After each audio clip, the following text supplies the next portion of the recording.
Chapter 602. Li Mu was no stranger to the heart of 7 orifices.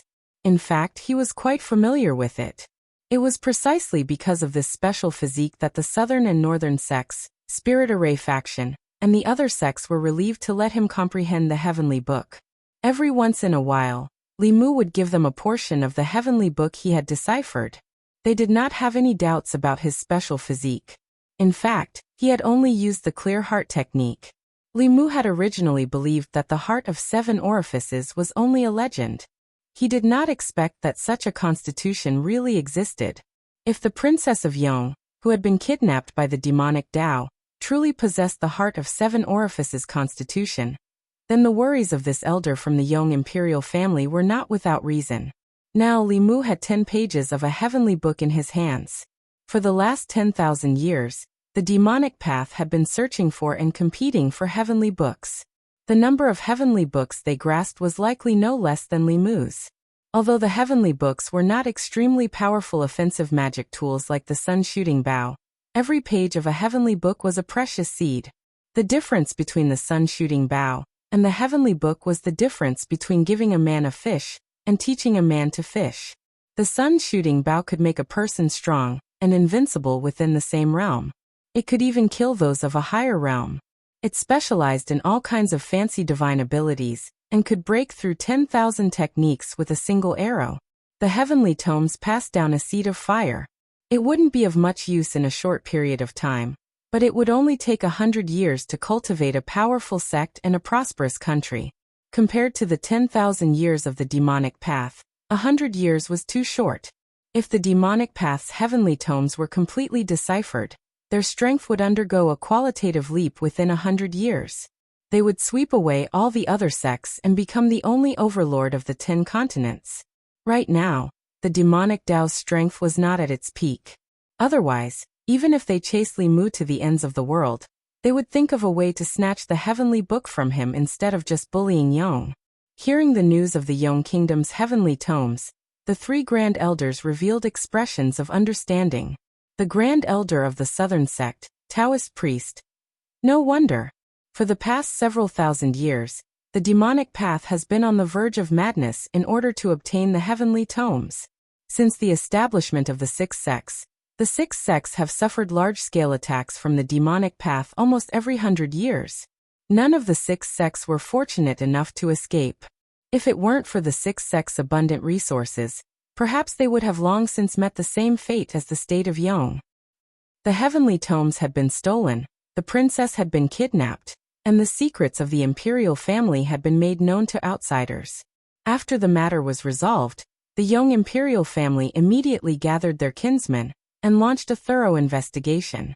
Very quickly, they found out that a prince of the imperial family who had reached the 6th level of cultivation did not respond to the summons.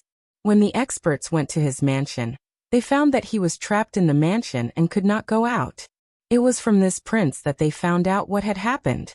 A few days ago, a 7th realm elder of the demonic path had infiltrated the imperial residence.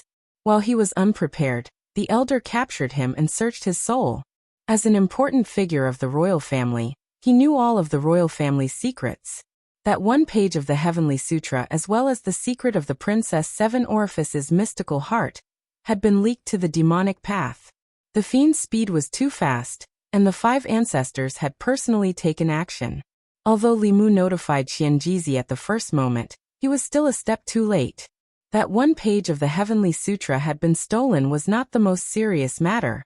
The most serious matter was that Princess Linglong of Yong could decipher the Heavenly Sutra. Her significance to the demonic path was even more important than 1 or 2 pages of the Heavenly Sutra. Li Mu asked an elder of the Yong imperial family, "What is the content of that page of the Heavenly Sutra?" The elder replied, "This page of the Heavenly Sutra contains the Tao of painting, the Tao of music, the essentials of governing a country, as well as some miscellaneous Taos." Li Mu breathed a sigh of relief and said, "I understand. Now that the demonic path has obtained the Heavenly Sutra, they will no longer make things difficult for Yong. We will think of a way to rescue Princess Linglong.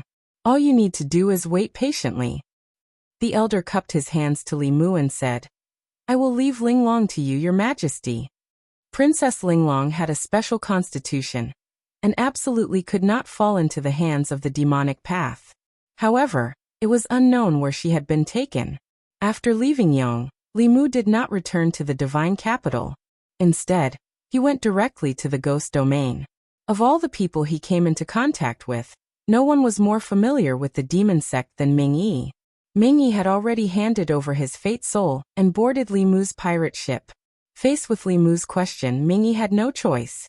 With a complicated tone, he said, "If she was taken away by the fifth ancestor, she should have gone to the Ghost Island." Li Mu asked, "Where is the Ghost Island?" Ming Yi replied, "The Ghost Island is located in the depths of the Southern Sea. It is one of the Sage Sect's 3 main altars, and is personally guarded by the third ancestor. The Ghost Island is indistinct and unpredictable. Without a medallion, it is impossible to find the Ghost Island." Li Mu glanced at him and asked, "Where is your medallion?" Ming Yi shook his head and said, "When you destroyed my physical body, that medallion was also destroyed." Li Mu sighed. It seemed that he would have to consider this matter at length. Without the medallion, he would not be able to find the Ghost Island, nor would he be able to rescue the Princess of Yong. Even if he obtained the medallion and sneaked into the Ghost Island, there was still an old monster of the 8th level. Not only would Li Mu not be able to save the princess, but he might even lose his life. At this moment, Ming Yi struggled internally and suddenly said, "Actually, it is not impossible to sneak into the Ghost Island without being detected by the third ancestor." Li Mu immediately looked at him and said, "Speak." Since he had already become Li Mu's subordinate, Ming Yi simply changed his stance and said, "The third ancestor needs to avoid a calamity. Every month, around the full moon, the third ancestor will sleep in a stone coffin. No matter what happens during these 3 days, he will not come out of seclusion. As long as that old monster of the 8th level did not make a move, Li Mu would have no problem escaping even if he could not defeat Xian Ming." Li Mu looked at Ming Yi with admiration and asked, "Besides the medallion, is there any other way to get to the Ghost Island?" Ming Yi nodded straightforwardly and said, "Although we cannot find the Ghost Island without the medallion, we can have the people of the Sage Sect bring you in." Li Mu leaned back in his chair and said, "Continue." Ming Yi spoke faster and faster. "In order to find suitable hosts for the ancestors and the cultivators of the Sage Sect from thousands of years ago, the Sage Sect will search for special constitutions suitable for their cultivation every year, and bring them to the Ghost Island to cultivate. When their cultivation breaks through to the 6th level, their memories will be erased and replaced with the memories of the ancestors and the cultivators of the Sage Sect. Therefore, as long as we spread the news of a special constitution that the Sage Sect needs, there will naturally be emissaries from the Sage Sect who will take the initiative to come." Li Mu was right to accept Ming Yi as a traitor. The most powerful of the 3 ancestors of the demonic way, the third ancestor, would not be able to go out for a few days every month. This was a good opportunity for Li Mu to sneak into the Ghost Island. However, Li Mu was not completely convinced by Ming Yi's words. He asked again, "What is avoiding calamity?" Ming Yi shook his head and said, "I don't know. We only know that the third ancestor will seal himself in the stone coffin for a few days every month. No one is allowed to disturb him." At this time, a figure came in from outside. The ghost servant looked at Li Mu and said, "What he said is true. He needs to avoid calamity. The third ancestor of the demonic way must have used the demonic way to prolong his life. Although this method can break through some of the limits of life, it also has its drawbacks. He must completely restrain his aura before and after the full moon. Otherwise, he will suffer the wrath of heaven. In my memory, there is more than one person in the history of the demonic way who has been obliterated by heaven's calamity." Li Mu had known for a long time that the demonic way had a way to prolong life. They could prolong a cultivator's life by 60 years on the basis of their current life. The 6th realm had 360 years of life, and the 7th realm had 460 years of life. However, he did not know that this method of prolonging life had such a limit. Even so, this secret method was very heaven-defying. As long as he slept for 3 days every month, he could live for another 60 years. No matter how he thought about it, this was a good deal. Li Mu had been thinking about this secret method for a long time. The ghost servant also knew about this. which meant that Ming-Yi did not lie to him. As long as he chose the time when the third ancestor was asleep, Li Mu could break into Ghost Island. It was the beginning of the month, and there was still half a month before the full moon. Li Mu needed to make some arrangements in advance.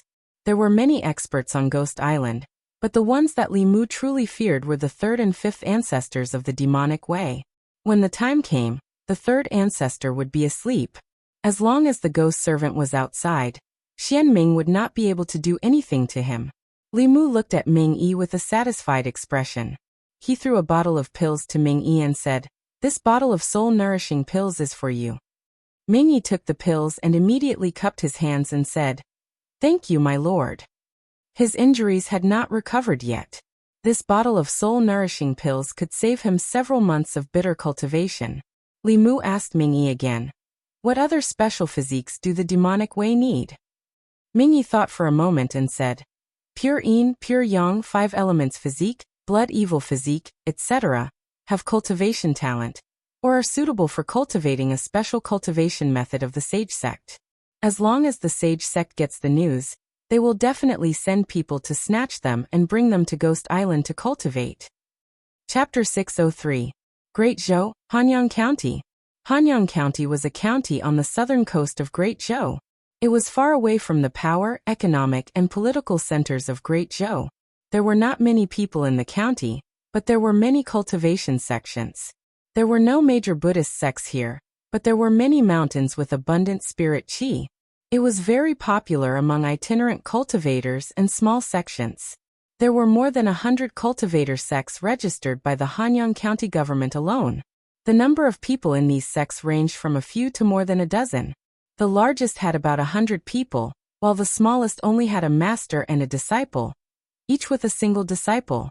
As the outer sect of Fulu School, the Spirit Seal sect was one of the top 5 sects in Hanyang County. In the past few days, it had been in the limelight. The cause of the matter was that the Spirit Seal sect had recruited a genius disciple a few days ago. This disciple had a rare pure young body. The Spirit Seal sect held a banquet to celebrate this matter. A pure young body was a rare cultivation body.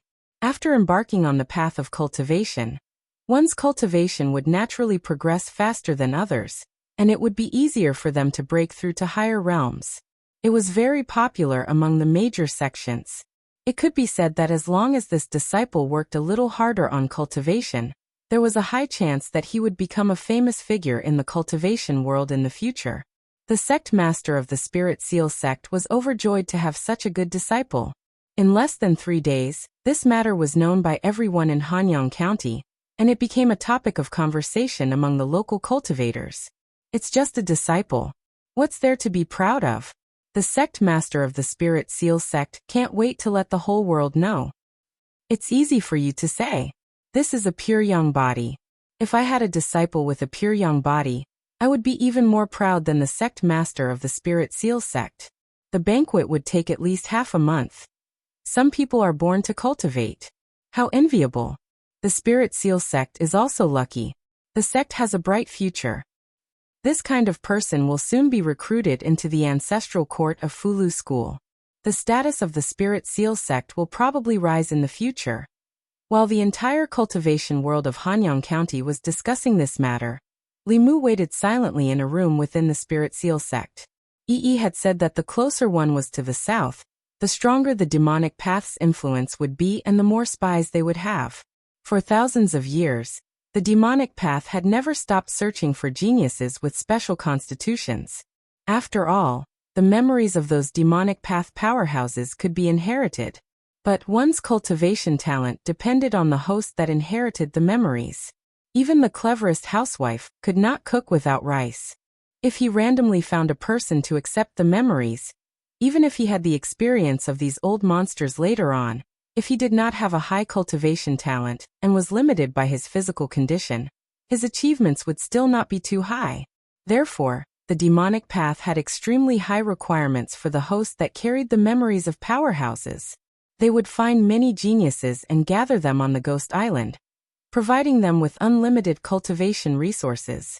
Only the most outstanding among them had the qualifications to carry the memories of powerhouses.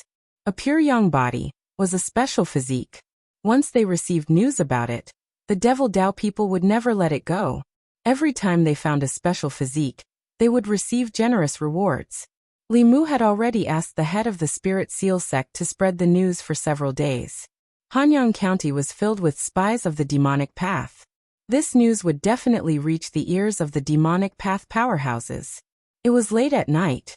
Li Mu sat cross-legged on the bed and silently closed his eyes to cultivate. After midnight, the candlelight in the room suddenly swayed. Streaks of black gas rushed in through the crack in the door. Finally, a black shadow with the outline of a human figure condensed in the room. 2 balls of red light flickered where the black shadow's eyes should be. After studying Li Mu for a while, they turned into black gas again and wrapped around Li Mu. Then they disappeared into thin air from the room. Outside the Spirit Seal sect, a young man was wrapped in black fog and was moving quickly in the night. He had already woken up from his cultivation and was extremely panicked. "Who are you? What do you want?" A gloomy voice came from the black fog. "Don't worry, I won't hurt you. I'm just taking you to a place." He injected a streak of black gas into the young man's body, and the young man fainted. He took the young man all the way to the south and soon flew to the seaside. Then, the black fog turned into a man in a black robe. He held the unconscious young man in one hand and took out a token from his waist with the other. His entire body turned into a stream of light and sped into the depths of the South Sea. What he did not know was that ever since he left the Spirit Seal sect, an old man had been following him and watching him silently. It was not until the sky was bright and the disciples of the Spirit Seal sect were preparing for the morning class that they realized that the new genius disciple of the sect master had not appeared. Everyone searched the entire sect but could not find any trace of him. Not long after, the cultivation world of Hanyang County received the news that the genius with the pure young body of the Spirit Seal sect had gone missing. For a time, the cultivation world had different opinions about this. How could a living person go missing? Could it be that some powerhouse took him away? Who wouldn't want to take such a genius as a disciple? I don't know how the sect master of the Spirit Seal sect is feeling now. If he did not make such a big fuss and kept a low profile, perhaps his precious disciple would not have gone missing. The sect master of the Spirit Seal sect became a joke in the cultivation world of Hanyang County. The disappearance of the pure young body also became an unsolved mystery for the cultivators of Hanyang County for a long time. At the same time, in the depths of the South Sea, in an unknown sea, dark clouds covered the surface of the ocean, and strong winds stirred up waves that were hundreds of feet high. Thunderbolts could be seen exploding between the dark clouds and the surface of the ocean. Not only were human merchant ships unable to approach this place, even cultivators with profound cultivation base would have to take a detour if they saw this place. Even in such a dangerous place, there was still a black shadow walking leisurely in it. He carried a young man and shuttled through the thunderbolts and storms. Soon he arrived at an island shrouded in black fog. After passing through the black fog, what came into view was an island full of vitality. In the center of the island, there was a tall tower. Countless palace-like buildings were scattered around the tower. Fifth Elder. Greetings, Fifth Elder. There were figures flying around the island. When they saw the black-clothed man, they all stopped and bowed. The black-clothed man flew to the front of a palace. Another person walked out of the palace. That person looked at the young man in the black-clothed man's hand and smiled. Fifth Elder, what did you find this time? The black-clothed man said. I was lucky this time. I found a pure young body. That person also looked happy. He said, a pure young body. I haven't seen one in a long time. Congratulations, Fifth Elder. However, before that, I still have to check if he has a pure young body. The black-clothed man nodded and said, of course. The man walked into the palace and came out not long after. He was holding a spirit jade in his hand. There were a few runes carved on the spirit jade. The young man was still unconscious. The man in black placed the spirit jade in his hand and controlled his fist to hold the spirit jade. In the next moment, the spiritual energy in the spiritual jade suddenly rushed into the young man's body. In a few breaths, the spiritual jade in his hand turned into a pile of powder. That person smiled and said, thank you, Fifth Elder. He really does have a pure young body. You can leave him to me. I will report this to the third ancestor. Not long after, the black-clothed man left the palace. The middle-aged man wearing a black robe with a lotus pattern on his chest sent a stream of spiritual energy into the young man's body. The young man's eyelashes trembled, and then he slowly woke up. Then an extremely frightened expression appeared on his face. He said in a trembling voice, "Who are you people? Where is this place? Why did you bring me here?" The middle-aged man was already used to this kind of panicked expression. Every genius who was brought here for the first time would have this kind of expression. He smiled and said, "You should know that you have a rare pure young body. You are one of the few cultivation geniuses. We brought you here because we want you to join us." The young man immediately said, "I already have a sect. I am an outer disciple of the Fulu school. The Fulu school is one of the 6 Taoist sections. Aren't you afraid that the Fulu school will come after you for doing this?" Hearing the Fulu school, the middle-aged man's face showed disdain. He said, "The Fulu school is nothing. The sage sect is much stronger than them. What the Fulu school can give you, the sage sect can give you. What the Fulu school can't give you, the sage sect can give you. What you need to do is to cultivate well and raise your cultivation as soon as possible." The young man said in shock, "The sage sect? You are from the demon sect." The middle-aged man said indifferently, "What righteous demon sect? That's just an ignorant name. Those who call themselves righteous sects may not be clean in the dark." The young man seemed to be very repulsed by the demon sect. He said firmly, "I will not join the demon sect even if I die." The middle-aged man was no longer surprised by his reaction. Countless people who had been brought here had said similar things, but it didn't take long before they changed their minds. He stretched out his right hand, and a ball of flame appeared in his palm. The flame was gray and seemed to have no temperature, but one's soul could feel a deep chill. The middle-aged man looked at the gray flame and explained, "This is soul fire. It doesn't hurt the body, but it can burn the soul. As long as this flame is sent into your body, you will feel the pain of your soul burning. I don't know how long you can last. 10 breaths, 10 minutes, or 15 minutes. The young man hesitated for a moment and said, "This is a threat."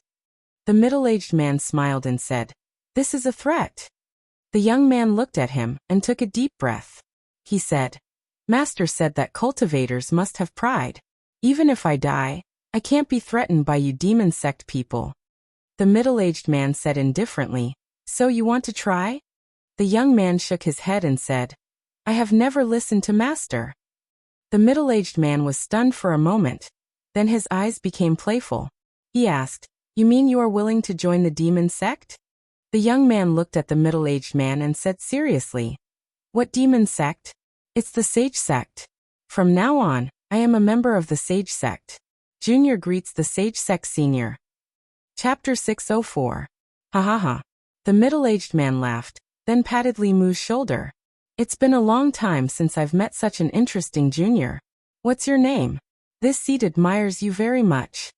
Li Mu embarrassedly said, replying to senior, "This one is Li Si." The middle-aged man beckoned to a servant and said, "Bring Li Si to Earth's summit and choose a dwelling." Li Mu followed the servant and left the main hall, flying towards a mountain peak in the distance.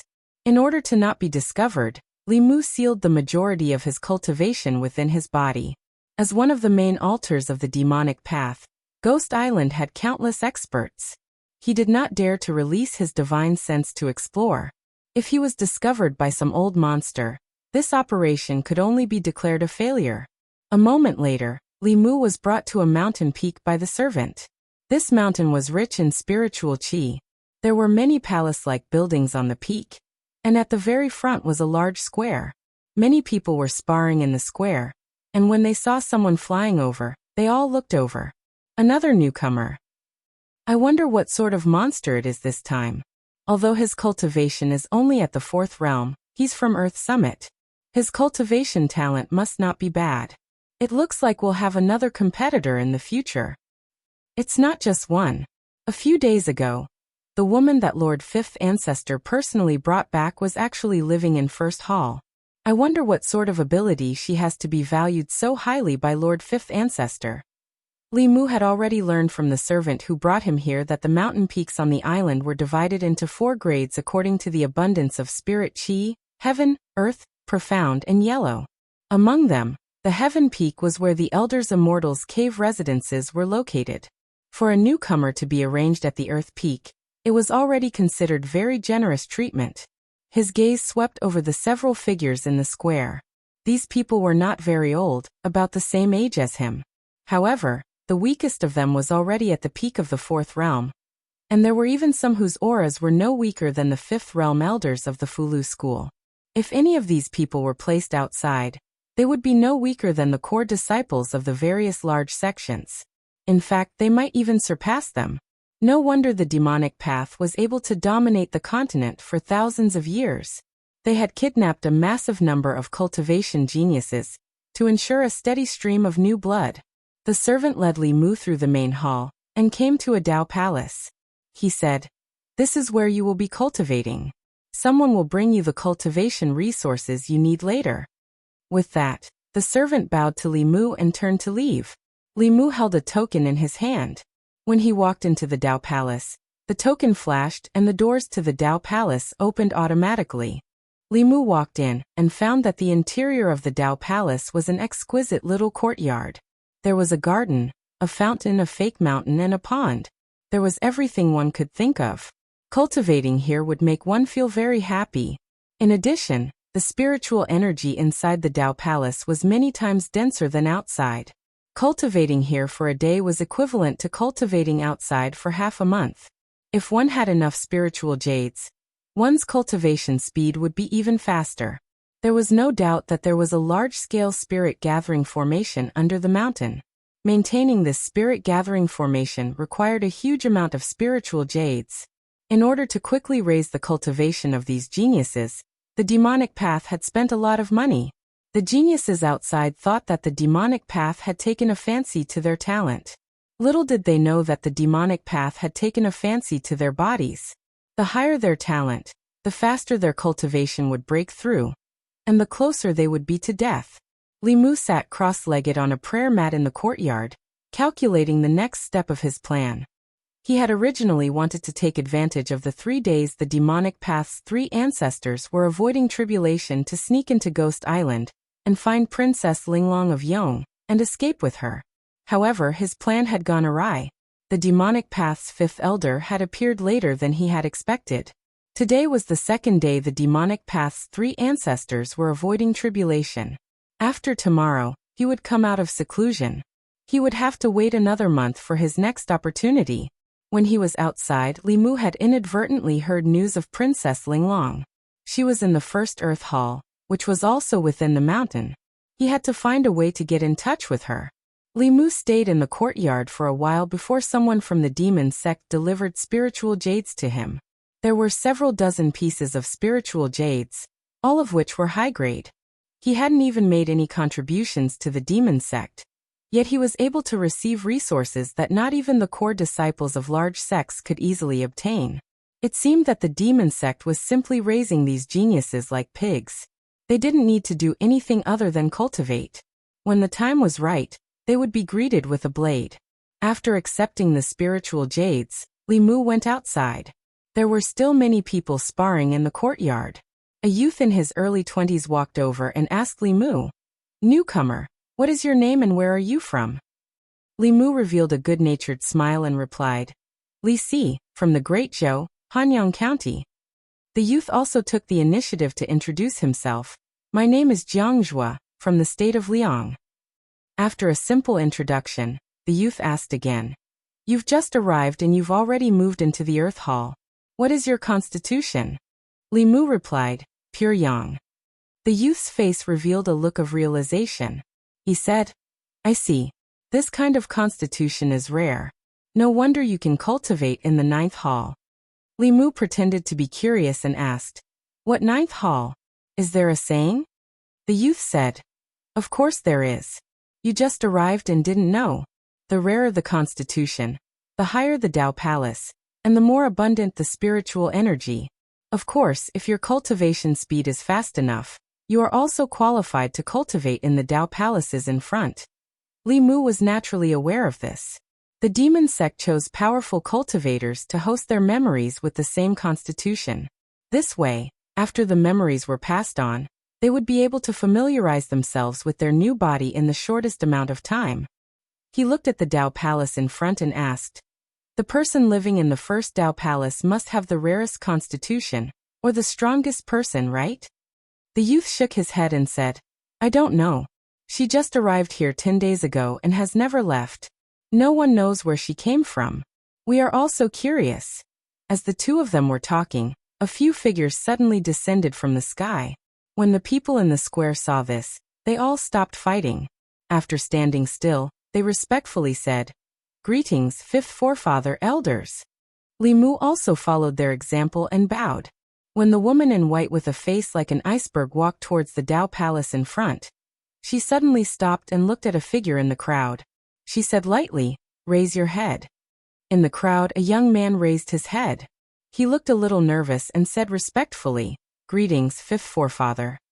Before the woman in white could speak, the middle-aged man that Li Mu met in the hall took the initiative to explain, "Fifth forefather, this person was just brought in by the fifth elder today. He is a genius with a pure young body." The woman in white glanced at Li Mu and did not ask any more questions. She turned and walked into the Dao Palace. Li Mu looked nervous, but he was more nervous than he looked. He used a secret technique from the heavenly book to seal his cultivation. Even his aura was changed. In theory, unless the three forefathers of the demonic way directly checked his body, no one on the demonic island could see through his cultivation. However, he could not rule out the possibility that Xianming had fought with him and might be able to sense something. Only when she turned her head did Li Mu secretly breathe a sigh of relief. Xianming and the others walked into the Dao Palace where Princess Linglong was. In less than a quarter of an hour, they came out again. She stood at the entrance of the Dao Palace and said to the middle-aged man, "I will give you 3 more days. After 3 days, if she still does not agree, you will receive your punishment." The middle-aged man said respectfully, "Understood." It was not until Xianming left that he showed a worried expression. At this time, Li Mu came up and asked in a low voice, "Senior, who lives in there?" The middle-aged man looked at Li Mu and sighed. "If only everyone was as sensible as you." Li Mu could roughly guess that this elder of the demonic way was in charge of the newcomers who had just entered the sect. This included the examination of aptitude and persuasion of those who were stubborn and unwilling to submit. Li Mu continued to ask, "The people in there, are they unwilling to submit to the sage sect?" The middle-aged man breathed a sigh of relief and said, "It has been half a month. That woman's temper is really more stubborn than a stone." Li Mu thought for a moment and asked, "Senior, do you want me to persuade her?" The middle-aged man glanced at him. "You?" Li Mu said confidently, "I don't have any other skills, but when it comes to coaxing women, I have never been convinced by anyone. As long as it is a woman, no matter if it is a pure young girl or a passionate young woman, I have a way to deal with them." This pure young body was indeed different from the other newcomers he had seen. He was smart and sensible. Perhaps he could really solve this problem for him. The middle-aged man looked at Li Mu with bright eyes and said, "If you can make her submit to the sage sect, I will use my own resources to help you reach the 5th realm. Senior, you can rest assured that I will handle it." Li Mu smiled and walked towards Dao Palace number 1 as he said, "Just wait for my good news." Chapter 605. After walking a few steps, Li Mu walked back and asked the middle-aged man, "Elder, what is the background of the woman inside? Only by knowing yourself and your enemy can you win 100 battles. Junior needs to understand her identity." The middle-aged man nodded and said, "She is the princess of Yong.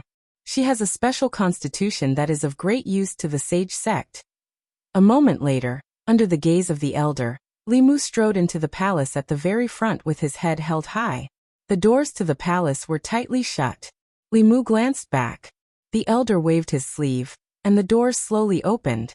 Li Mu walked into the palace and looked back again. The elder hesitated for a moment, then waved his sleeve again, and the heavy stone doors slowly closed. He patiently waited in the plaza. Regardless of whether Li Si planned to persuade her or sleep with her, as long as he could make her agree to work for the sage sect, he did not care about the process. After the stone doors closed, Li Mu gazed ahead. This was a courtyard that was even more spacious than the place where he cultivated. The decorations and furnishings within the courtyard were more abundant and exquisite. There was a pavilion in the middle of the courtyard, with a carved stone table and a stone bench. A woman sat on the bench, her back facing Li Mu. As Li Mu approached her, he slowly said, "Miss, you are under someone else's roof. Why bother?"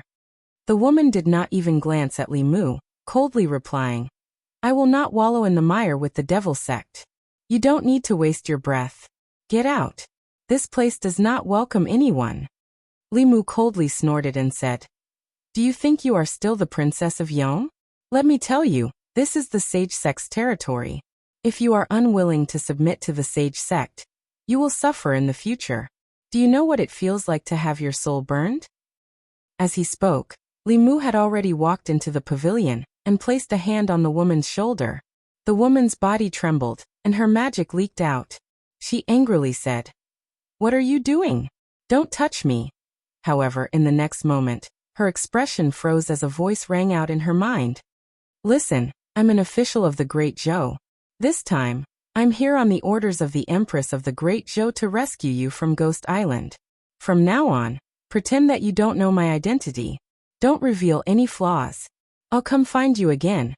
As these words rang in her mind, Princess Linglong's beautiful eyes widened. Soon after, her face regained its coldness and said without fear, "Cut the crap. If you want to kill me, then kill me. If you want to torture me, then torture me." Li Mu revealed a gratified look. This Princess Linglong indeed had an exquisite heart. Although there were still some flaws in her acting, there were only the two of them here, and no one else could see it. That demonic path elder was definitely paying attention to this place. Now was not the right time to explain everything to her. Li Mu took his hand off her shoulder and said, "I'll give you one more day to think about it. After one day, if you still don't submit to the holy sect, I'll let you have a taste of my means." With that, he strode out of the palace. In the plaza, the ninth elder asked him, "How is it?" Li Mu shook his head and said, "Dripping water can wear a stone. It's not the work of a day.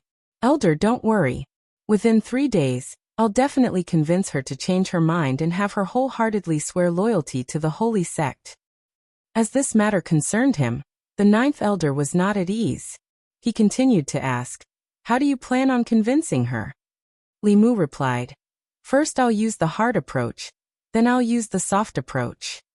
The ninth elder pursued, "How do you plan on using the hard approach first, then the soft approach?" Li Mu thought for a moment, then said, "Since she's not afraid of death, then we'll use her family to threaten her. Tell her that if she doesn't agree, we'll exterminate her Yong imperial family." The ninth elder revealed a disappointed expression. If this kind of threat was effective against her, would it even be your turn? Li Mu thought for a moment, then said, "Then I'll use the soft approach. I can use my male charms to seduce her. Once she falls in love with me, she'll be at my mercy. Naturally, she'll pledge allegiance to the holy sect with a single word from me." The ninth elder glanced at him and rudely said, "Who do you think you are to make a princess fall in love with you in 3 days?" Li Mu proudly said, "I have confidence in myself. If I use my full strength, I can easily capture the Empress of the Great Zhou, the Queen of 10,000 Demons, or even the Ghost Lord of the Ghost Realm, let alone a trifling Princess of Yong." The ninth elder took a deep breath and said, "I hope you have the ability. I'll wait for your good news." The ninth elder was at his wit's end when it came to the Yong princess. The third ancestor had said that he couldn't use torture on her, or else he would destroy her 7 orifices exquisite heart. However, if he didn't use torture, he didn't have any good ideas. At this moment, he could only try everything he could and place his hopes on the person in front of him. Although he was full of arrogant words, it couldn't be denied that he was handsome. Perhaps he really did have a glimmer of hope. As for his talk of capturing the Empress of the Great Zhou, the Queen of 10,000 Demons, and the Ghost Lord, the ninth elder only treated it as a joke. Who did he think he was? The continent's #1 Xiao by face, the Great Zhou's powerful minister, Li Mu? The ninth elder gave Li Mu 3 days to convince Princess Linglong. He also gave Li Mu a command medallion that could open the stone door to the Dao Palace she resided in. Li Mu didn't appear to be in a rush. After sleeping peacefully for the night, he once again headed for Dao Palace number 1. At this moment, Princess Linglong, who hadn't slept the entire night, was sitting in a pavilion within the Dao Palace's courtyard. She appeared somewhat haggard. Half a month ago, that white-clothed woman had descended upon the Yong Kingdom. Her father, grandfather, and great-grandfather had all been defeated by her. Yong's heavenly tomes had been stolen, and she had been captured and brought here. She had been surrounded by demonic cultivators. She had tried to escape several times, but every time, she had been captured before she could leave this mountain peak. It was absolutely impossible for her to pledge allegiance to the demonic cultivators and decipher the heavenly tomes for them. After running out of hope, she thought of committing suicide. As long as she died, the demonic cultivators would no longer be able to force her. However, just as she had made this decision in her despair, the Great Zhou official who had infiltrated this place gave her hope. Although the Great Zhou was the sovereign state of the Yong Kingdom, Princess Linglong hadn't expected that the Great Zhou would actually send someone to infiltrate this place for her sake. After being here for half a month, she already knew that there were countless experts here. Not only was there that terrifying white-clothed woman, there were also 8th-level experts.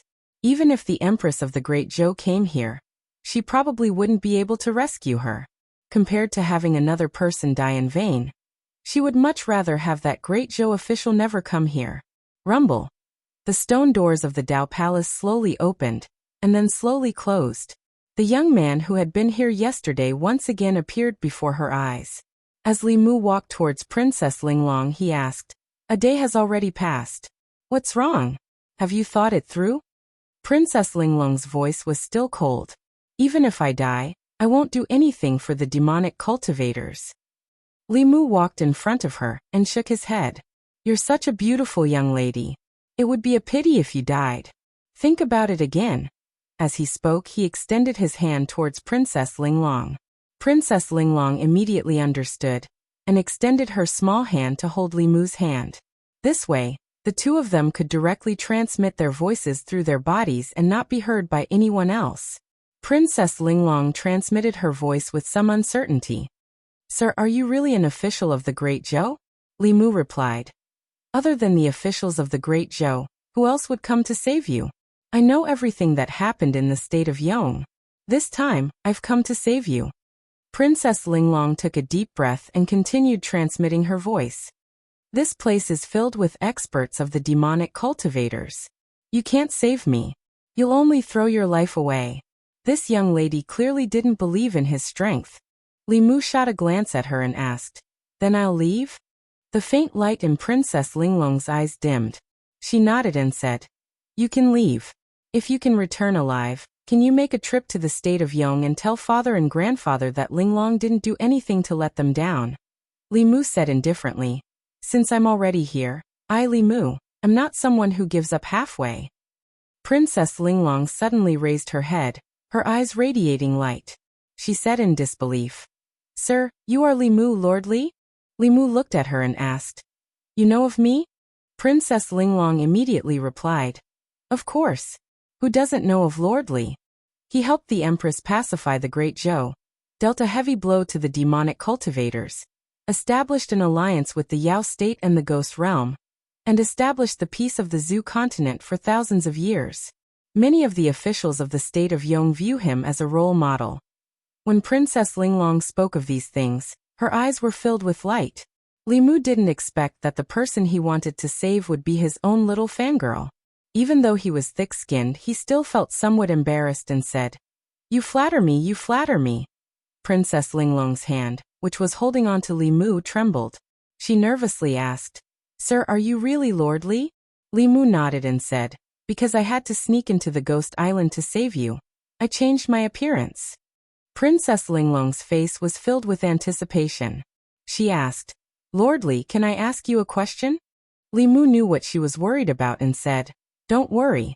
I said that I would save you, so I will definitely save you." Princess Linglong shook her head and said, "I want to ask you, are you and Her Majesty really lovers?" Chapter 606. Li Mu thought that Princess Linglong wanted to ask him some questions. He did not expect that she was not only his fan, but also his and the Empress's CP fan. Looking at her expectant eyes, Li Mu nodded and said, "Yes. That's great, I knew it." Princess Linglong's eyes lit up, and then she asked, "Then the rumors say that you and the Queen of Demons." Li Mu coughed and said, "That's not a rumor." "So, you're really the Empress of the Demon Kingdom?" This, Princess Linglong seemed to have confirmed it, and continued to ask, "Then the Lord of the Ghost Realm must be your lover, right?" This was something that even Phantom Princess did not know. Li Mu was shocked. "You know this too," Princess Linglong said embarrassedly. "It's just my guess. The Great Zhou has never formed an alliance with the Ghost Realm before. This is the first time in history. I think that other than you, no one else has this ability.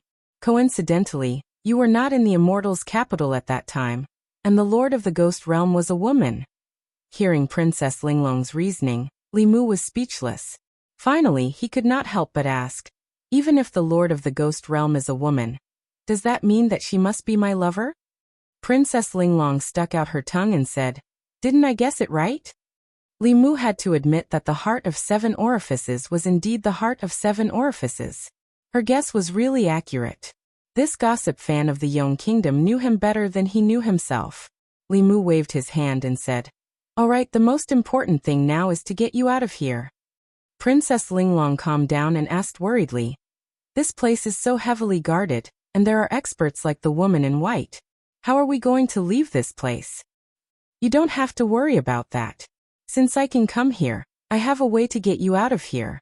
Li Mu comforted her, and then changed the topic, saying, "But it was not easy for us to sneak into the demonic path. If we just leave like this, it would be a pity. Do you want to do something big with me?" Princess Linglong raised her head to look at him and asked, "How?" A strange smile appeared on Li Mu's face as he sent a message to Princess Linglong. Not long after, Princess Linglong's eyes flashed with a sly light. Li Mu had been looking forward to the demonic path high command for a long time. They wanted the heavenly book in Li Mu's hands. How could Li Mu not want theirs? This was a once-in-a-lifetime opportunity. The demonic Tao had collected the heavenly book for 10,000 years, and they would definitely not show it to anyone easily, unless this person could help them decipher it. And if they wanted Princess Linglong to decipher the heavenly book for them, they would first have to hand it over to her. Handing it over to her was equivalent to handing it over to Li Mu. As long as the heavenly book was in Li Mu's hands, it would be impossible for the demon sect to take it back. Li Mu stayed for a while longer before returning to his residence. Not long after, the 9th elder of the demon sect came uninvited. As soon as he entered the courtyard, he asked directly, "How was it?" Li Mu's face revealed a look of confidence as he said, "Although she hasn't done so yet, I think by tomorrow at the latest, she will definitely give in." The 9th elder thought for a while and asked, "You slept with her?" "Not yet," Li Mu explained. "I only threatened her. If she didn't agree to work for the sage sect, I would sleep with her tomorrow. She would rather die than give in, saying that she would commit suicide if that happened. I said that even if she became a ghost, I could still sleep with her. I would even refine her body into a spiritual corpse, so that I could sleep with 2 of her." She seemed to be a little scared. The 9th elder looked at Li Mu in shock. Even he did not expect that Li Si could be so cruel. After being humiliated in life, there would be no peace after death. Even if he was an elder of the demonic path, he felt that this was too cruel. He looked straight at Li Mu and said meaningfully, "You little brat, you really were born to be a member of the sage sect." Li Mu sighed in his heart. He had no other choice. Princess Linglong was such an unyielding woman. If he could persuade her with just a few words, the demon sect would definitely suspect that they were colluding. He could only try his best to pretend that he was a pervert to dispel their suspicions. For cultivators, the death of their physical body was not the end. Instead, it was the beginning of a great fear. Any cultivator could understand this fear. The next morning, the 9th elder came to Li Mu's courtyard again.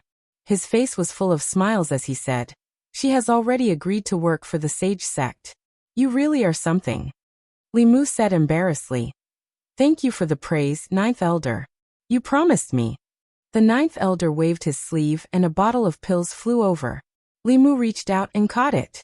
The ninth elder's face showed some pain as he said, "This bottle of pills was originally prepared by me to increase my mana.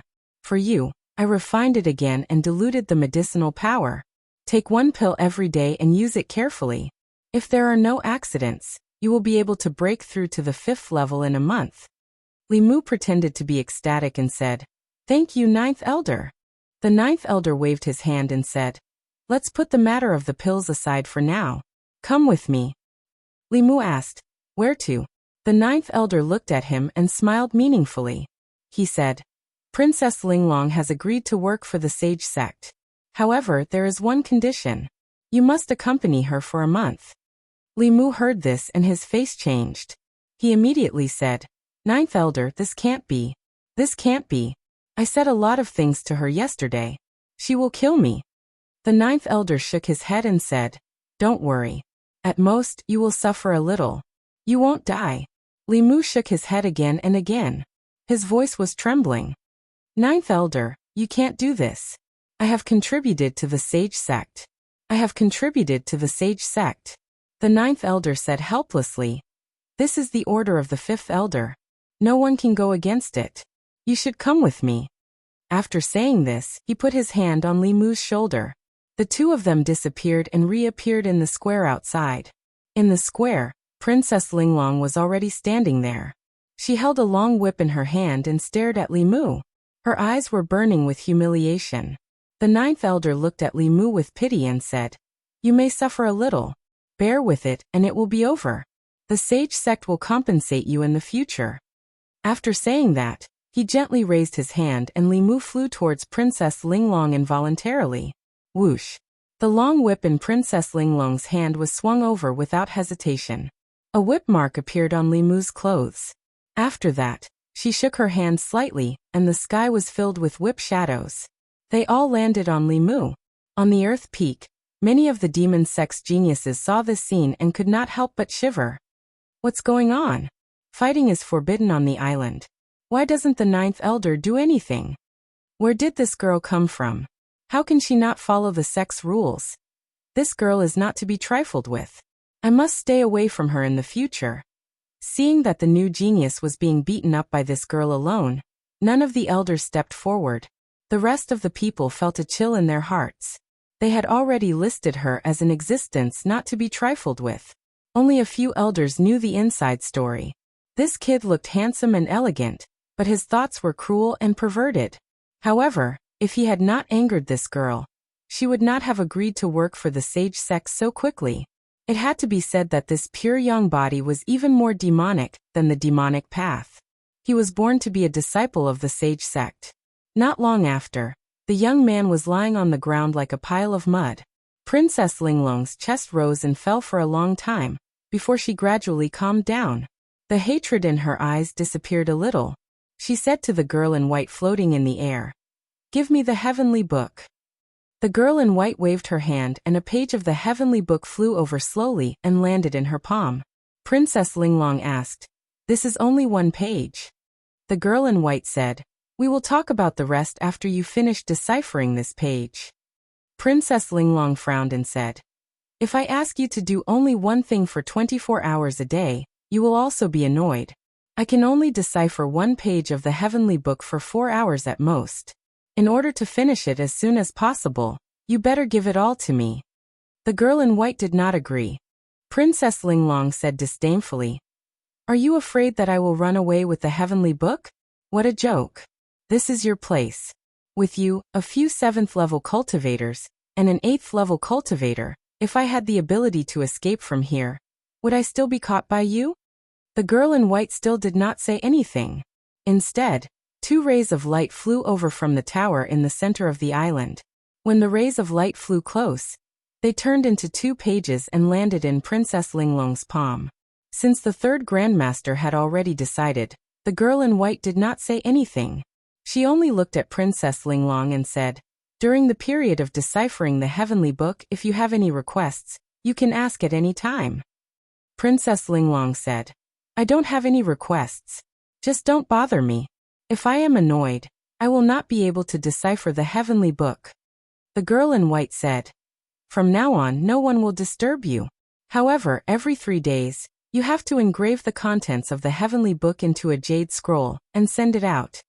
Princess Linglong nodded and did not say anything else.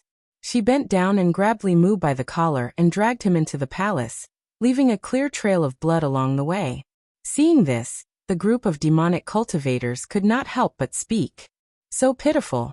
If someone marries such a woman, he will spend the rest of his life in a nightmare. Fortunately, I did not offend her. Boom! When the stone door of the palace closed, everyone's heart tightened. Elder Jiao could not bear it and said to the girl in white, "Fifth Grandmaster, isn't this unfair to Li Si?" Xian Ming's expression was cold as he said, "The heavenly book is important. We will compensate him in the future." Chapter 607. The stone door of Princess Linglong's cultivation palace slowly closed. She dragged Li Mu by the collar and walked into the main hall at the back.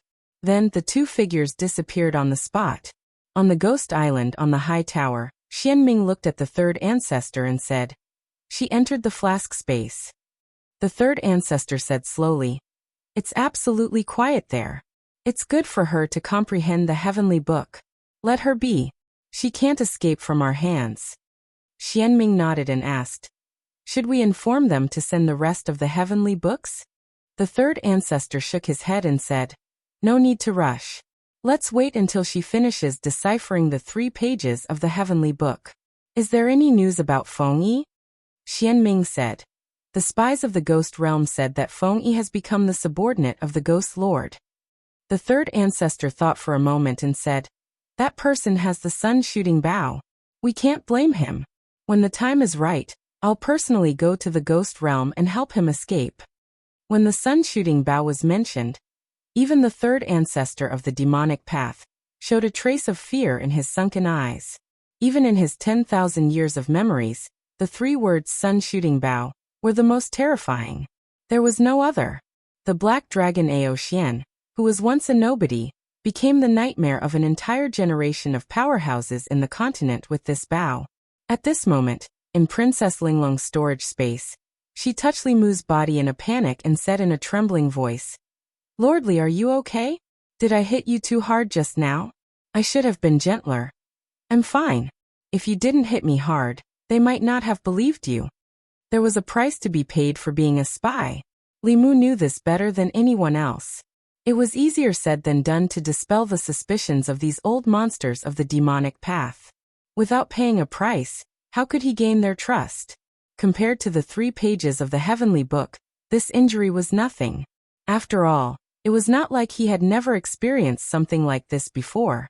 Princess Linglong's storage space was not big. It was only the size of a small house. Li Mu could not wait to take the page of the heavenly book from her hand and immersed his divine will into it. This was the first time he had obtained a demonic heavenly book. After the clear heart art dispelled the fog in front of him, Li Mu saw an endless sea. However, this sea was blood-red, and countless strange beasts were struggling in the sea of blood. One after another, blood-colored figures hovered above the sea of blood. The seals in their hands were constantly changing, causing the sea of blood to stir up waves, completely devouring the strange beasts within. Above the blood sea, there were also some strange beasts with wings on their backs.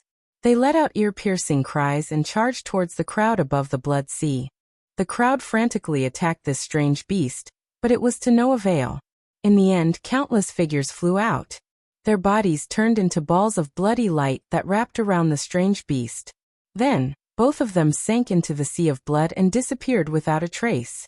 Li Mu carefully observed the divine arts of those figures, and realized that they were very similar to Xue He's moves. The only difference was that Xue He used this kind of spell to slaughter the innocent, while the cultivators in the heavenly book didn't hesitate to sacrifice themselves to perish together with the strange beasts. Divine arts were not divided into good and evil. The so-called good and evil referred to the people who used them. This page of the heavenly book recorded a kind of cultivation path that condensed one's own blood essence. The cultivators who cultivated this path used their blood essence as a guide to control the blood essence of others. It was a kind of unorthodox path. The demonic blood sect should have inherited this page of the heavenly book. However, the blood sect was not in the ancestral state. Other than Xuehe, Li Mu almost never met anyone from the blood sect. Li Mu continued to observe the scene in the heavenly book. The blood Dao divine arts were very good at two things. The first was the blood escape technique. By burning part of one's own blood essence, one could obtain unparalleled speed. It was a powerful life-saving technique. The second was the blood explosion technique. By burning all of one's blood essence, one could perish together with the enemy.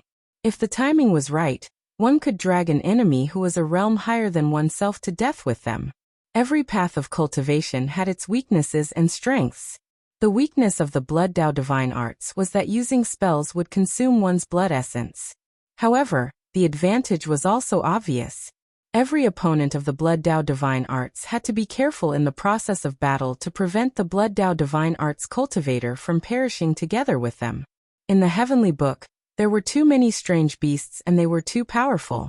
These blood Dao divine arts cultivators all chose to use the blood explosion technique to perish together with them. Many years ago, the ancient blood Dao divine arts cultivators fought with the strange beasts to the death.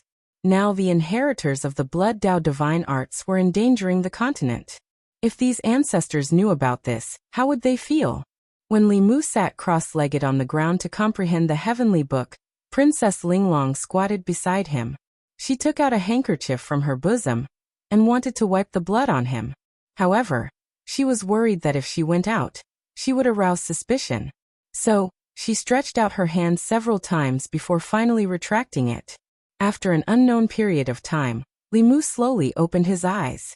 Princess Linglong curiously asked, "Lord Li, do you also possess the heart of 7 orifices?" Li Mu did not deny it. Looking at Princess Linglong's face, he suddenly asked, "Have we met before?"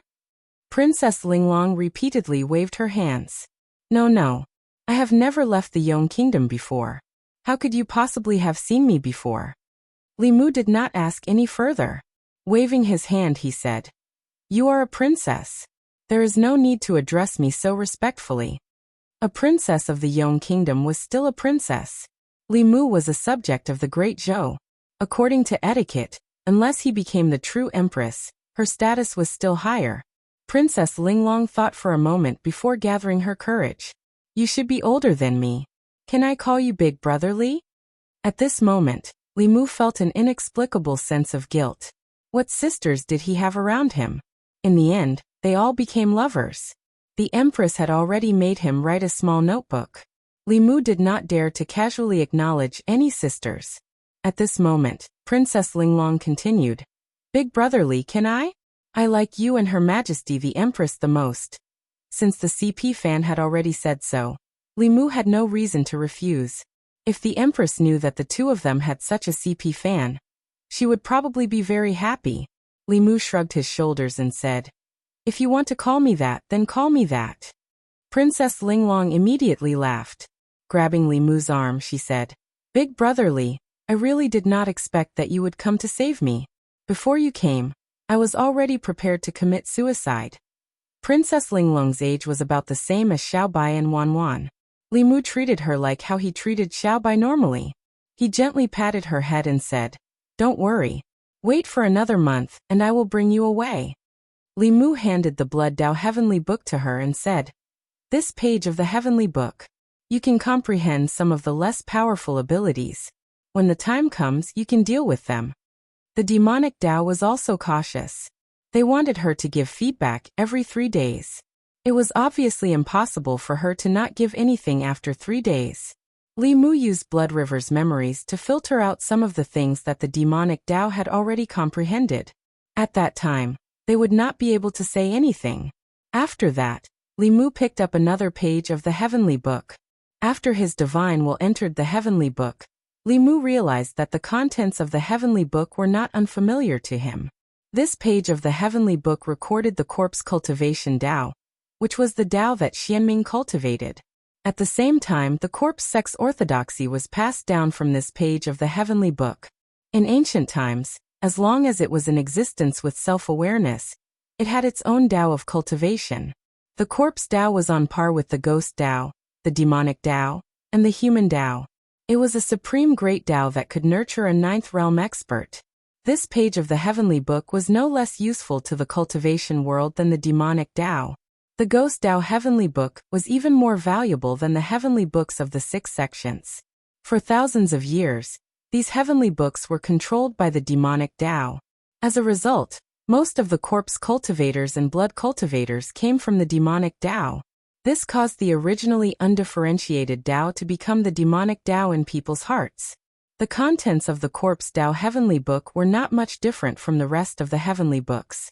Through the contents of the heavenly book, Li Mu already knew that during the era of the giant beasts, there was no distinction between the demonic Tao and the righteous Tao. Whether it was the Corpse Tao, the Ghost Tao, the demonic Tao, or the human Tao experts, they were all fighting hard against the mutated beasts. After the extinction of the mutated beasts, the living beings on the continent began to fight amongst themselves.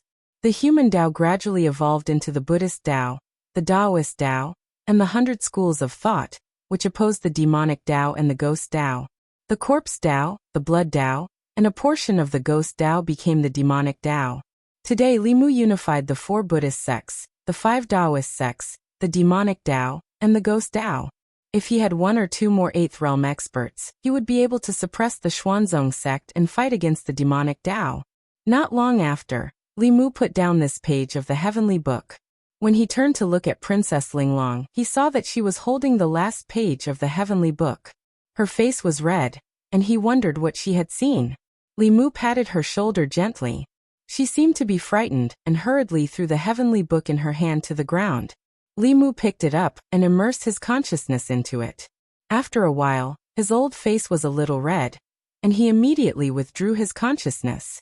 Part of the content of this page of the heavenly book was about the Tao of dual cultivation between a man and a woman.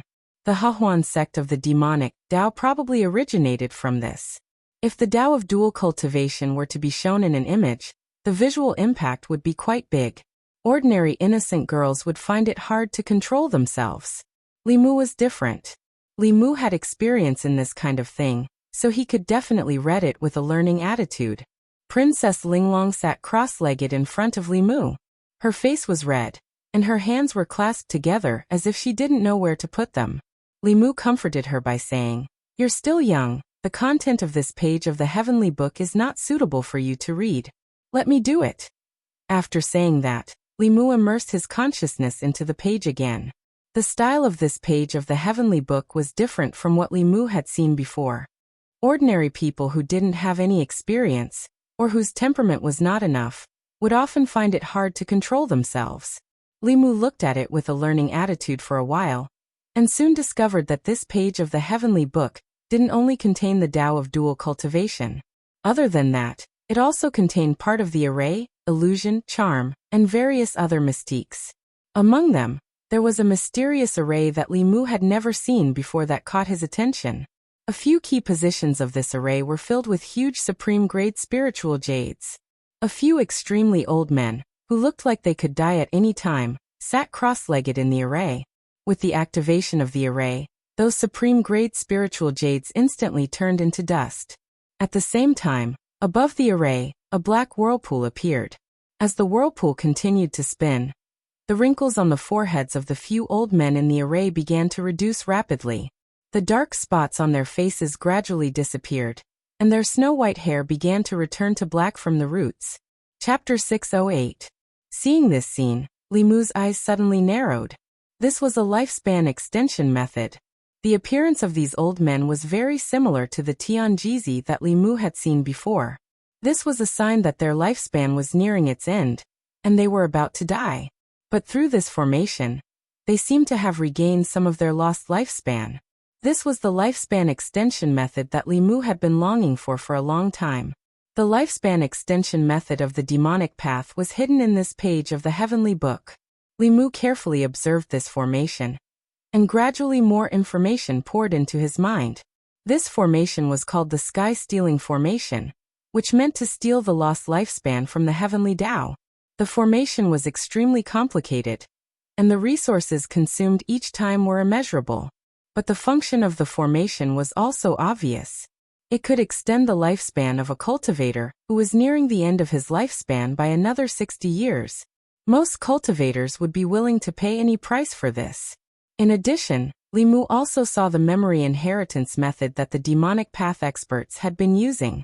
Obviously, unlike the lifespan extension method, the memory inheritance method had been widely spread on the continent. Many cultivators outside the demonic path, such as the White Emperor and Ghost Servants, were using this method to continue their inheritance. However, the White Emperor failed. The demon corpse had its own intelligence, and was tricked by Li Mu into giving up the White Emperor's memory. Now it was unknown where it was hiding to cultivate. There were not many compatibilities in this page of the Heavenly Book, but these unorthodox methods, such as dual cultivation, lifespan extension, memory inheritance, and so on, were often more useful than compatibilities. Li Mu exhaled lightly, closed his eyes, and continued to comprehend. Ghost Island, Earth Peak. Several demonic path geniuses were sparring in the square. Asterisk rumble. Asterisk somewhere in the Dao Palace, a stone door suddenly opened, and a bloody hand stretched out from behind the stone door. A young man covered in blood slowly crawled out, but he only crawled out half of his body before he was dragged back by the people behind the door. In the square, someone's throat moved, and he could not help but swallow a mouthful of saliva. So miserable. You can't judge a book by its cover. That woman looks gentle and quiet, but I didn't expect her to be so perverse and violent. That pure young body, I'm afraid it bodes ill. It's none of our business, continue. Days passed by just like that. The people of the Earth Peak were already used to some strange occurrences. That woman was obviously of great use to the sage sect. Therefore, even if she brought that pure young body genius in for torture every day, the elders would turn a blind eye to it. Within Li Mu's palace, he lay weakly on his bed and said to the ninth elder, "Ninth elder, I really can't hold on any longer." The ninth elder handed him a bottle of healing elixirs and said, "Hold on a little longer. After this period of time, your future will be bright. The sage sect will remember your contribution. When the time comes, you will receive a lot of benefits." Li Mu asked expectantly, "What benefits? I've suffered so much for Glory Sect and bled so much. Can Glory Sect help me enter the 6th level?" The ninth elder's eyes flashed. After getting along with him for nearly a month, he admired this junior very much. He was clever, talented, and could endure hardship.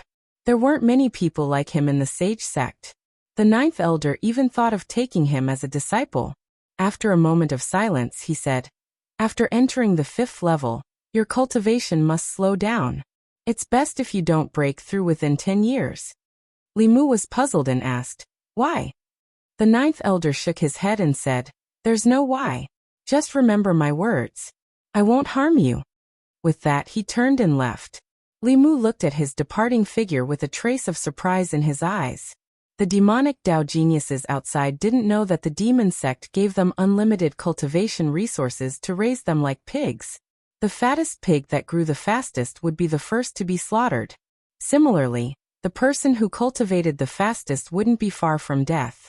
The ninth elder's warning was completely out of Li Mu's expectations. At this time, the ninth elder walked out of Li Mu's cultivation palace, and saw a figure standing on the square with a jade slip in his hand. He immediately stepped forward and said respectfully, "Greetings, third forefather." Xianming looked back at him and said indifferently, "You've said too much. I'm guilty." The ninth elder knelt on one knee and said with a complicated expression, "But he has done too much for the sage sect. I can't bear to see him end up like that.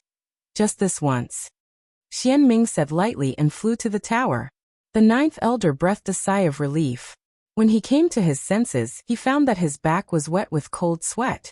On the tower in the center of the Ghost Island, Xianming handed the jade slip to the third forefather. After a moment, the third forefather nodded and said, "Although most of them were comprehended by the predecessors, it also means that she didn't play any tricks. The heart of 7 orifices is hard to find in 10,000 years. Now there are 2. Is this a sign?" After a while he shook his head and said, "It's a pity that I'm not Tianjizi. I can't see the future." Xianming said, "Wait until we get Xuanzong's heavenly book and let her interpret it." If Tianjizi doesn't die, Xuanzong can't move.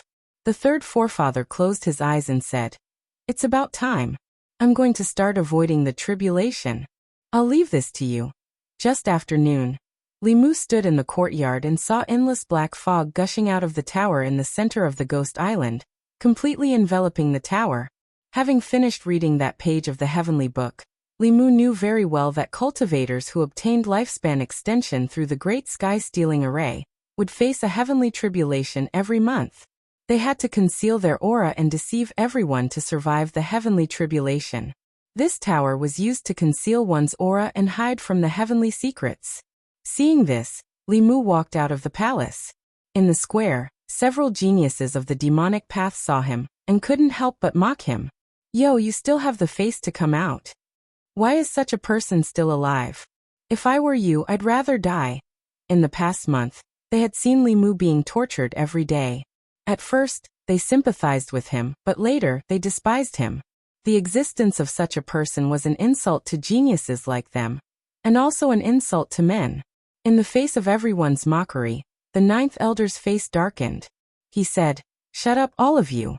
Before he could finish his sentence, a figure suddenly flew out from the Dao Palace at the very front. It was Princess Linglong. The long whip in her hand lashed out at the three people who had mocked her just now. She said coldly, "How dare you scold my people?" The three of them were at the 5th level of cultivation, similar to Princess Linglong. They easily dodged her whip. Princess Linglong looked at the ninth elder and frowned. "Let them stand there and don't move." The ninth elder hesitated. "This," Princess Linglong snorted. "I'll return the heavenly book to you. I won't read it."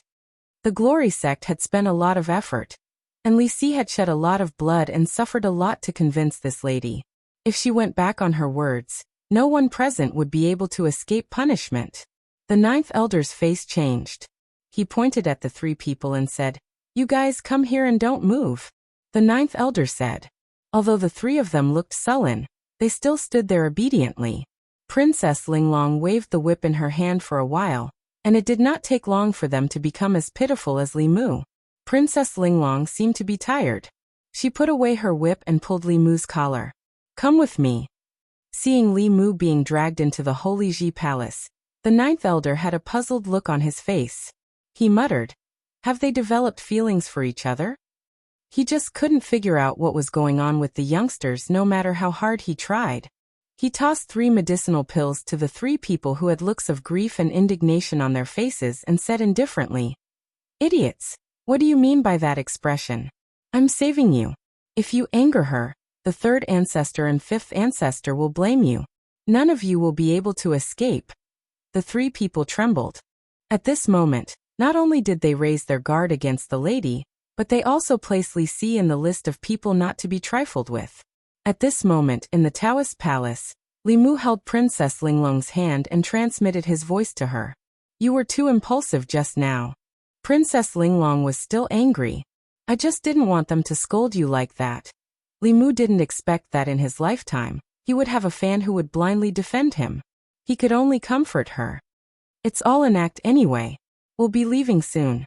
I'm afraid Yong is no longer suitable for you. When the time comes, you can come with me to Shindu." Okay. I can even see Her Majesty in Shindu." Princess Linglong said happily. Then, she realized something and her face turned pale. "What's wrong?" Li Mu asked, puzzled. Princess Linglong raised her head and looked at him worriedly. It's over. Big brotherly, I've been too harsh on you these days. If Her Majesty knows, she won't be angry, right?" Chapter 609. Li Mu thought for a while and said to Princess Linglong, "It's better not to tell her about these things." It was nothing for a man to suffer a little outside. He was not afraid of the Empress being angry, but he did not want her to feel sorry for him. He looked at Princess Linglong again and asked, "Are you ready?" Princess Linglong nodded her head. Li Mu let go of her hand, and the sun-shooting bow appeared in his hand. At the same time, an illusory shadow appeared in the cave. This was a doppelganger that Li Mu had created in a month. This doppelganger contained his full power. The doppelganger walked into Li Mu's body, and Li Mu shot the bow into the sky. After a flash of light, the earth peak flashed, and a transparent shield collapsed. Li Mu held Princess Linglong's hand and immediately used shrinking distance. The two of them appeared 100 miles away from the demonic island. Almost at the same time when the sun-shooting bow shattered the protective array, Xian Ming, who was cultivating in the tower in the middle of the island, suddenly raised her head. Her cold and emotionless face revealed a rare look of shock. She blurted out, "This is the aura of the sun-shooting bow." Then her body moved out of the tower. At the same time, she felt a spatial fluctuation coming from one of the palaces on the Earth Peak. Xian Ming scanned with her spiritual will, but she did not find Princess Linglong. The aura of the pure young body had also completely disappeared. Li Mu! She immediately realized something, and a shocking roar reverberated throughout the demonic island. Spots of white light emitted from Xian Ming's body, and in the next moment, she disappeared into thin air, leaving only a name reverberating on the demonic island. What happened? It sounded like the voice of the fifth forefather. Who angered the fifth forefather? Li Mu. Did this person do something again? Only after Xian Ming left did the experts on the demonic island react. They all flew into the sky with a confused look, not knowing what had happened. At this moment, 100 miles away from the demonic island, two figures appeared from the void. Princess Linglong's pretty face was filled with astonishment. Just a moment ago, they were still in the lair of diabolism. In the next moment, they were above the sea, and they could no longer see the ghostly island. This kind of long-distance teleportation was something that even transcendence experts couldn't master. Before she could come back to her senses, a white line suddenly appeared on the surface of the sea in the distance, and it was approaching them at an extremely fast speed. Princess Linglong asked curiously, "What is that white line?" Li Mu was alarmed and immediately said, "Leave quickly. That was not a white line. It was steam rising from the boiling sea." Xian Ming had caught up. As expected of the 5 ancestors of the demonic Tao, an old monster from 10,000 years ago. Even though Li Mu had taken the initiative, she could still catch up so quickly. Li Mu held Princess Linglong's hand and disappeared again. After 3 breaths, Xian Ming appeared at their previous location. Her face was cold as she continued to chase to the west. She said coldly, "Let's see how many times you can move." After teleporting out of the void once again, Li Mu's magic power had already been depleted by a small half. Although the shrinking ground was extremely fast, it also consumed a lot of spiritual power. Usually, he would recover his spiritual power as he hurried along. In this situation, he obviously didn't have the time to recover his spiritual power. As soon as the two of them appeared, the white line appeared on the surface of the sea again. Li Mu continued to move. This time, he and Princess Linglong appeared on a small island. Floating above the island, Li Mu didn't run away again. Instead, he quietly waited for Xian Ming's arrival. After a few breaths, the white line on the surface of the sea swept over, and the figure of a woman in white walked out. She was about 100 feet away from Li Mu. However, she didn't attack Li Mu. Instead, she looked down at the sea below and said coldly, "Come out." A shadow flew out from the sea and turned into an old man. He cupped his hands at Xian Ming and said, "Greetings, Lord Xian Ming." Looking at the old man in front of her, Xian Ming's expression became dignified. She said coldly, "Ghost servant, you dare to stop me?" When she was at her peak, even the ghost lord was afraid of her. She didn't care about a mere ghost servant. However, in this life she hadn't cultivated to the peak. The ghost servant in front of her had the strength to fight with her. The ghost servant just looked at her calmly and said, "I have to obey the master's order. Lord Xian Ming, please don't blame me." "Then let's die together with them." Xian Ming's expression was cold. The sea below also froze instantly. Her cold voice seemed to come from the endless hell. As soon as Xian Ming's voice fell, Li Mu felt that the blood and primordial spirit in his body were about to break out. Princess Linglong's face was even paler. Her primordial spirit shadow appeared outside her body. Li Mu immediately sent her into the flask space. He also distanced himself from the battlefield. Both Xian Ming and the ghost servant had the strength of the peak of the transcendent realm. In the center of their battle, within a radius of 10 miles, huge waves rolled up. The seawater boiled into fog for a moment, and then froze into ice for a moment. The sky also dimmed. The white clouds near the battlefield were scattered and disappeared. Li Mu was dozens of miles away. His hair and clothes fluttered because of the wind caused by the aftermath of the spell. The ghost servant's spiritual power was more profound, but Xianming's experience was obviously more abundant. The two of them couldn't determine the winner in a short time. However, if the battle dragged on for a long time, the experts of the demon sect from the Ghost Island would arrive. In Li Mu's hand, the sun-shooting bow appeared again. He quickly locked onto Xianming and shot an arrow. This arrow took away one of Xianming's arms. Li Mu's spiritual power was also depleted. He quickly used the incantation to recover his spiritual power, and waited for the second arrow to be shot. There was no need to talk about martial ethics when dealing with the enemy. It would be best if he could kill her today. Even if he couldn't, he had to end the battle as soon as possible. After being hit by the sun-shooting bow, Xianming's strength was damaged. In the battle with the ghost servant, she immediately fell into a disadvantage. At this time, the ghost servant suddenly said, "Ghost Empress, please lend me the sun-shooting bow." Li Mu didn't react at first. He was stunned for a moment before he realized what the Ghost Empress meant. At present, other than the Tao Te Ching that could injure the enemy 800 and himself 1,000, the sun-shooting bow was his biggest trump card. Li Mu naturally couldn't give it to others easily. This bow couldn't recognize an owner. Whoever had it could use it. If it was given to an evil person, wouldn't there be endless troubles? Li Mu was still hesitating, but Xianming's expression had changed greatly. She no longer fought with the ghost servant. Her body turned into a white light and disappeared into the sky in a flash. The ghost servant slowly flew back. He cupped his hands at Li Mu and said, "Please forgive this old servant for being rash. Otherwise, I wouldn't have been able to intimidate her." Li Mu hadn't seen the other abilities of the 5 ancestors of the demonic way, but her ability to escape was top-notch. Both times, she was decisive and straightforward, without any hesitation. No wonder her memory could be safely passed down for 10,000 years without any mistakes. Li Mu didn't delay. He and the ghost servant flew to the coast of the South Sea. At this moment, the crisis had been resolved. However, 3 days later, when the third ancestor woke up, they would have to bear the fury of an 8th realm expert. He had to make thorough arrangements early. When Li Mu brought Princess Linglong back to Yong, Xianming, who had lost an arm, also returned to Ghost Island. He and the third ancestor didn't expect that Li Si was actually Li Mu. His purpose in coming to Ghost Island was to rescue Princess Linglong and steal the Heavenly Book. He actually succeeded. Although the Sage sect had obtained a page of the Heavenly Book from Yong, 3 pages had been snatched away by Li Mu. It was a disastrous loss. What was even more infuriating was that everyone, including her and the third ancestor, had been fooled by Li Mu. For 10,000 years, no one had ever done such a thing. The Sage sect had never lost the Heavenly Book they had obtained.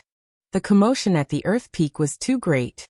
In addition, the 5th ancestor had returned with an arm missing. This matter quickly caused a huge uproar on Ghost Island. Li Si is a spy. He is that Li Mu from the Great Zhou? He snatched away Princess Linglong and the Heavenly Book.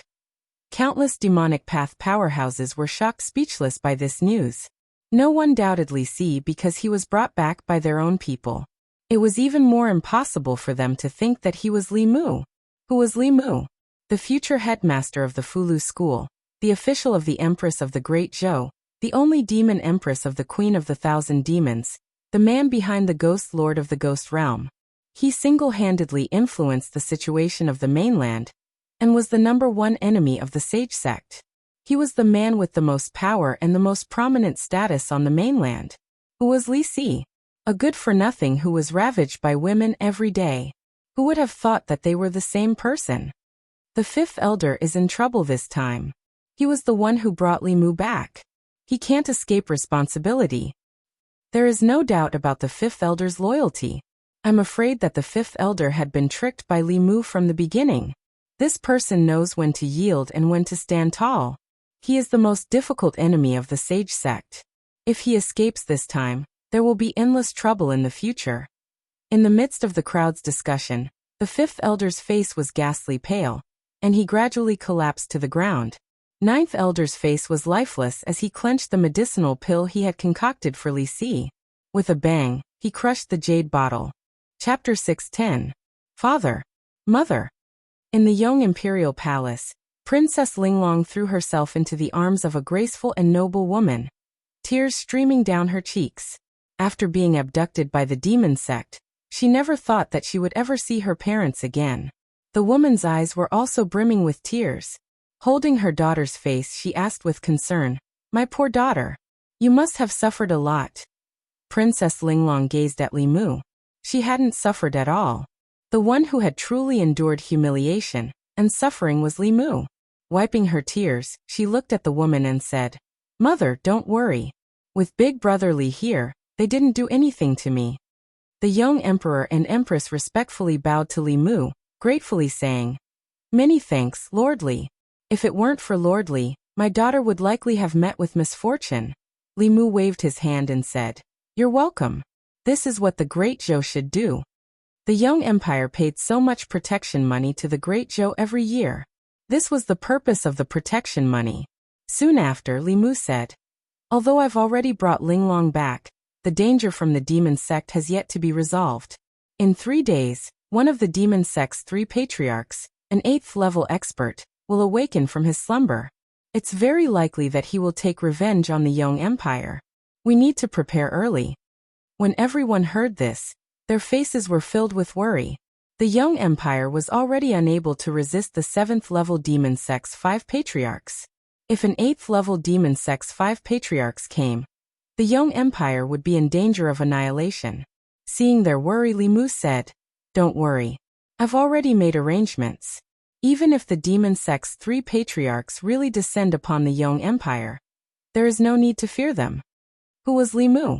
He was the continent's legend. He had pacified the Great Zhou, allied with the Yao nation, and allied with the Ghost Realm. Everything he had done was worthy of being recorded in the annals of history. Not long ago, he had charged into the demon sect's lair alone and rescued Linglong from the hands of the world's top experts. The people of the Yong Empire had long since regarded him as their backbone. The Yong Emperor solemnly said, "If Lord Li has any instructions, the Yong Empire will definitely do them." Li Mu nodded and said, "I need some high-grade spiritual jades and some top-grade materials for setting up arrays." The Yong Emperor immediately replied, "We will have someone make the arrangements." Li Mu had only felt the tip of the iceberg from Tianjizi. That mountain-like pressure was still fresh in his memory. There was an insurmountable gap between the 7th realm and the 8th realm. Even if several 7th realm cultivators joined forces, they were still no match for an 8th realm cultivator. However, if several of them were not enough, what about 10 of them? The state of Yong currently had 3 transcendents. The southern states had the 5 Taoist sects, the Ghost Realm, the Yao Nation, the 4 Buddhist sects, and the Great Zhou. Li Mu hadn't calculated in detail before, but after doing so, he realized that he could mobilize so many transcendents just by relying on his reputation and the subordinates he controlled. If he could integrate this force, even the 3 ancestors of the demon sect wouldn't be able to return alive. The only problem was that the 4 Taoist sects were still fine. They were originally in the south and could support the state of Yong in a short period of time. However, the Great Zhou, the Fulu School, the Yao Nation, and the Ghost Realm were too far away from the state of Yong and couldn't provide timely assistance, unless he could gather them together in an extremely short period of time. Coincidentally, the heavenly tomes of the Spirit Array sect recorded an ultra-long-distance teleportation array. This kind of teleportation array could easily teleport people tens of thousands of li, or even tens of thousands of li away in an instant. It could be said that it utilized the power of space to the limit. The only drawback was that it consumed too many resources. Every teleportation required a large amount of high-grade spiritual jades as the energy source. Once or twice was fine, but if used too many times, even a large sect like the Fulu School would use up all of its spiritual jades. If that weren't the case, Li Mu would have already constructed countless of these teleportation arrays. One was in the Divine Capital, one was in the Yao Nation, one was in the Ghost Realm, and one was in Mount Baiyun. How much time could they save? As one of the wealthiest people on the continent, Li Mu still hadn't chosen to construct this kind of teleportation array. This was enough to show just how expensive it was. In the current situation, he had no choice but to do so. If the three ancestors of the demonic Tao personally descended, the state of Yong would undoubtedly be destroyed. It could be said that apart from the Xuanzong, the demon sect could destroy any of the various powers on the continent. If he constructed long-distance teleportation arrays in every region, he would be able to provide reinforcements when one side was in trouble. The cost of teleportation arrays was too great, so he wouldn't normally use them. He would only activate them when the various powers were facing a great crisis. On the way back, Li Mu had already sent a message to the various powers, ordering them to immediately prepare the materials. In the following 3 days and 2 nights, he wouldn't be able to rest for even a moment. After personally helping the state of Yong construct the teleportation array and teaching them how to use it, Li Mu immediately headed for the Spirit Array sect. It would take too long for him to set up the teleportation array by himself. He needed to find some helpers from the Spirit Array sect. Meanwhile, in the state of Yong, Princess Linglong was telling the imperial family in detail about what had happened in the past few days. A month ago, everyone, including the Emperor of Yong, believed that the Great Zhou's promise to help them rescue Linglong, and that they had to wait for news was just a temporary prevarication. Unexpectedly, a month later, Li Mu had brought Linglong back in one piece. After hearing the entire story from Linglong, everyone's hearts were in turmoil, unable to calm down for a long time. As a Realm 6 cultivator, how much courage did one need to venture deep into the demon nest alone? To put down one's noble status and use the most humble attitude to accept inhumane torture and humiliation every day, all for the sake of waiting for an opportunity. How many people could do such a thing? More importantly, he had succeeded. He had successfully rescued Linglong from the hands of countless demonic Tao experts. It could be said to be a miracle. This should have been an impossible task, but he had done it. Not only had he rescued Linglong, but he had also snatched away the 3 pages of the heavenly tomes of the demonic Tao, creating a miracle among miracles. It was no wonder that even the Empress of the Great Zhou had pledged her heart to him. In Princess Linglong's mind, that tall and lofty figure had already become like a mountain. The Empress of Yong sighed softly and said, "We owe Lordly a huge favor. I don't know how we can repay him." The Emperor of Yong thought for a long time and said, "Why don't?" The husband and wife looked at each other, understanding each other's intentions. The Empress of Yong said, "That will depend on whether Linglong agrees or not." Princess Linglong nodded repeatedly. "I agree. I agree to anything." The Emperor of Yong said, "We are prepared to give the Emperor's qi to Lordly." Princess Linglong said disappointedly, "So father was talking about the Emperor's qi." The Emperor of Yong looked at her and asked, "Then what did you think it was?" Princess Linglong sighed softly and said, "I thought it was something else. Like I said, how could there be such a good thing?" 2 days later.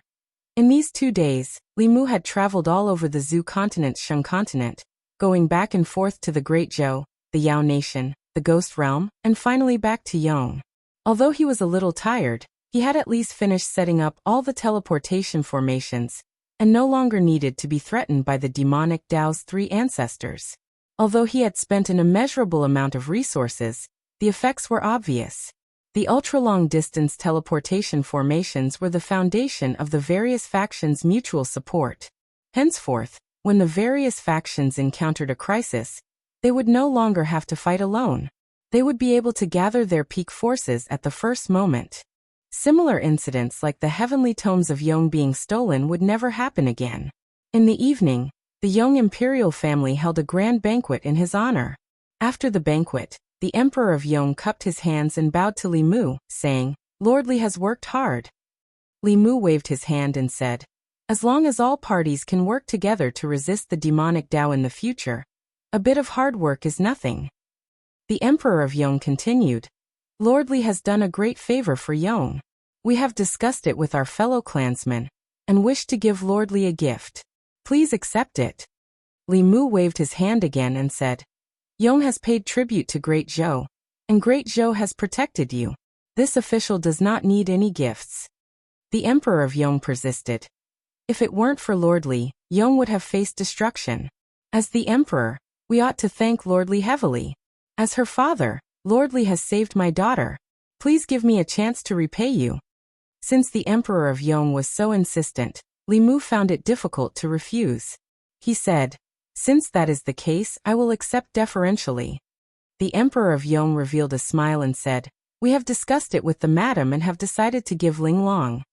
Li Mu's complexion changed greatly, and he hastily said, "You can't. You absolutely can't. One didn't necessarily need to repay a life-saving favor with one's body." Xiaobai was still lining up, so how could Ling Long have a turn? Moreover, her name wasn't in the Empress booklet. The Emperor of Yong simply didn't know that he was biting the hand that fed him. At this moment, the Emperor of Yong continued, "I will give Ling Long's strand of imperial qi to Lord Li. Please accept it." Li Mu stared blankly for a moment before asking, "So you were talking about imperial qi?" The Emperor of Yong nodded and said, "Half a year ago, Yong's ancestral shrine condensed another strand of imperial qi. Originally, it was to wait for Ling Long to advance to the 6th level before allowing her to refine it. What did Lord Li think it was?" Li Mu coughed softly, his complexion returning to normal. He changed the topic and said, No. This gift is too valuable. I cannot accept it." However, the young emperor persisted. "We have provoked such a powerful enemy. Even if Yong had another 7th level expert, it would be useless. Ling Long has already agreed to this matter. Lord Li, please don't refuse." The Great Zhou hadn't condensed a single strand of imperial qi for 50 years. The two factions had argued for several years over who should possess the imperial qi. This gift could no longer be described as valuable. Li Mu continued to refuse. "No, I truly cannot accept this gift." The young emperor thought for a moment before asking, "Does Lord Li mean that you want us to betroth Ling Long to you?" Li Mu flatly said, "How is that possible? Am I that kind of person?" Hearing this, the young emperor fell into deep thought. Li Mu thought for a moment. He had too many beauties by his side. In the eyes of those who didn't understand him, he really did seem like that kind of person. To prove that he really wasn't that kind of person, Li Mu could say, "In that case, it would be impolite for this official to refuse that strand of imperial qi." Chapter 611. In the Yong Ancestral Shrine, a golden dragon made of telekinesis coiled around a huge stone pillar. Compared to the golden dragon that Li Mu saw in the Great Zhou Ancestral Shrine, this dragon was slightly larger, but not by much. It probably wouldn't be long before the Great Zhou's imperial aura matured. It had to be said that the Yong Kingdom's ability to rule a country, and win the hearts of the people, was unique. Its territory was only a tenth of the Great Zhou's, and its population was far less than the Great Zhou's. However, the speed at which it condensed imperial aura far surpassed the Great Zhou's. Li Mu couldn't help but be curious about the strategy recorded in the Yong Kingdom's Heavenly Tome. Unfortunately, the Heavenly Tome was still in the hands of the demon sect. Knowing that Ling Long had already comprehended the Heavenly Tome, Xianming didn't give it to her. Therefore, it was a 1-for-3 exchange. The demon sect had stolen 1 page of the Heavenly Tome from Yong, while Li Mu had stolen 3 pages from the demon sect. No matter how one looked at it, Li Mu didn't lose out.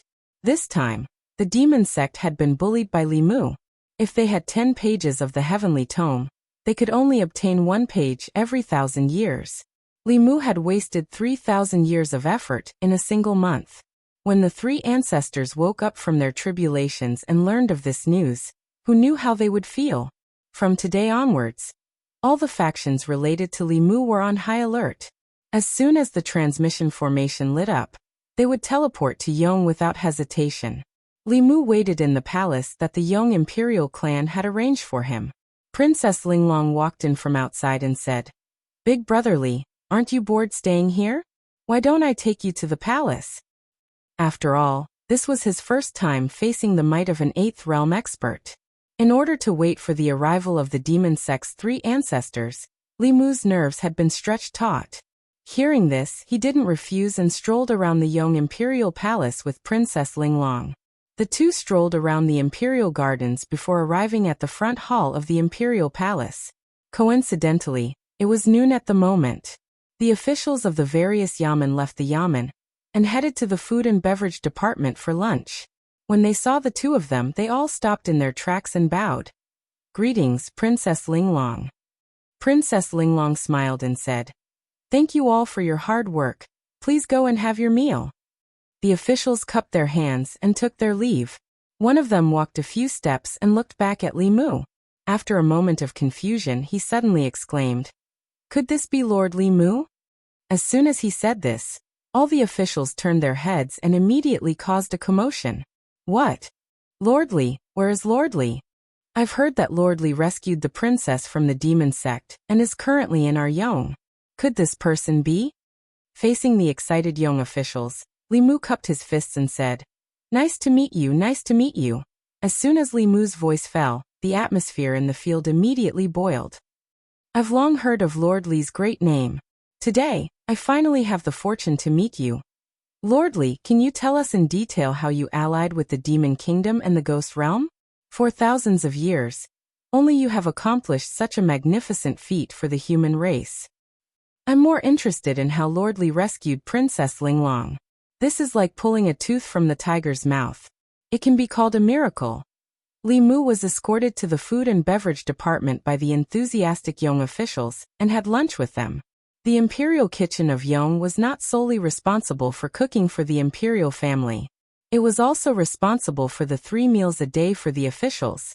The Yong court had even established a food and beverage department for this purpose. The food and beverage department had famous chefs from all over the country, who specialized in the local cuisines of each region. This allowed the officials, regardless of where they came from, to eat their own local cuisine in the palace. With regards to this point, Li Mu planned to imitate the Yong court when he returned. Only by treating the officials well could he increase their efficiency and enthusiasm in their work. Moreover, hiring a few chefs did not require a lot of investment, but it could bring unexpected benefits. "Lord Li, I've heard that the Empress of the Great Zhou, the Queen of the Myriad Demons, and the Ghost Lord of the Ghost Realm are all your lovers. Lord Li is truly worthy of being our role model. Whenever Lord Li plans to attack Xuanzong, we will support you in seeking justice. Lord Li, tell us, how did you escape from the clutches of so many demonic Dao experts?" Li Mu had never imagined that his largest fan club would be in the Yong court. Many officials in the Great Zhou feared him and avoided him like the plague. When the Yong court officials, especially the younger ones, saw him, they were like fans meeting their idol. Among them, Linglong was the head fan club. As a qualified fan club leader, Linglong took the initiative to lead Li Mu away from the imperial palace when she saw that he was unable to bear the harassment of the younger officials. Walking on the streets of the Yong court, Li Mu felt as if he was taking a stroll in the divine capital. The citizens of the Yong kingdom were full of vigor, unlike the people Li Mu saw when he first came to Shindu. Most of them were lifeless, like walking corpses. The citizens of the Yong kingdom naturally had a lot of telekinesis. On the streets of the Yong court, children played with each other, cheerful laughter filling the air. As the elderly walked through the streets, people took the initiative to support them. Li Mu even saw nursing homes and orphanages. Linglong told him that the court would take care of the elderly and children who had lost their families. The money and resources needed to settle them would come from the national treasury. Coupled with donations from the outside world, there would not be a situation where the elderly and children were left without a home. In addition, the court would allocate funds every year for the impoverished commoners who found it difficult to continue living, providing them with the bare minimum of living expenses. In the Yong court, if the commoners fell ill, they would not have to spend too much. The court would cover the majority of their medical expenses. Li Mu's various experiences in the state of Yong made him realize that he and the Empress had done many important things over the years, but they had neglected these trivial matters. These were the matters closest to the lives of the common people, and were also the matters that the common people were most concerned about. It was no wonder that the people of the Yong court were so united. People did not only care about their relatives, but also their children. The elderly had their parents, the strong had their uses, and the young had their strengths. The poor, widowed, lonely, alone, disabled, and ill were all taken care of. While most of the countries on the continent were still in the feudal era, the Yong court was already moving towards a harmonious society. After thinking it over, Li Mu asked, "Therefore, The trade between the Yong court and the Great Zhou court is actually for the sake of the commoners. Is this the way of governing a country described in the heavenly book? Linglong nodded. 100 years ago, the old ancestor obtained a page of the heavenly book by chance and slowly comprehended these ways of governing a country. Only then did the Yong court its current state. A single page of the heavenly book was enough to pass down a top-notch sect. The Yong court had 3 transcendents and several Dongxian experts. In fact, they were not inferior to the Daoist sections. It was not an exaggeration to view them as a sect disguised as a government. If the news of the heavenly book had not been leaked, the Yong court would have relied on the willpower of tens of millions of citizens to grow into one of the top powers on the continent in a few decades or 100 years. After all, in terms of willpower, the Great Zhou could not compare to the Yong court. Accompanied by Linglong, Li Mu toured the Yong court for a day. Many insights emerged in his mind. Aside from the dark clouds of the demonic Tao that still shrouded the continent, the Great Zhou's internal and external troubles had basically been quelled. It was time to consider improving the welfare of the commoners, and better gather the willpower of the people. The Great Zhou's commoners outnumbered the Yong court by more than 10 times. If their average willpower was at the Yong court's level, wouldn't they be able to condense a strand of imperial aura every year? Of course, the difficulty of governing such a large country was incomparable to that of the Yong court. However, if some changes were made to the commoners, the speed at which imperial aura was condensed would increase several-fold. When night fell, Li Mu and Linglong returned to the imperial palace. The various regions of the Yong court were still peaceful. Li Mu was somewhat puzzled. The demonic Dao's 3 ancestors had already finished their tribulations. When they learned that the 3 pages of the heavenly book had been stolen, they would definitely be furious. However, regardless of whether it was the Yong court or the Great Zhou, there was no news of them. The demonic Tao had only accumulated a few pages of the heavenly book for several thousand years. Now that Li Mu had stolen 3 pages, it was unlikely that they would suffer such a loss. However, it was fine if he did not come. As long as the 3 ancestors did not take action, the world would be peaceful and stable. The pressure in Li Mu's heart was swept away. Deep into the night, the Yong court was quiet. At the same time, in the depths of the southern sea, endless roars could be heard from the towering waves. Divine Predictor, you have repeatedly obstructed me. One day, I will flatten your Xuanzong. Chapter 6:12. Li Mu originally thought that after the demon sect's 3 ancestors woke up, they would immediately take revenge on him and Yong, and snatch back the heavenly tomes. Unexpectedly, he had stayed in the Yong kingdom for half a month without seeing any signs of activity. Neither the demon sect's 3 ancestors nor Xianming had any intention of snatching back the heavenly tomes. Li Mu's numerous long-distance teleportation formations seemed to have been built in vain. At this moment, Li Mu suddenly recalled that Pei Yi had once said that the 3 ancestors could not easily set foot on the continent. Although Li Mu didn't know the reason behind this, since the Devil sect didn't plan on attacking Yong, there was no need for Li Mu to remain here. The reason why he had stayed in Yong for so long was to learn how to govern Yong. The Great Zhou's internal problems had been resolved, and its external troubles had been quelled. What was needed now was peaceful development. In this aspect, he needed to learn from Yong. In the Yong Imperial Palace, Li Mu extended his hand to Linglong and said, "Let's go." This time, he wanted to bring Princess Linglong back to the divine capital. Firstly, her heart of 7 orifices was extremely attractive to the demonic Tao. If she remained in Yong, Yong would not be able to protect her. In addition, Linglong had taken the initiative to follow Li Mu to the divine capital. She felt deeply guilty for torturing Li Mu every day on the demonic island. Although it was an act, she had really done it. She had taken the initiative to follow Li Mu to atone for her sins. Li Mu had emphasized to her many times that it was only a temporary measure in times of danger. However, Princess Linglong seemed to have accepted this stubbornly. Since he was going to take her with him anyway, Li Mu let her be. Aside from protecting her, Li Mu actually had a small selfish motive.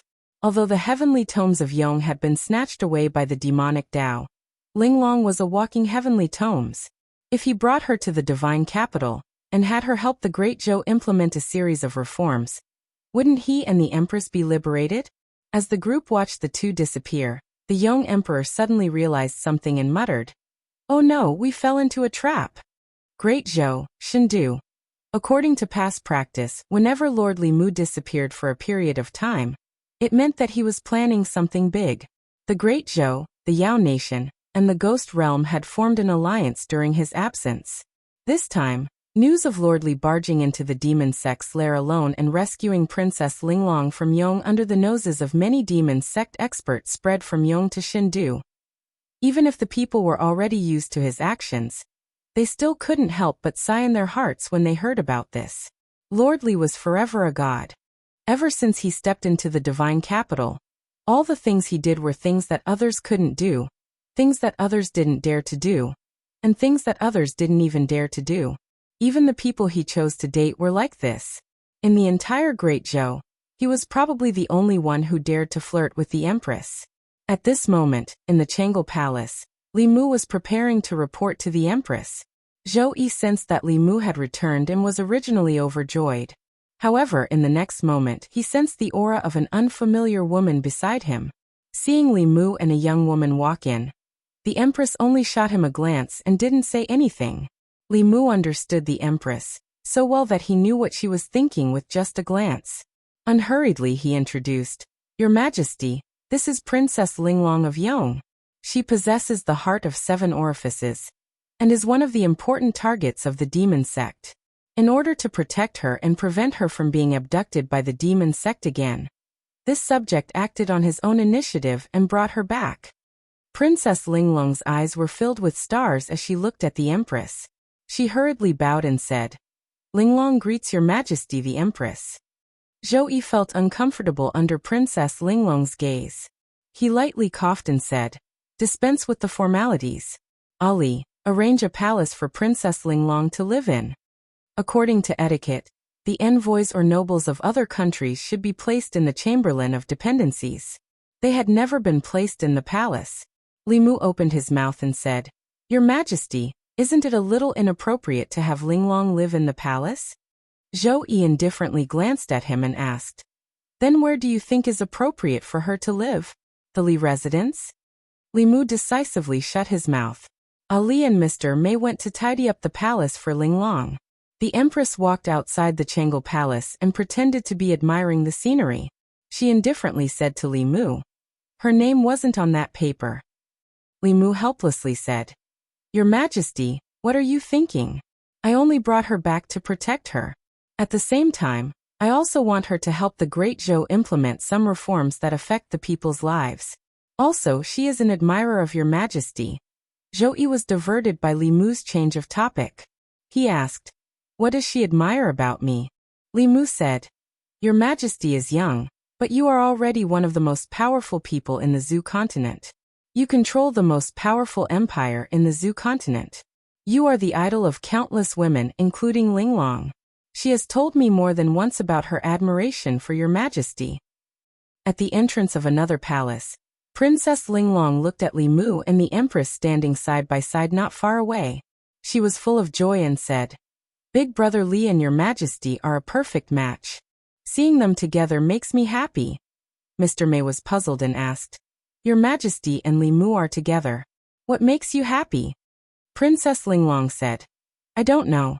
In any case, I'm just happy." Zhou Yi glanced at Linglong from the corner of her eyes and asked Li Mu, "What's there to be happy about?" Li Mu explained, "Your Majesty might not understand, but when she admires the two of us at the same time, she would very much want to see us together. Aren't the people of the divine capital like this? Your Majesty also knows the people's cries for us." Zhou Yi understood Li Mu's explanation. Countless people of the divine capital hoped that she would make Li Mu empress. She didn't expect that there would also be such a person in the distant Yong kingdom. At this moment, Zhou Qiong suddenly didn't care so much about the fact that Li Mu had brought back a beautiful woman.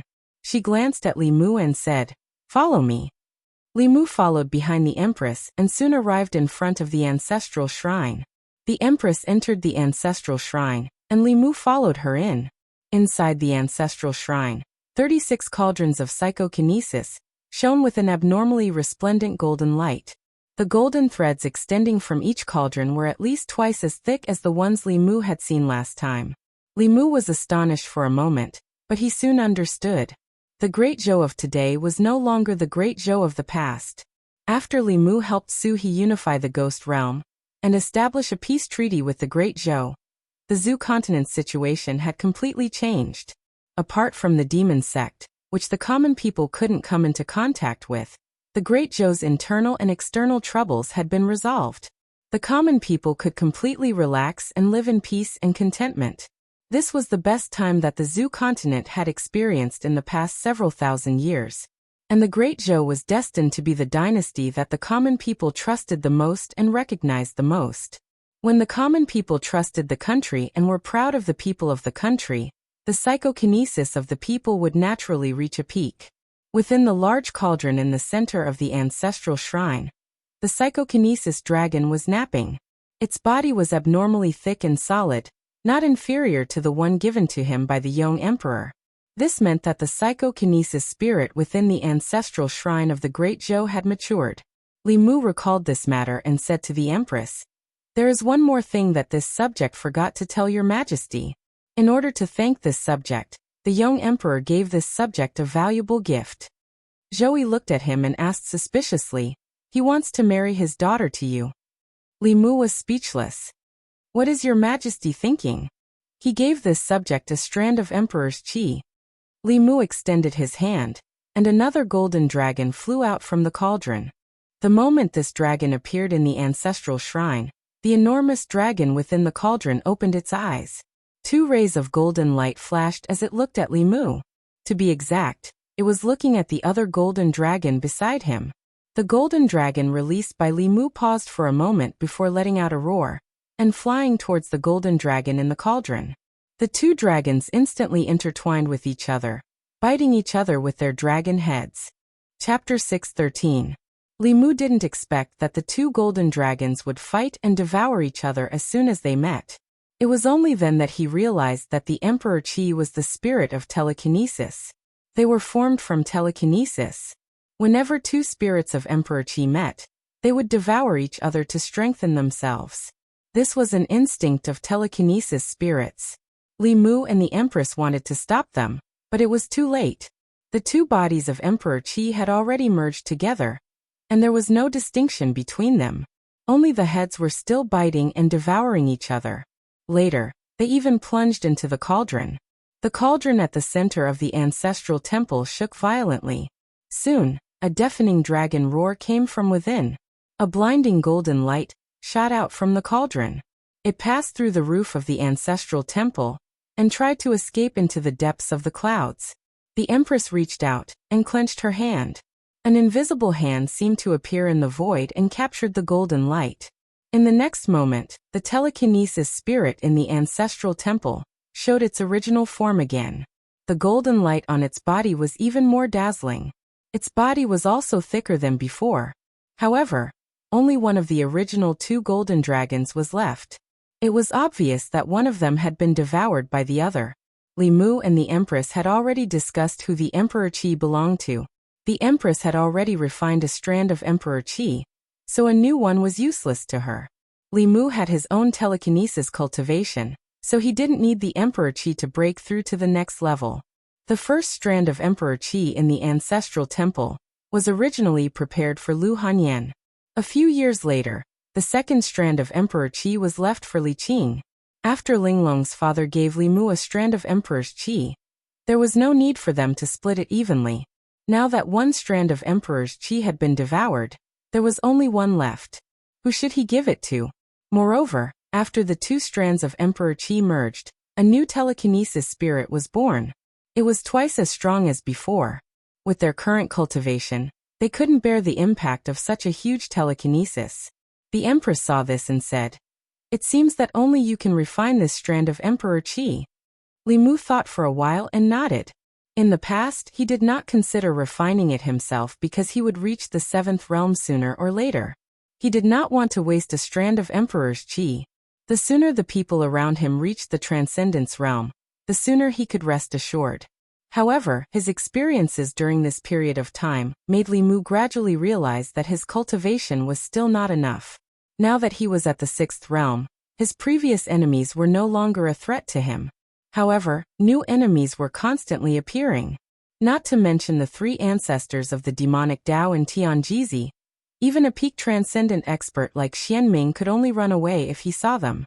He needed to at least reach the 7th level transcendent realm in order to have the confidence to stand on this continent. The time it would take to refine the Emperor Qi was uncertain. It could take months or years. This strand of Emperor Qi was far more powerful than ordinary mature Emperor Qi, so it could take even longer. Before he went into seclusion to refine the Emperor Qi, he had to arrange everything around him.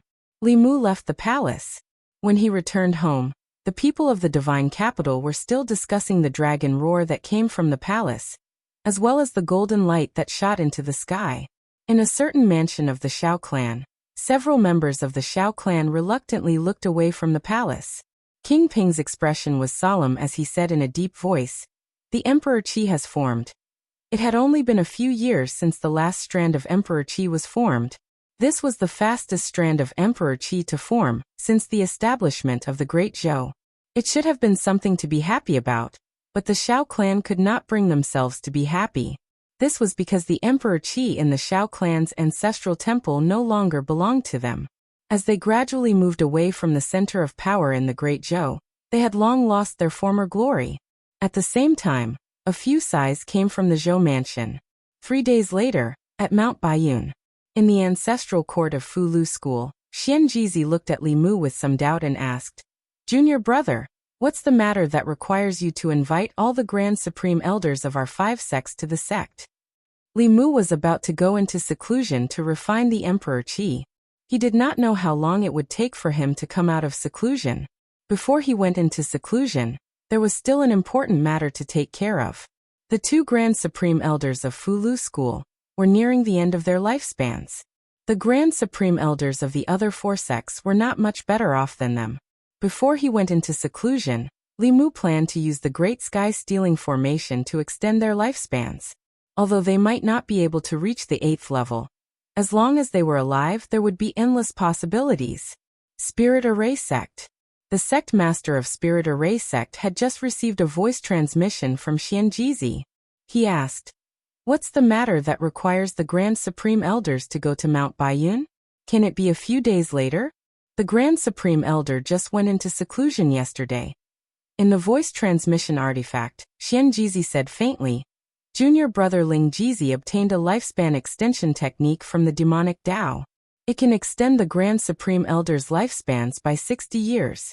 Since Martial Uncle is in seclusion, let's do it next time." The sect master of Spirit Array Sect was stunned for a moment, then immediately said, "No need, no need. When will he go into seclusion again? I'll go call him now." A heavenly fate talisman that could extend the lifespan of a transcendent expert by 3 to 5 years was a priceless treasure. What was the concept of extending one's lifespan by 160-year cycle? It wasn't extending one's lifespan, but rather an opportunity and a possibility. Even if the Prime Elder was in secluded meditation, the headmaster would still call him out. Not long after, 2 streams of light flew out of the ancestral court of Spirit Array Sect and headed north. The speed of the light was unbelievably fast. Some of the elders of Spirit Array Sect looked at the sky with shock in their eyes. They muttered, "This speed, the Grand Supreme Elder's cultivation has improved again." In a quarter of an hour, 2 streams of light each from Spirit Array Sect, Pill Cauldron Sect, and South Sect and North Sect flew towards Mount Baiyun at the maximum speed of the 7th realm. A day later, on the plaza of the main peak of Mount Baiyun, a huge formation had been set up. Apart from Xuanzong, 10 Grand Supreme Elders of the 6 Taoist sects sat cross-legged in the formation. Their eyes were filled with excitement and anticipation.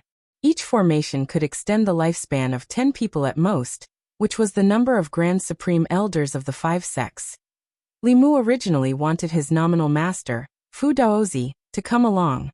However, he was in seclusion to comprehend the Fulu Great Tao. If he forcefully broke through, all his previous efforts would be wasted. If he did not come out before the end of his life, Li Mu would have no choice but to forcefully wake him up. Under everyone's gaze, Li Mu struck a spell into the formation. The entire formation flickered with white light. The spiritual energy of several mountains of supreme-grade spiritual jades that were set up at the key positions of the formation was instantly depleted and turned into dust. Li Mu's attention was completely focused on the formation. The supreme-grade spiritual jades required for this formation had almost emptied the 5 sex assets. If it failed, they would not be able to set it up again in a short period of time. Fortunately, the next scene did not disappoint Li Mu. Above their heads, a dense whirlpool gradually appeared. Strands of unknown energy were attracted from the other side of the whirlpool and drilled into the bodies of the people in the formation. In the next moment, a magical scene appeared. The Grand Supreme Elder's white hair gradually turned black. The frowns on their faces lessened, and the spots disappeared. The lethargy and death aura on their bodies also gradually disappeared. Outside the formation, everyone's breathing began to become heavy. How could any cultivator resist the temptation of having an extra 60 years of lifespan? Everyone's attention was on the Grand Supreme Elders. Only Li Mu's gaze was fixed on the slowly disappearing spatial vortex in the void. The energy that allowed the Grand Supreme Elders to reverse time was something he had never seen in the real world. It was like spiritual energy, but much purer than spiritual energy. Moreover, no matter how pure the spiritual energy was, it did not have the effect of reversing time. Energy would not appear for no reason. Where did this mysterious energy come from? There had been demonic cultivators who had tried to find the answer to this question. Without exception, they had all died on the way. This vortex seemed calm, but it contained an endless and violent spatial power. Whether it was the physical body or the primordial spirit, once touched, it would immediately be crushed and devoured. Not even a trace of residue would be left. Not long after, the spiritual energy was exhausted. The spatial vortex above the formation slowly dissipated. The void returned to calmness as if nothing had happened. However, the 10 Grand Supreme Elders sitting cross-legged in the square had undergone a great change. Although they had not recovered to their prime, they were no longer old men with one foot in the grave. Most of the wrinkles on their faces had disappeared, and their hair had turned black. Their laughter, full of energy, echoed throughout the main peak. Chapter 6:14. Feeling the new vitality in their bodies, the 2 Grand Supreme Elders of Fu School felt extremely complicated. 2 years ago, they had a premonition that the end of their lives was near.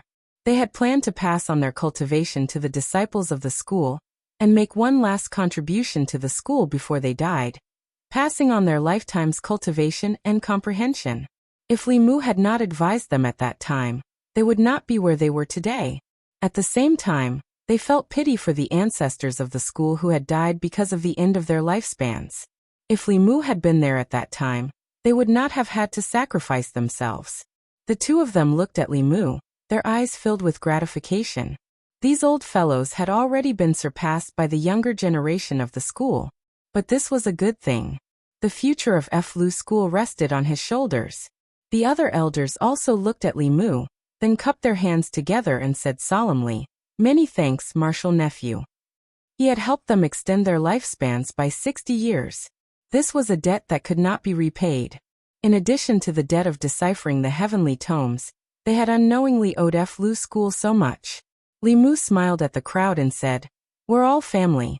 Martial uncles, there's no need to be so polite." Xian Jizi also smiled and said, "I've already had the disciples prepare a banquet in the main hall to congratulate martial uncles. Martial uncles, please come." After the banquet, the Grand Supreme Elders of the various sects did not leave. Instead, they stayed on Mount Baiyun and discussed the Tao with each other.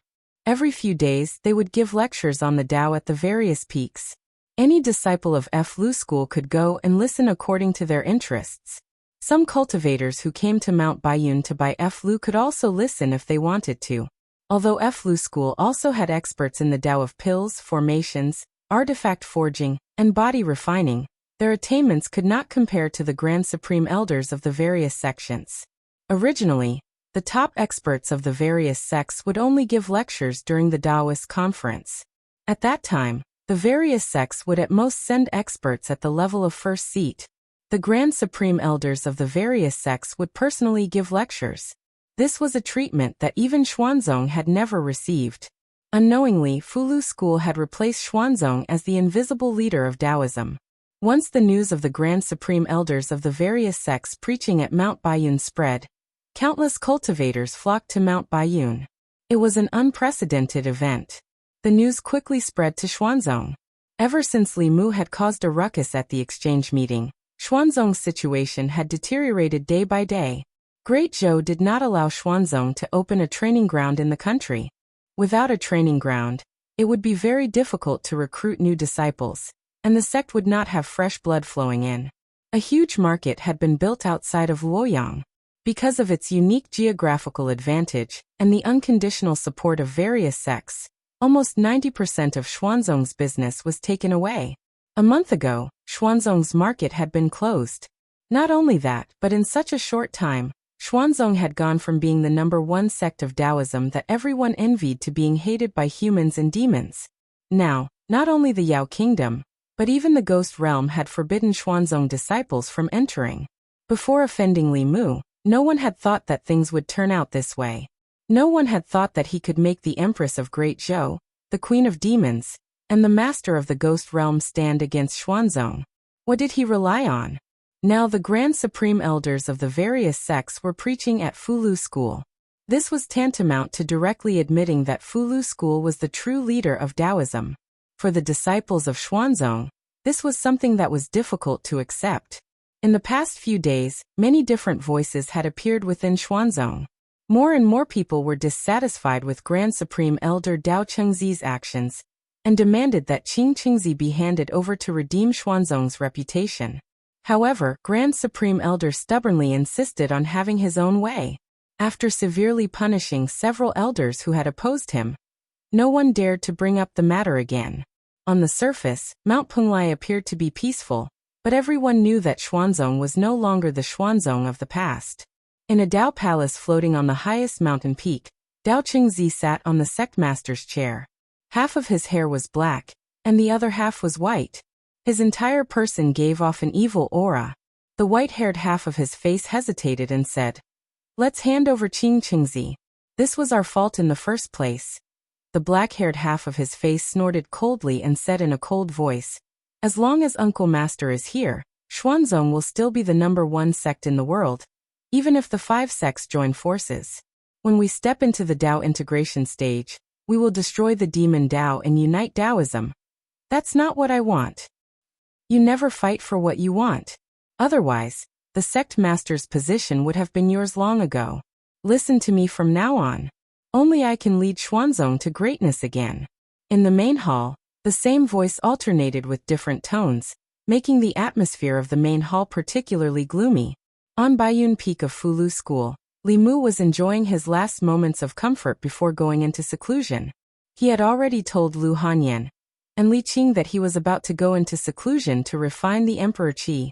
The 2 strands of Emperor Qi that he had prepared for them had swallowed each other and become one. It was no longer something that they could withstand. After receiving Ao Qing's inheritance, Li Mu's body was comparable to that of a dragon. Other than the Empress, he was the only one who could withstand this strengthened version of Emperor Qi. With the Empress's current cultivation, unless she had more than 10 strands of Emperor's Qi, her cultivation would not improve much if she only refined 1 or 2 strands. In comparison, Li Mu needed it more. Li Mu didn't choose Baiyun Peak as the location for his seclusion. Instead, he chose Chengdu. He had been running around these days and didn't have time to improve his relationship with the Empress. Now he had to go into seclusion for a long time. In that case, it was best to go into seclusion near the Empress. If he made her unhappy, Li Mu would suffer. Bringing Lu Hanyan, Li Qing Wanwan, and Xiaobai back to Chengdu, Li Mu accompanied them for a few more days. Then he was about to go into seclusion. On the last night before he went into seclusion, he once again enjoyed the blessings of having multiple partners. In the morning, both sides were filled with warmth and fragrance. Lu Hanyan gently drew circles on his chest and asked, "How long will it take this time?" Li Mu thought for a moment and said, "Within a year." When the Empress refined the Emperor Qi, she took half a year. Phantom Princess had also been in seclusion for several months. They had only refined a normal strand of Emperor Qi. Li Mu's strengthened version of Emperor Qi should take longer to refine. In the Li residence, when the sun rose to the middle of the sky, Li Mu walked out of his room. He walked into the courtyard and touched Wanwan and Xiaobai's heads. He said, "Cultivate well and wait for me at home." After hugging them gently, Li Mu left the house and walked into the palace. The Empress was already waiting for him in Changle Palace. Li Mu gave the Dao Bell and Sun Shooting Bow to the Empress and said, "Just in case, take these 2 magic treasures." Although her cultivation hadn't reached the 8th realm, she had the strongest defense and attack magic treasures. Even if the 3 patriarchs of the demonic way came, they couldn't do anything to her. He would be in seclusion in the underground palace behind Changle Palace. That was where the Empress usually cultivated. Li Mu looked at the Empress and said, "I'll go now." Zhou nodded and said, "Go." Li Mu turned around. Zhou suddenly said, "Wait." Li Mu turned around and asked, "Is there anything else, Your Majesty?" Zhou tiptoed and kissed him gently on the lips. She said, "Come out soon." At the entrance of Changle Palace, Linglong saw this scene and suddenly blushed. Mr. Mei glanced at her and asked, "Why are you blushing?" Princess Linglong clasped her hands together and said excitedly, "I don't know, but I'm just happy." Ridiculous. Lord Mei no longer paid any attention to her. When he looked at Shangguan Li, he was stunned and said in surprise, "Ali, why are you blushing too?" Chapter 6:15. Great Zhou Imperial Palace, Underground Palace. Li Mu sat cross-legged on the ground, watching the heavy stone door slowly close. The Empress, Ali, Exquisite, and the others also disappeared through the door. Beside him was a mountain of spiritual jade. With a thought, Li Mu summoned the image of a golden dragon. As soon as the dragon appeared, it tried to escape, but the underground palace was sealed off by an array. It could only scurry around in this space before it was bounced back by the array on the wall. After a series of collisions, it roared and charged into Li Mu's body. As the telekinesis spirit entered his body, Li Mu's body radiated golden light, as dazzling as the sun. This energy was extremely violent, completely different from the gentle telekinesis he had absorbed in the past. Boundless telekinesis rampaged through his body, as if it wanted to destroy everything. Fortunately, Li Mu's body was comparable to that of the dragon race. After the baptism of the dragon marrow, this pain was nothing to him. Not long after, a golden cocoon formed on the outside of his body. The golden cocoon emitted a faint fluorescent light. The spiritual jade in the underground palace seemed to be attracted by something. The spiritual qi within slowly dissipated and was absorbed into the golden cocoon. The underground palace fell into a long silence. 1 month, 2 months, 3 months. Half a year passed in the blink of an eye. In this half a year, the Zhou continent was peaceful. The people of the Great Zhou lived in peace and contentment. In the ancestral temple of the imperial palace, the new imperial qi had already taken shape. In the past, the imperial court would have needed more than 10 years to condense telekinesis. Now it only took the imperial court half a year. In this half a year, the imperial court issued many policies. The imperial court opened medical centers in the various counties and counties, reducing the majority of the people's medical expenses. At the same time, welfare homes and shelters were established in the various counties to support the elderly and orphans abandoned by their parents. Some people who lived in poverty and found it difficult to survive were also helped by the imperial court. The introduction of a series of policies benefiting the people made them trust the imperial court more and more. The unity of the people's hearts reached a peak since the founding of the Great Zhou. When the empress had just ascended the throne, there was a saying among the people that if a woman became empress, yin and yang would be reversed, and heaven and earth would be in rebellion. Now the common people could no longer hear such voices. The wise and mighty Her Majesty the Empress and official Li, who wholeheartedly served the people, were in perfect harmony. It was because of this that the people of the Great Zhou's 36 counties could live such good lives today. If anyone dared to criticize this, they would be drowned in the mouths of the people even without the imperial court taking action. Great Zhou's Shendu. The citizens of Shendu had not heard from Lord Li for half a year. After disappearing for half a year, the people did not forget about him. Everyone knew that they were living and working in peace now, because there were countless people like Lord Li who were silently working for them in the dark. They did not know the names of these people, nor did they know their identities, but they definitely existed. They used their backbone to prop up the Great Zhou. On the streets of Fairy's capital, Wanwan and Xiaobai each held a stick of candied hawthorn as they followed behind Lu Hanyan and Li Qing. Wanwan licked the icing on the surface and muttered, "Young master has been in seclusion for half a year. When will he come out?" Xiaobai gently took a bite of the hawthorn and said, "Benefactor said that he will only come out in about a year." Wanwan sighed and said, "Then Miss will have to think about him for another half a year." Lu Hanyan turned her head and glanced at her, saying, "I didn't. It was clearly you who was thinking about him." Wanwan said, "Then who was the one who called out young master's name in her dream last night, and even touched and kissed me?" Lu Hanyan glanced at Li Qing beside her and blushed. She quickly covered Wanwan's mouth and transmitted her voice, "That was your dream." Wanwan's mouth was covered by Lu Hanyan. Xiaobai hurriedly continued to eat her candied hawthorn. In her heart, she felt that it was nothing to dream about Benefactor. She also dreamed about Benefactor many times. Sometimes when she slept with Wanwan, she would also think of Wanwan as him. However, she would at most hug and not touch and kiss. Walking on the streets of Chengdu, the girls suddenly lost the mood to shop and looked in the direction of the Imperial Palace at the same time. At this time, in Changle Palace, Zhongling was running around barefooted and playing with Qing Xian. Princess Linglong was sitting where Li Mu was originally sitting. She replaced the Empress and focused on reading the memorials.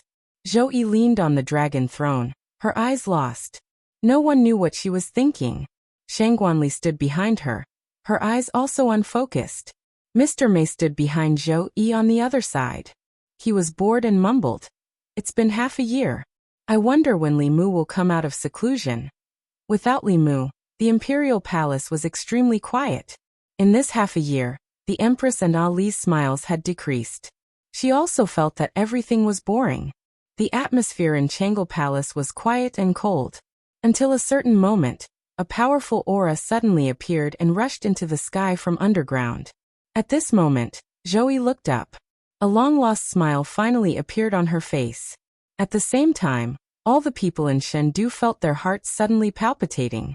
All the cultivators, no matter what they were doing, looked up immediately with shock. What a powerful aura. It seems like someone broke through. It's the aura of a breakthrough. Such a powerful aura.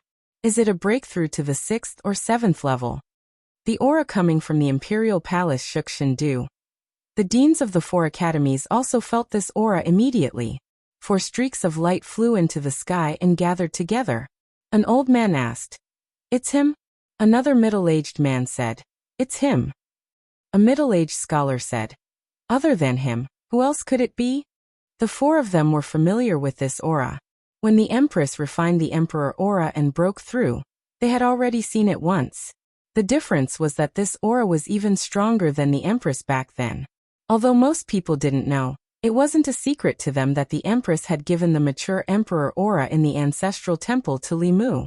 As the deans of the 4 academies, one of their responsibilities was to protect the Emperor aura from outsiders. Logically speaking, even if the Empress didn't return the Emperor aura to the Xiao family, she should have passed it to the Great Zhou Ancestral Temple. However, when the Empress gave the Emperor aura to Li Mu, they didn't stop her. Firstly, the Great Zhou was where it was today because of the Empress and Li Mu. This Emperor aura was also nurtured and condensed by them. They had the right to decide what to do with it. Secondly, the Empress's strength had soared in the past 2 years. Even if the deans of the 4 academies worked together, they were still no match for her. Whether it was power or strength, she stood at the peak of the Great Zhou. Although Li Mu was a subject, he was only 1 title away from the Empress. It was indisputable that he had inherited the Emperor aura. The 4 of them looked at each other and flew to the Imperial Palace to congratulate her. The 4 deans were of noble status. They didn't need to announce their entry to the Imperial Palace. As soon as they entered Changle Palace, they saw 2 figures hugging each other tightly. In an instant, their expressions became awkward. Although there were some things that everyone was well aware of, It was the first time they had seen it with their own eyes. When Zhou Qiong and Li Mu hugged each other, they were facing the door of the hall. Zhou Qiong raised her head and frowned. The four deans' hearts skipped a beat, and they immediately retreated. Not long after, the Empress's voice came from inside the palace. "Come in." The four of them walked into Changle Palace again, and saw the Empress sitting majestically on the dragon throne. A young figure stood in the palace. The four deans clasped their hands awkwardly and said, "Congratulations, Lord Li. Congratulations, Your Majesty." Chapter 616. In the past, the four academies could suppress the imperial power. Now, the four deans could only lower their heads before Li Mu and the Empress. The Empress' cultivation had reached the peak of transcendence. If she really fought, she wouldn't be weaker than Xianming. One strand of Emperor Qi could make a fifth realm cultivator reach the seventh realm. Two strands of Emperor Qi not only allowed Li Mu to transcendence, but his spiritual power was also far stronger than normal seventh realm cultivators. Now, if he met Xianming again, Li Mu could fight her without the sun-shooting bow. The four deans were quickly sent away by the Empress. After not seeing each other for half a year, Zhou wanted to find a quiet place to spend some time with Li Mu. However, she also knew that Li Mu didn't belong to her alone. She pretended not to care and said, "They should know that you're out. Go back first." Li Mu transmitted his voice. "Then I'll come find you later." Zhou nodded and said, "I'll wait for you here." The seventh realm's divine telekinesis was enormous. Li Mu's divine telekinesis scanned the area and found several familiar auras on the streets of the divine capital. He formed a seal with one hand and appeared on the streets of the divine capital with just a thought. "Master! Savior!" Wanwan and Xiaobai saw the figure that they'd been dreaming of for a long time suddenly appear beside them. However, they seemed to remember something and stopped in the air. They stood beside Li Qing and Lu Hanyan. Li Mu stepped forward and hugged them. He said softly, "Sorry for making you wait." A moment later, the family returned to the residence. Wanwan happily wanted to follow Li Mu into the inner courtyard, but Xiaobai grabbed her wrist. Wanwan quickly realized something. She sat down at the stone table in the courtyard and rested her chin on her hands. She mumbled, "Xiaobai, when do you think Master will realize that we've grown up?" Xiaobai giggled and said, "I'm not in a hurry. I'll be Savior's person sooner or later anyway." Wanwan rolled her eyes at him and said, "It's because you're not in a hurry that the other fox got ahead of you. You're such a disgrace to the little fox. You should be more careful in the future." After the wedding, this was the first time Li Mu had been separated from them for so long. Absence makes the heart grow fonder. What happened next was naturally something that Wanwan and Xiaobai had to avoid for the time being. Li Mu had obtained the dual cultivation technique from Ao Qing and the demonic path's heavenly book. It came in handy this time. His cultivation had already surpassed Lu Hanyan and Li Qing by a lot. The process of dual cultivation did not improve Li Mu's cultivation much, but it was greatly beneficial to them. Dual cultivation was essentially a fusion of yin and yang. If one was stronger and the other was weaker, it would be beneficial to the weaker party. If their strength was similar, both parties would benefit greatly from it. When he and the Empress reached that stage, perhaps the opportunity for them to reach the 8th level would lie in dual cultivation. Although the 8th level was not the end of cultivation, it was far too difficult to reach the 8th level in today's world where spirit qi was so scarce. The path of advancement through normal cultivation had almost been blocked, and there were no shortcuts like Emperor Qi to take. It could be considered the ceiling of all cultivators. Dual cultivation was different from the matter between men and women. They had to guide yin and yang qi to circulate in their bodies at all times, which was extremely taxing on their divine senses. In less than 4 hours, the two women's divine senses were exhausted, and they fell into a deep sleep. Li Mu's divine sense was much stronger than theirs, so he did not feel much fatigue. No wonder Ao Qing had been merciful all those years ago. He majored in dual cultivation. 2 companions could not satisfy him at all, nor could they support his cultivation. After covering them with blankets, Li Mu's figure appeared in Changle Palace not long after. Mr. Mei, Ali Cheng Xian, Ling Long, and even Zhong Ling were not here. Only the Empress sat on the dragon throne, absent-mindedly reading a book. The moment Li Mu appeared in the palace, a smile appeared at the corner of her mouth. Li Mu took a step and was already by her side. Holding her slender waist, he bent down and kissed her. This was his first forceful kiss to the Empress. Before Li Mu went into seclusion, other than the Empress taking the initiative to kiss him, Li Mu almost never had the chance to kiss her. The main reason was that she was too strong. Li Mu could be forcefully kissed, but it was impossible for him to forcefully kiss her. Now Li Mu was finally at the same level as her. The situation of women being stronger than men was finally going to change. He had waited for this day for a long time. Zhou Yi immediately understood Li Mu's thoughts. She reached out 2 fingers and pressed them against Li Mu's lips. Snorting, she said, "You think you can suppress me just because you're at the 7th level?" Having been seen through, Li Mu said guiltily, "I didn't mean that." Zhou Yi stood up and said, "Good. I also want to know how much you've improved in the past 6 months." Li Mu rubbed his hands and said eagerly, "That's not good." The strength of the Empress had once caused him to dream that their identities had been reversed. If he could really defeat the Empress, the shameful history of him lying in the Empress's arms in his dreams would completely become a thing of the past. Not long after, in the 9 heavens squall above the divine capital, 2 indistinguishable figures were entangled in the 9 heavens squall. The light of spells blossomed into brilliant fireworks in the sky. However, it was daytime now, so the commoners couldn't detect it. The cultivators with high cultivation in the divine capital could feel the waves of mana coming from above. Some people flew up to investigate curiously, but when they got close to the 9 heavens squall, they flew back down dejectedly. The 9 heavens squall above could not only destroy the physical body, but also injure the primordial spirit. It was a forbidden area for cultivators. Those who could fight in the 9 heavens squall were all elites among elites. Just the aftershocks of a battle of that level could destroy their bodies and souls. First, there was a mysterious elite breaking through. And then there was a battle between top elites in the 9 heavens squall. This aroused endless suspicion in the hearts of the cultivators in the divine capital. At this moment, above the divine capital, on a white cloud, Li Mu was pinned down by the Empress. All his mana was sealed. He could only beg for mercy. "Your Majesty, I admit defeat. I admit defeat." Reality proved that after breaking through to the 7th realm, Li Mu was still overconfident. Relying on his many Taoist techniques and rich battle experience, he even dared to fight the 5 patriarchs of the demonic way. Then he was taught a lesson by the Empress. There was no distinction between him and the Empress. Apart from not telling her his background, the Empress also knew the remarkable Taoist techniques that he knew. Fighting with the Empress, Li Mu could not gain any advantage at all. While his transcendence energy far exceeded that of a newly ascended 7th level cultivator, there was still a considerable gap between him and the Empress.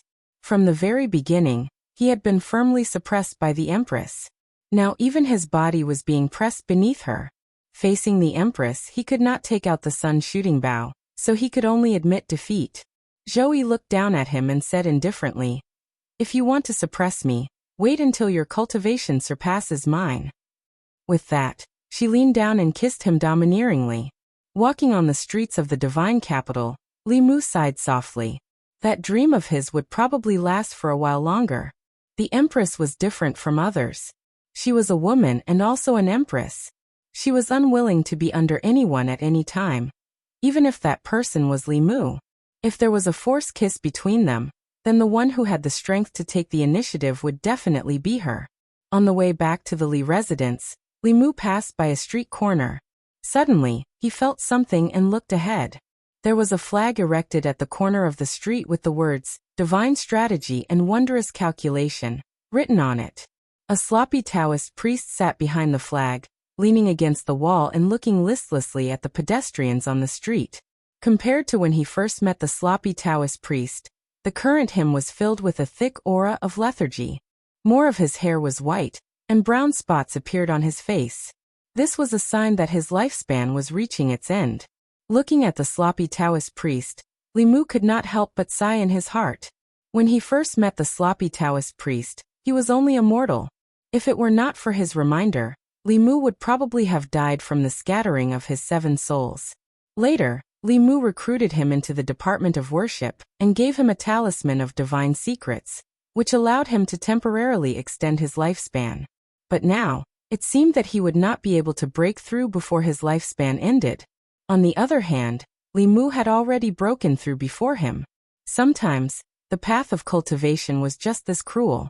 At the corner of the wall, the scruffy old Taoist priest sensed something and looked ahead, catching sight of a familiar figure. Seeing Li Mu again, he subconsciously wanted to check his cultivation. But when he used his spying ability, all he could see was a cloud of fog. Shocked, he even jumped up from the ground and said with a trembling voice, You. Chapter 617. On the street corner of the divine capital, the slovenly Taoist priest stared at Li Mu as if he had seen a ghost. The first time he met Li Mu, he was just a mortal who had lost his 7 souls. At that time, he was already at the peak of the 6th realm, and was seeking an opportunity to transcend. He kindly reminded him. The second time they met, Li Mu had already stepped onto the path of cultivation. After that, every time he met Li Mu, his cultivation would become stronger. Until this time, even he could not see through Li Mu's cultivation. There were generally 2 reasons for such a situation. First, Li Mu had a magic treasure that could hide his aura and cultivation. Second, Li Mu's cultivation had already surpassed his. He subconsciously thought that it was the former. However, the feeling that Li Mu gave him was not the former. At this moment, when he faced Li Mu, he even felt like he was facing the Empress of the Great Zhou. The slovenly Taoist priest stared at Li Mu and said in shock, You have already transcended. Li Mu did not know how to answer this question. The main reason was that reality was too cruel for the slovenly Taoist priest. If it was Li Mu, a mortal that he would not even look at a few years ago, had already surpassed him in cultivation, he would feel somewhat disappointed. Li Mu could say, It's just luck. So the person who broke through in the imperial palace was you. The slovenly Taoist priest had a complicated expression on his face. After a long silence, he slowly said, You don't need to comfort me. I have lived for more than 2 decades. I have lived enough. I can't wait to be free. Li Mu looked at him and gently shook his head. He said, I obtained a life-extending technique from the demon sect. It can extend a person's life for another 60 years. Before he could finish, the Taoist priest looked at him in shock and asked, There's such a heaven-defying Tao technique? Li Mu nodded and said, Since we are fated to meet again today, I originally wanted to repay Senior's kindness in the past, but I didn't expect that Senior had already seen through life and death and wanted to be free as soon as possible. Since that is the case, then forget it. The slovenly Taoist priest hurriedly stepped forward and said, Don't, I'm just saying. Who doesn't want to live a few more years? Don't forget, I saved your life. Li Mu did not forget about this. Even though he had used a heavenly fortune talisman to settle the debt between them, the debt of saving his life was immeasurable. The grand elders of the various sects had already extended their lives once. Next up would be people like the slovenly Taoist priest, who were nearing the end of their lives but were still stuck at the peak of Dongxian, unable to reach the 7th realm. Compared to the grand elders of the 7th realm, the grand elders were only at the 6th realm, so they used less energy to open the formation. It didn't matter if the slovenly Taoist priest was there or not. Li Mu chuckled. He looked at the slovenly Taoist priest and said, Go to Mount Baiyun and wait for me there. Watching Li Mu leave, the slovenly Taoist priest stroked his snow-white beard. Several years ago, when he was comprehending the great Tao on the streets of Yangqiu County, he had never imagined that his impulsive reminder would be rewarded so richly today. In the past, he had helped Li Mu. Today, Li Mu had helped him. The cycle of karma was wondrous. Half a month later, Li Mu temporarily bid farewell to the Empress. He brought Lu Hanyan and Li Qing back to Mount Baiyun. At this time, the slovenly Taoist priest had already become a guest elder of the Fulu school. According to Xianjizi, he had asked for it. The slovenly Taoist priest's strength was only below the 7th realm of the sect. Xianjizi did not refuse such a person who was willing to join the Fulu school. And because of his relationship with Li Mu, within the Talisman Puppet sect, Violet Cloud Peaks Yuquanzi only had 10 years of lifespan left. Li Mu asked Xianjizi to inform the other 4 sects. asking them to choose 2 first seats with the shortest lifespan. Once again, they set up a grand formation to help them extend their lifespan by 60 years. In this way, the grand elders of the 5 Taoist sects would not be affected by their lifespans for the next few decades. On the main peak of Mount Baiyun, Xianjizi looked at Li Mu and stroked the short beard on his chin. He said, "Since junior brother has successfully transcended, it is time for senior brother to give up the position of head teacher." Li Mu waved his hand and said, "Senior brother, you should sit on the position of head teacher for now. I am used to being free and undisciplined. I am temporarily unable to bear the heavy responsibility of being head teacher." Although he shouldered the heavy responsibility of revitalizing the sect, and had been in charge of all matters of the Fulu school, in reality, he was no different from the head teacher. However, on the surface, the Fulu school still needed Xianjizi to act as the face.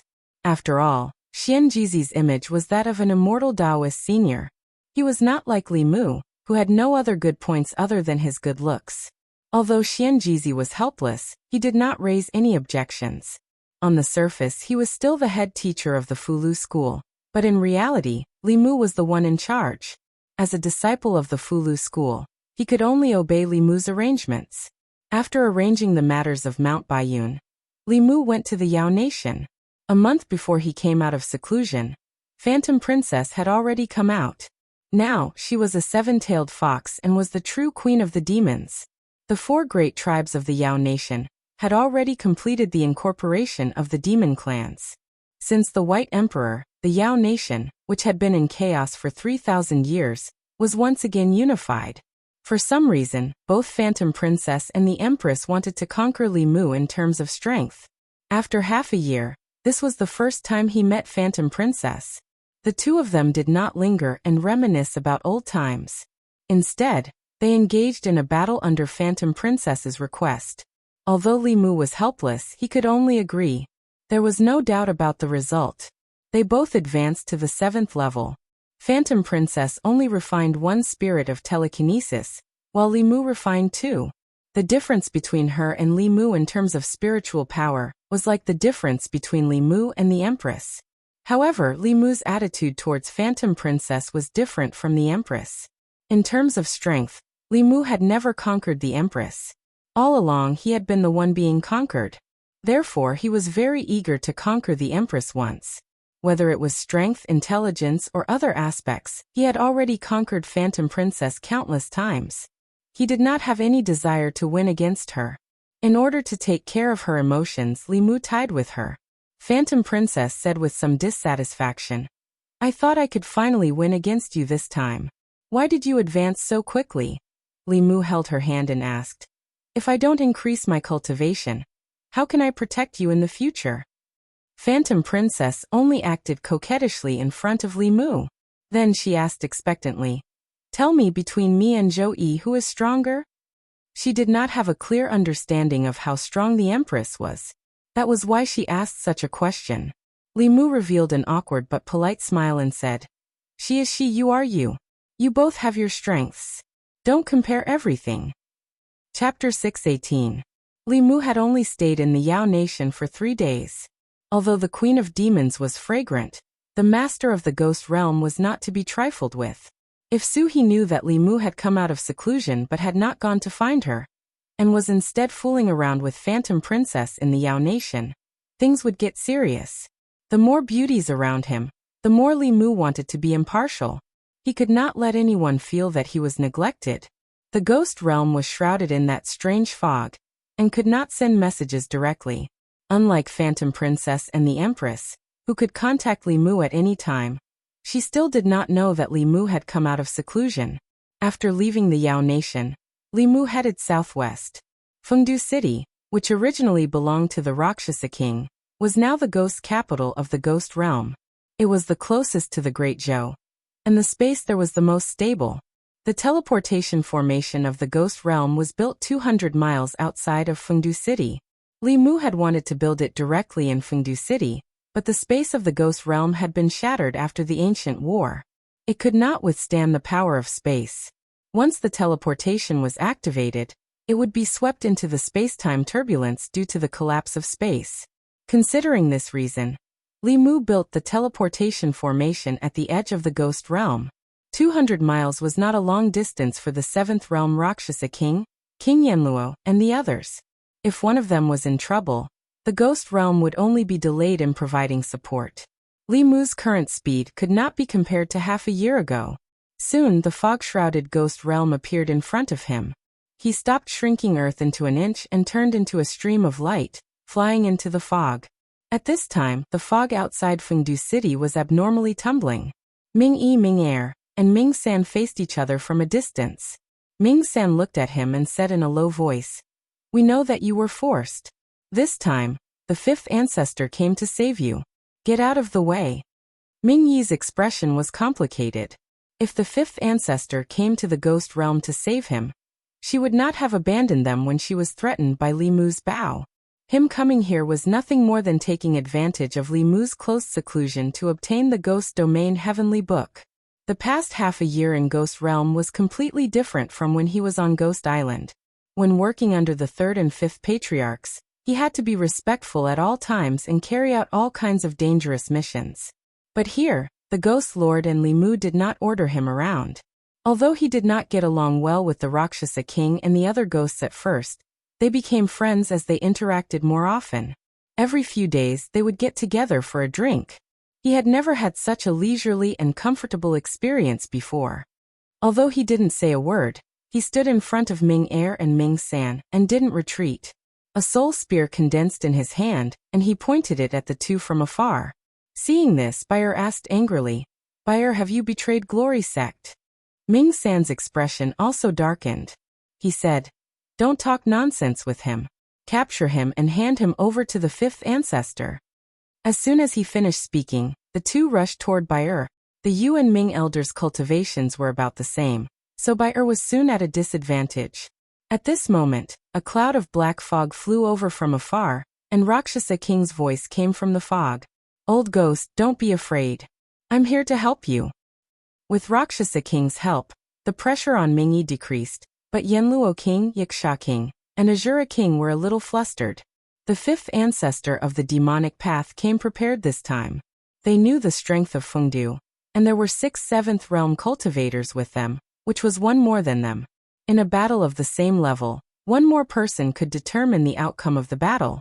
The sky above Fengdu was covered by a huge black lotus. Suhi used the ghost controlling technique, but it was useless.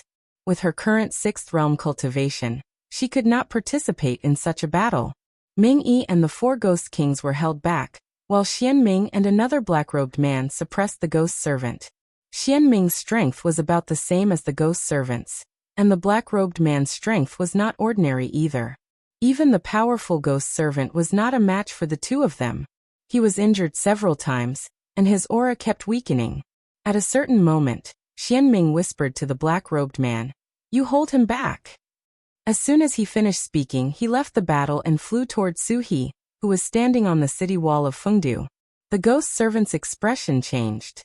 He wanted to teleport over, but he was stopped by the black-robed man. Xianming had already locked onto Suhi's aura.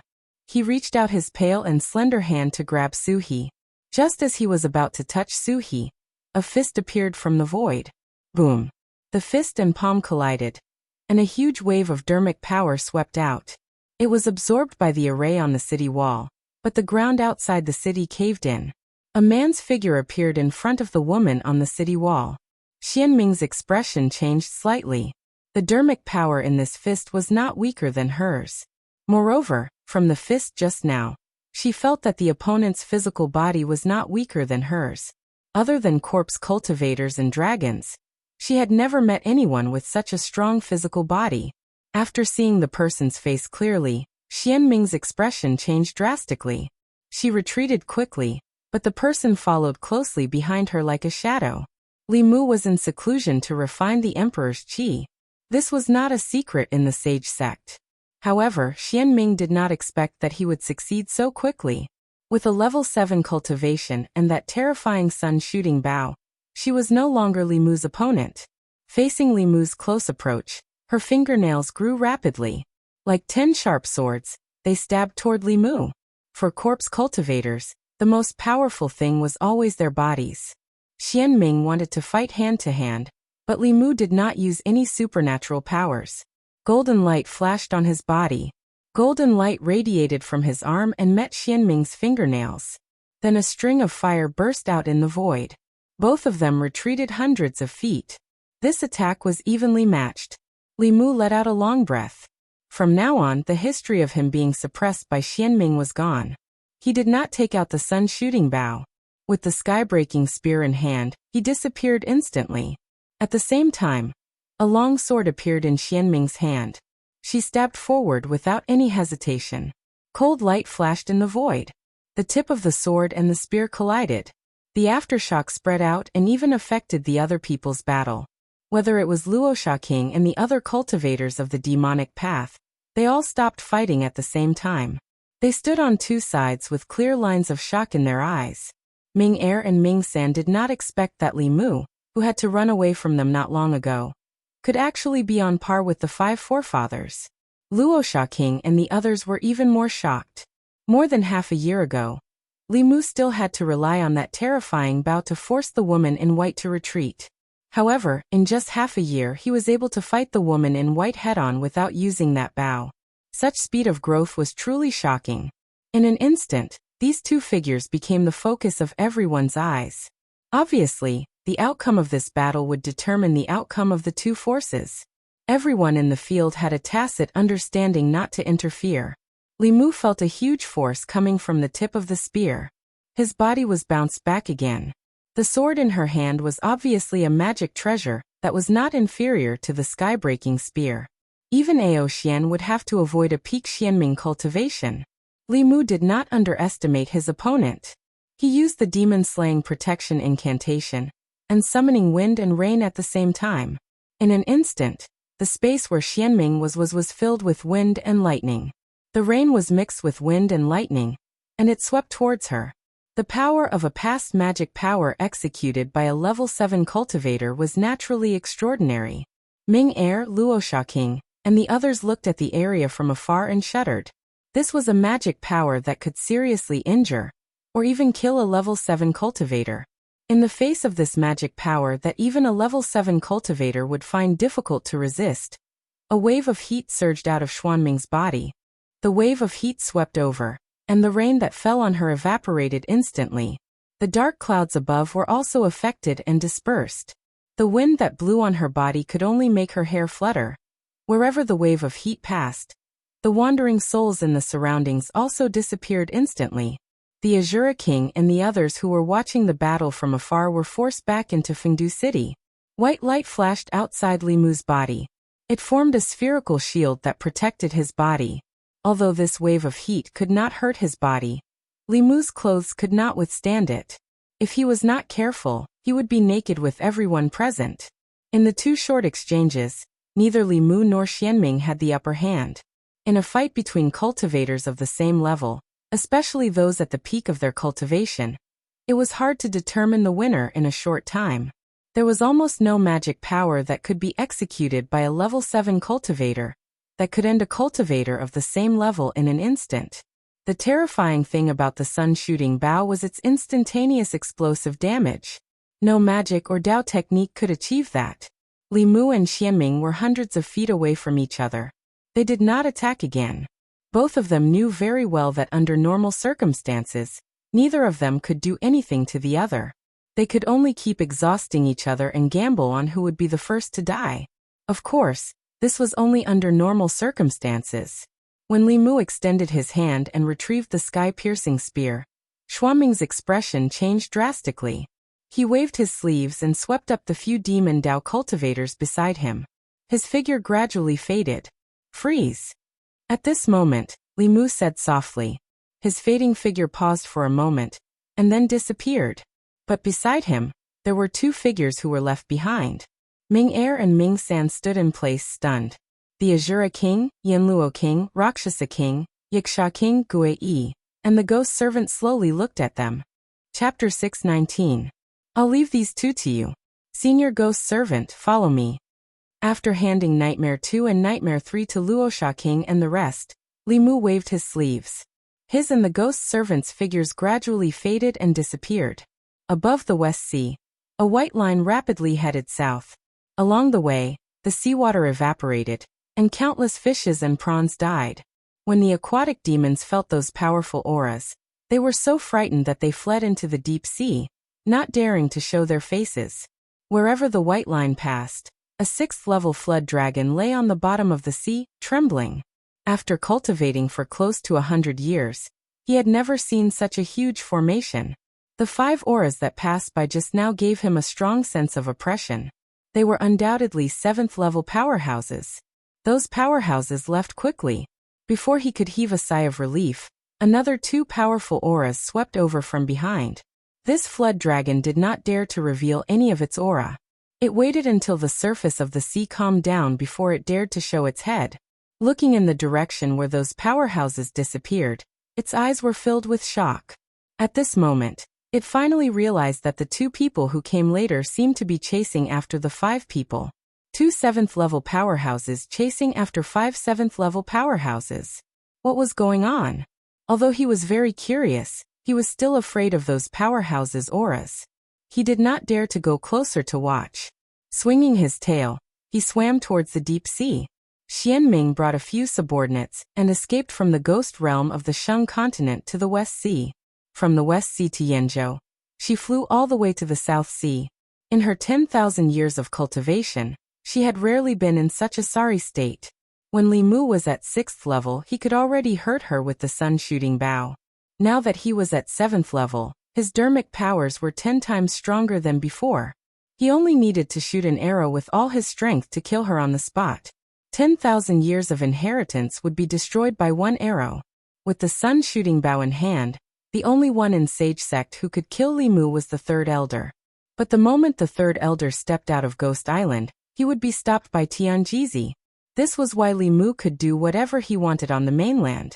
In Yanzhou, on an endless grassland, wherever Xianming passed, the vegetation would wither and turn to dust.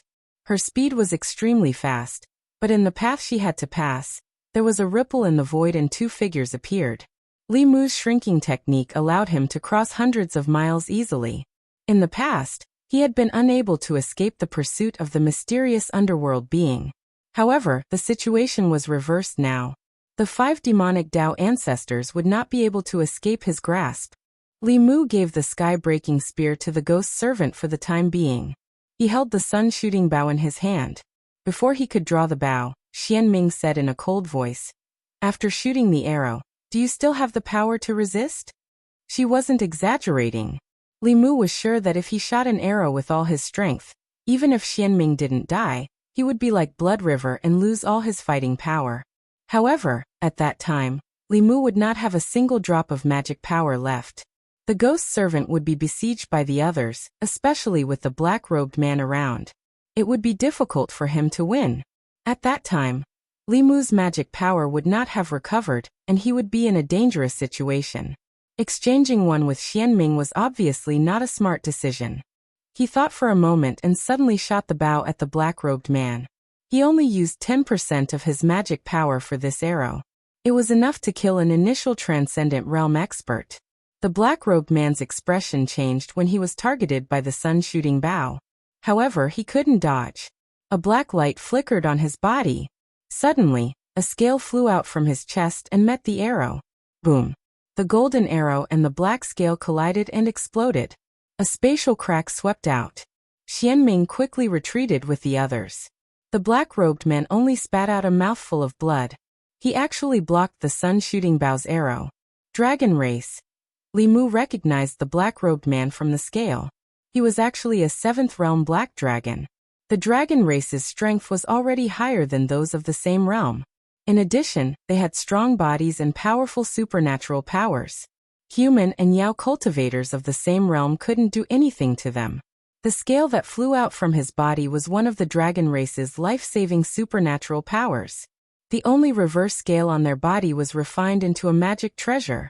It would fly out at a critical moment to protect their body. It could block a fatal blow for them. The arrogant dragon race was actually willing to be a subordinate of the demonic path. Li Mu didn't hesitate and drew the bow again. At this moment, Xianming suddenly grabbed the air and grabbed a figure from the flask heaven space. The figure blocked in front of her. She coldly looked at Li Mu and said, "Try shooting another arrow." Seeing Xianming grabbing the shoulder of the white-robed female corpse in front of him, Li Mu's face darkened. He raised the sun-shooting bow and aimed at the sky. An arrow light whizzed by and disappeared in the sky. The female corpse that Xianming used as a threat had the same face as Su He. It was Su He's body under the altar in the Bay of Clearwater. After she risked her life to save Su He, she disappeared alone. Li Mu and Su He never saw her again. Although she was an independent body, she still had an inseparable relationship with Su He. She didn't expect that she would fall into Xianming's hands. Xianming saw Li Mu's reaction and knew that she had made the right bet. He really cared about the spiritual corpse in her hands. In her previous life, she had already made preparations for this life. She had set up altars in countless places to cultivate spirit corpses that would accept her memory inheritance. Although she had only chosen one in the end, those altars had all been left behind. To cultivate the spiritual corpses that were compatible with her, she had sealed a drop of her essence blood in each altar. When Li Mu had forced her out of the ghost domain, she had felt the aura of her essence blood at the border of the ghost domain. Following this aura, she had easily found the spiritual corpse. At first glance, Xianming had guessed the connection between this spiritual corpse and the female ghost by Li Mu's side. She had conveniently taken her away to deal with today's situation. Li Mu held the sun-shooting bow. He could shoot Xianming to death. However, before that, she would destroy the spiritual corpse that Su He had turned into. Xianming looked at Li Mu and said, "Give me all the heavenly scriptures. Otherwise, I will kill her." Li Mu looked at her as if she was an idiot and asked, "Do you think it's possible?" Xianming frowned and said, "Give me back the heavenly scriptures you stole from the holy sect." Li Mu shook his head and said, "You can't threaten me." Xianming's sharp fingernails scratched Su He's spiritual corpse's neck, leaving some shallow marks. She said, "Then you should collect her corpse." Li Mu wasn't moved. With an indifferent face he said, "You can do whatever you want. You kill her and I will kill you. It's revenge for her." Xianming frowned. "You don't want to save her?" Li Mu asked back, "Why should I save her?" Xianming said, "She's the one you like. She and that woman have the same origin. They look exactly the same."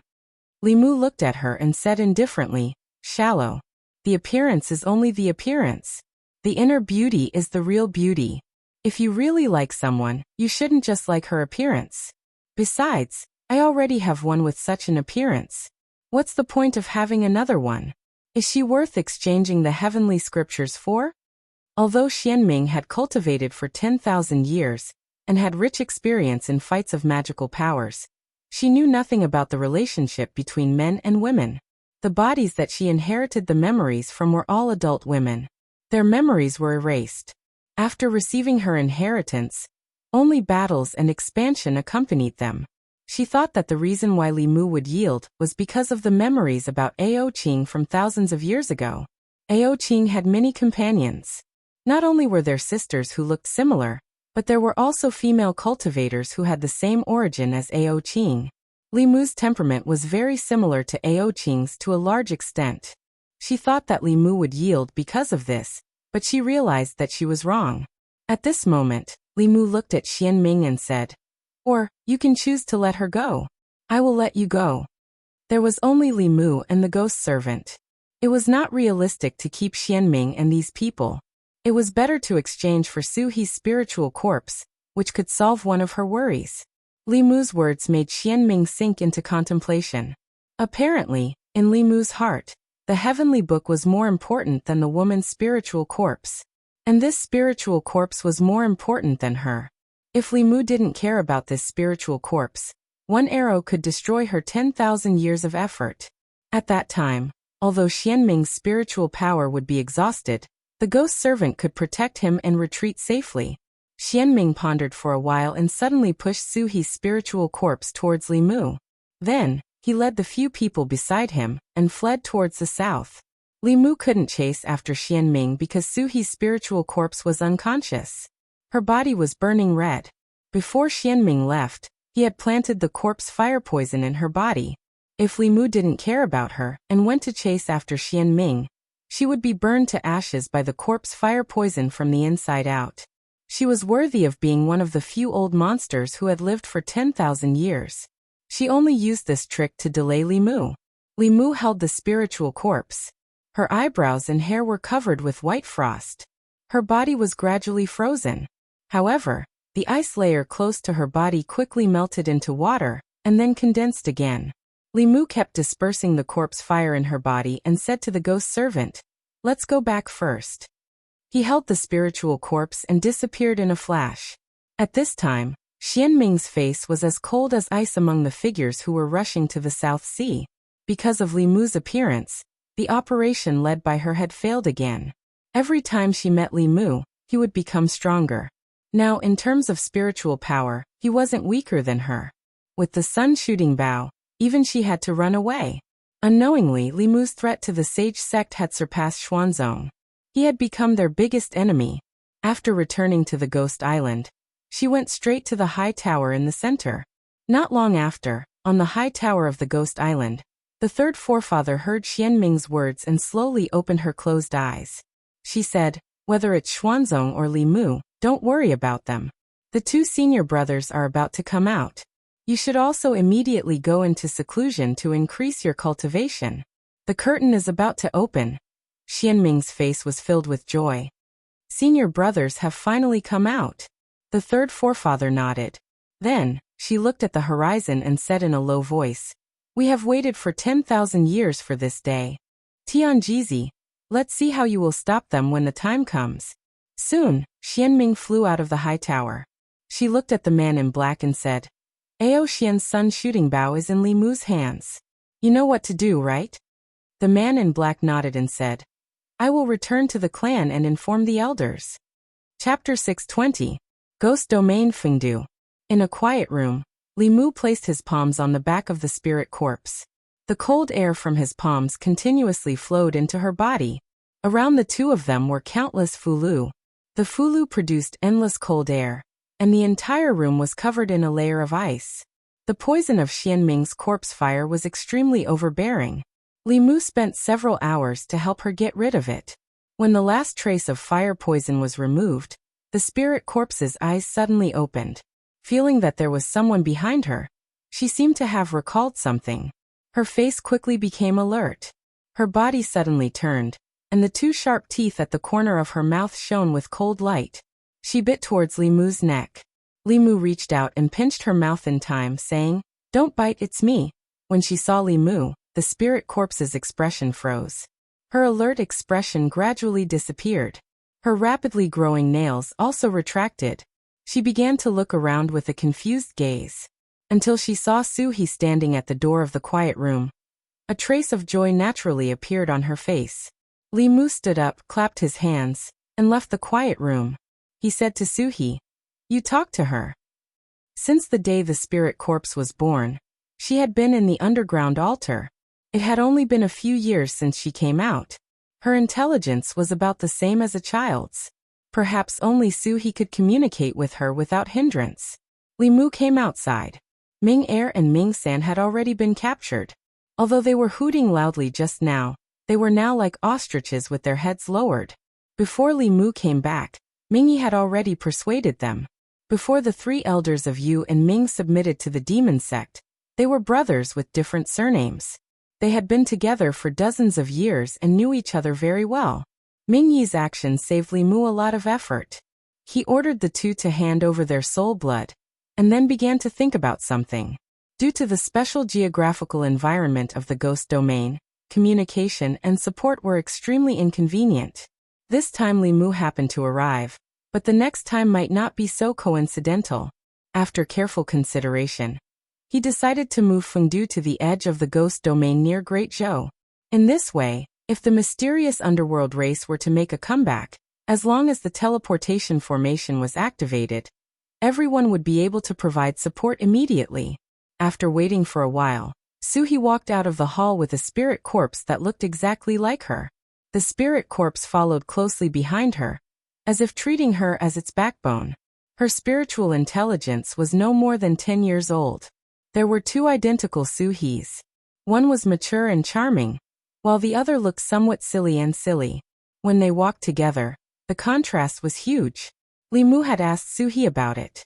After they parted, the spirit corpse had instinctively come to the ghost realm, found a place rich in yin qi, and began to cultivate. After that, she was captured by Xian Ming and locked in a narrow space. When she appeared again, she was already a hostage. At first, Li Mu couldn't figure out how Xian Ming could find her so accurately. Later, he thought that the altar under the Bay of Clear Water was too strange. It must have been the work of the demon sect. Thinking about the content recorded in the Heavenly Book, Li Mu was almost certain that this was the altar that Xian Ming had prepared to refine the host. By a freak combination of factors, it became the spirit corpse that Su-hee's body. He looked at the spirit corpse that was standing closely behind Su-hee and said to Su-hee, "Since she's following you now, you should give her a convenient name. You're Su-hee. How about calling her Su-meow?" Su-hee rolled her eyes and said, "What kind of name is that?" Li Mu said, "You're he, she's meow. You two are originally one. I think it's quite suitable." Before Su-hee could respond, the spirit corpse behind her murmured, "Su-meow my name." Under Li Mu's hasty decision, Su-meow became her name. She had a natural closeness to Su-hee, like she was her younger sister. Li Mu thought that he had a twin sister-in-law that wasn't very smart. Thinking about what happened just now, he said to Su-hee, "There's something I need to discuss with you. I want to move Fengdu to the edge of the ghost domain. This way, it'll be easier to send messages and support in the future." The enclosed environment of the ghost domain was indeed a big drawback. Su-hee nodded and said, "You decide." 3 days later, the gates of Fengdu were tightly shut. All the ghost citizens were urgently summoned back to the city. They stayed in their own residences and were not allowed to go out. According to the guards of the Ghost Lord's mansion, Fengdu was going to be moved. They couldn't figure out how to move such a big Fengdu. Just as they were wondering, the ground under their feet suddenly shook at noon. Even though the ghosts in the city were extremely curious, they had already received orders and couldn't go out to investigate. Fengdu was shaking nonstop. If one looked from outside the city, the entire Fengdu had been uprooted from the ground and was floating 1,000 feet high. A giant bell enveloped the city, and there were several formations carved into the city. Within each formation, there was a figure sitting inside. Li Mu sat cross-legged in the largest array. For the relocation of Fengdu, he had captured all the 7th realm experts of the ghost domain. The 4 ghost kings, the 3 elders of Yu and Ming, the ghost servants, and Li Mu, 9 7th realm experts, worked together to cast spells and easily uprooted Fengdu. Under the protection of the Dao Bell, they slowly moved towards the east. The space of the ghost domain wasn't stable, so Fengdu couldn't move too quickly. The 9 people used 7 days to move Fengdu to the new location. Li Mu had already ordered the 6th realm ghost cultivators under Su-hee to empty the mountains there and create a plane to place Fengdu. Then he also moved the transportation array over. Now, even if the 3 patriarchs of the demon sect came personally, the ghost domain would be safe. After everything was settled, Li Mu summoned the 3 elders of Yu and Ming. "Greetings, Lord." After being persuaded by Ming-yi for a few days, Ming-er and Ming-san were much more well-behaved. After entering the hall, they respectfully bowed to Li Mu. After all, their lives were in his hands, so they had to be respectful. Li Mu crossed his arms and looked down at Ming-er and Ming-san. He said, "Tell me everything you know about the demon sect." All along, the demon sect had been powerful and mysterious in everyone's eyes. Until now, Li Mu didn't know much about the demon sect. Only by knowing yourself and your enemy could you win every battle. The enmity between him, Xian Ming, and the demon sect couldn't be resolved. The more information he knew, the more advantageous it would be for him. Ming-er looked up at Li Mu and said, "The sage sect. Ahem." Ming-yi coughed loudly. Ming-er immediately changed his words. "The demon sect's influence is spread across the 10 continents. What I know is only the Zhu continent." At Li Mu's request, Ming-er and Ming-san told him everything they knew. During this time, the 3rd elder had entrusted them with important tasks, so they knew more than Ming-yi. After hearing everything, Li Mu's heart sank. The demon sect had 3 headquarters on the mainland. The ghost island in the depths of the South Sea was controlled by the 3rd elder, who who was at the 8th realm. The other two headquarters of the demon sect were in Yenzhou and Juku. Everyone knew that there were 10 continents in the world, as well as the 3 islands that only existed in legends. Among the 10 continents, not all of them were as powerful as the Zhou continent. Changzhou and Fenglin were in the southeast of the Zhou continent. Compared to the Great Zhou, they were sparsely populated and didn't have many countries. Yingzhou was full of poisonous miasma and wasn't suitable for human habitation. Xianzhou and Yuan were in the extreme north, so they were even more desolate. The remaining Juku, Lu Zhou continent, Shang and Yenzhou were all large continents with large populations. They were also places where the demon sect had been active for the past 10,000 years. Among them, the demon sect's second elder was in charge of Yenzhou. The demon sect's first elder was in Juku. The Ghost Island was more powerful than all the Taoist sects combined. The demon sect had 2 headquarters like the Ghost Island. This wasn't good news. The only thing that comforted Li Mu was that the demon sect's ancestors weren't ranked based on who was more powerful. Perhaps in ancient times, they were ranked based on strength. However, after so many generations, they would encounter all kinds of unexpected factors, causing them to be reborn at different times. This time, the third elder was the first to be reborn. He was also the strongest among the ancestors. The demon sect's first elder and second elder hadn't reached the 8th realm yet. This could be considered good news, but it wasn't entirely so. Combining the fragmented memories of Blood River and the words of the 3 elders of Yu and Ming, Li Mu knew that the demon sect's current strength might be at its peak in the past 10,000 years. This didn't refer to absolute strength. After all, 10,000 years ago, there were many 9th realm cultivators. Just one of them would be enough to destroy the current demon sect. At that time, the demon sect had countless powerful cultivators. Several 9th realm cultivators would appear at the same time. However, the cultivation world at that time was also full of powerful cultivators. The demon race, the dragon race, the ghost race, and the human race could all suppress the demon sect. Now, although the demon sect had declined, the entire cultivation world of the continent had declined even more. If the other 2 demon sect ancestors reached the 8th realm, they would be invincible and sweep the continent. It was only a matter of time before the demon sect's 3 elders reached the 8th realm. Thinking of this, Li Mu sighed softly. He was a little worried. Chapter 621.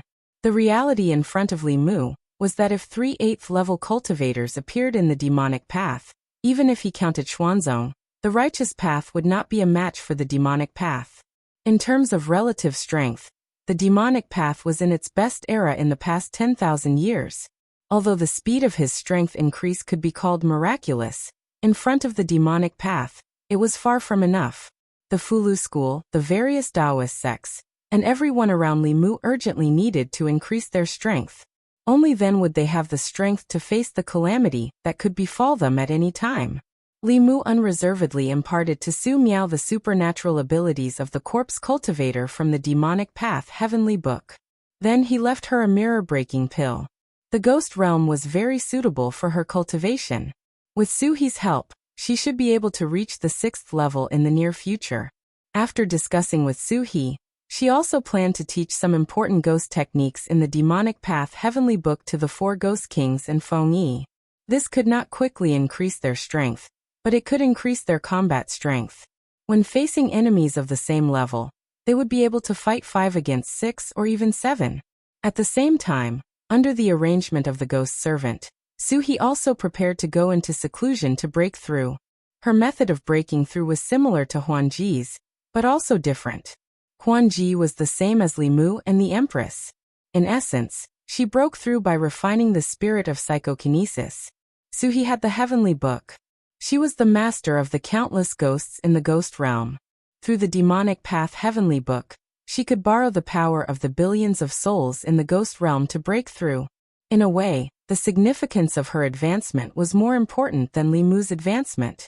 Becoming a ghost spirit meant that she could control all the ghosts and ghost cultivators in the ghost realm, including the 7th-level wandering souls. She would become the true master of the ghost realm. If she wanted to reach the 7th level, she would probably have to go into seclusion for a year and a half. They would not be able to see each other for a long time. Li Mu stayed in the ghost realm to accompany her for a few more days. She had originally thought that they could spend a few days together and take a big step forward in their relationship before she went into seclusion. However, she did not expect that their time together would eventually become a threesome. Su Miao followed Suhi like a shadow. Every day, she would follow them 24 hours a day. No matter what Li Mu did, she would blink her big eyes and look at them. A few days later, Li Mu finally couldn't take it anymore. He looked at her and said, "Meow Meow, can you go play by yourself and leave me and your sister alone for a while?" Hearing Li Mu's words, she immediately grabbed Suhi's arm and glared at Li Mu, baring her two sharp teeth at him. Li Mu was naturally not afraid of her. He pinched her mouth and said fiercely, "If you dare to bite me, I will pull out your teeth." Su Miao obviously knew that Li Mu was not someone she could afford to provoke. She immediately hid behind Suhi, but she still stared at him with a pair of big eyes. Li Mu couldn't argue with her. He could only take her everywhere with Suhi.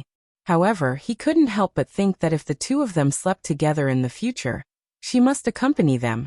This was too exciting. Li Mu was not Ao Qing and had never experienced this kind of happiness. In the end, Li Mu still didn't have time to do anything with Suhi and left the ghost realm alone. The reason why he left earlier than planned was that he had just received a sound transmission from Xianjizi that Fu Daozi had come out of seclusion. After he came out of seclusion, Fulu School had another transcendent powerhouse. Fu Daozi's breakthrough was definitely not as simple as the addition of the super powerhouses of Fulu School. Whether it was Xianjizi, Yuzhenzi Fulu School, other 7th realm powerhouses of the 6th sex, Li Mu, the Empress or Phantom Princess, their breakthroughs were all with the help of external forces, not relying on their own cultivation. However, Fu Daozi was different. He was obsessed with studying the Fulu Dao. After Li Mu cracked the heavenly book of Fulu School, he went into seclusion for several years and finally comprehended the Fulu Dao and successfully broke through. This was the true transcendent. Even if he had just broken through, his strength was far from what other powerhouses who had advanced for many years could compare to. Bayun Mountain. A stream of light flew in from outside the mountain and landed on the main peak. Li Mu quickly walked into the central Taoist palace and cupped his fists to a radiant old man. He smiled and said, "Congratulations, master." Fu Daozi looked at Li Mu and laughed. Then he patted him on the shoulder and said, "The most worthwhile thing in my life is to have a disciple like you." Then his tone changed and his face darkened. He said, "I already know what happened in the past few years. Xuanzong bullied Fulu School because it was weak. I will avenge you. Come with me to the East Sea and I will seek justice for you." As he spoke, his body naturally emitted a fierce aura. In the main hall, except for Li Mu, even the other two supreme elders and Xianjizi felt the pressure double, and couldn't help but take 2 steps back. As expected of a transcendent powerhouse who had advanced on his own, Li Mu estimated that Fu Daozi's strength was already above the 7th realm Black Dragon of the Demon Sect. He was only slightly weaker than Xian Ming and the Empress. In the entire Xuanzong, only Tianjizi's strength was above him. However, the gap between their realms was like a heavenly punishment that couldn't be overcome. Li Mu smiled and said, "Master, don't be angry. The grudge with Xuanzong will be settled sooner or later, but not now. Now that the demon sect is closing in step by step, these grudges should be put aside." Fu Daozi slowly withdrew his aura and said, "Disciple, you know the big picture. Xuanzong will remember this debt for the time being." At this time, 2 figures walked in from outside the hall. Lu Hanyan and Li Qing walked to Fu Daozi's side and said respectfully, "Greetings, Martial Granduncle." Li Mu introduced them to him. "This is Hanyan. Master, you have seen her before. This is Qing. They are both my wives." "Both of them?" Fu Daozi was stunned, and then he glanced at Li Mu with a meaningful gaze and said, "Since they are my disciples' wives, then there's no need to call me Martial Granduncle. If both of you are willing, then you can become my disciples. In this way, both of you will be of the same generation, and it would prevent others from gossiping." Both of them were stunned, and then they looked at Xianjizi and Yuzhen at the same time. If they became Fu Daozi's disciples, then their former master would become their senior brother and senior sister. Lu Hanyan and Li Qing didn't know if they should agree or not. Meanwhile, Fu Daozi glanced at Xianjizi and Yuzhen, and then he asked, "What? Both of you have a problem with that?" "No, of course not." Xianjizi's expression changed, and he immediately said to both of them, "Junior sisters, quickly greet Master." "Greetings, Master." "Greetings, Master." Both of them returned to their senses, and immediately knelt on the ground to greet Fu Daozi as their master and disciple. When he walked out of the Dao Palace on the main peak, Li Mu was in an extremely happy mood. Master is really considerate. My relationship with Lu Hanyan and Li Qing is really a bit messy. Martial uncle and two beautiful martial nieces have become Dao companions, and those who don't know the truth would think that I'm some improper senior. Senior brothers and junior sisters were a match made in heaven, and this was a common practice in the various large sections. So, no one would be able to gossip about them in the future. The news that Grand Supreme Elder Fu Daozi had ascended to the 7th realm and had accepted Elder Lu and Elder Li as his disciples quickly spread throughout White Cloud Mountain. With the addition of another expert to the sect, all the elders and disciples of the various peaks were greatly excited. At the same time, Elder Lu and Elder Li, who were originally 3rd-generation disciples, had become 2nd-generation disciples, and this caused quite a bit of heated discussion in the sect. Such a thing was impossible in the past. Obviously, the reason why they could have such privileges was because of martial uncle Ling Jizi. The resources that the 2nd-generation disciples could enjoy and their status in the sect were far from what the 3rd and 4th-generation disciples could compare to. Through this matter, the group of low-level disciples seemed to have found a shortcut to cultivation. If they could become martial uncle Ling Jizi's Dao companions, wouldn't they be able to become 2nd-generation disciples and not have to worry about their cultivation in the future? Therefore, in the next few days, the male disciples of Fulu School were surprised to find that some of the female disciples in the sect had changed from their usual plain and simple appearance. They were all dressed up gorgeously, and their clothes were also extremely gorgeous. They were flying around aimlessly between the various peaks. Li Mu was completely unaware of this. He was in seclusion on White Cloud Mountain to comprehend a divine ability. At a certain moment, Li Mu, who was in seclusion, suddenly opened his eyes. At the same time, dark clouds gathered in the sky above White Cloud Mountain. Then, a rolling voice came from the clouds. "Li Mu, you brat, return the treasure of my dragon clan." Chapter 622.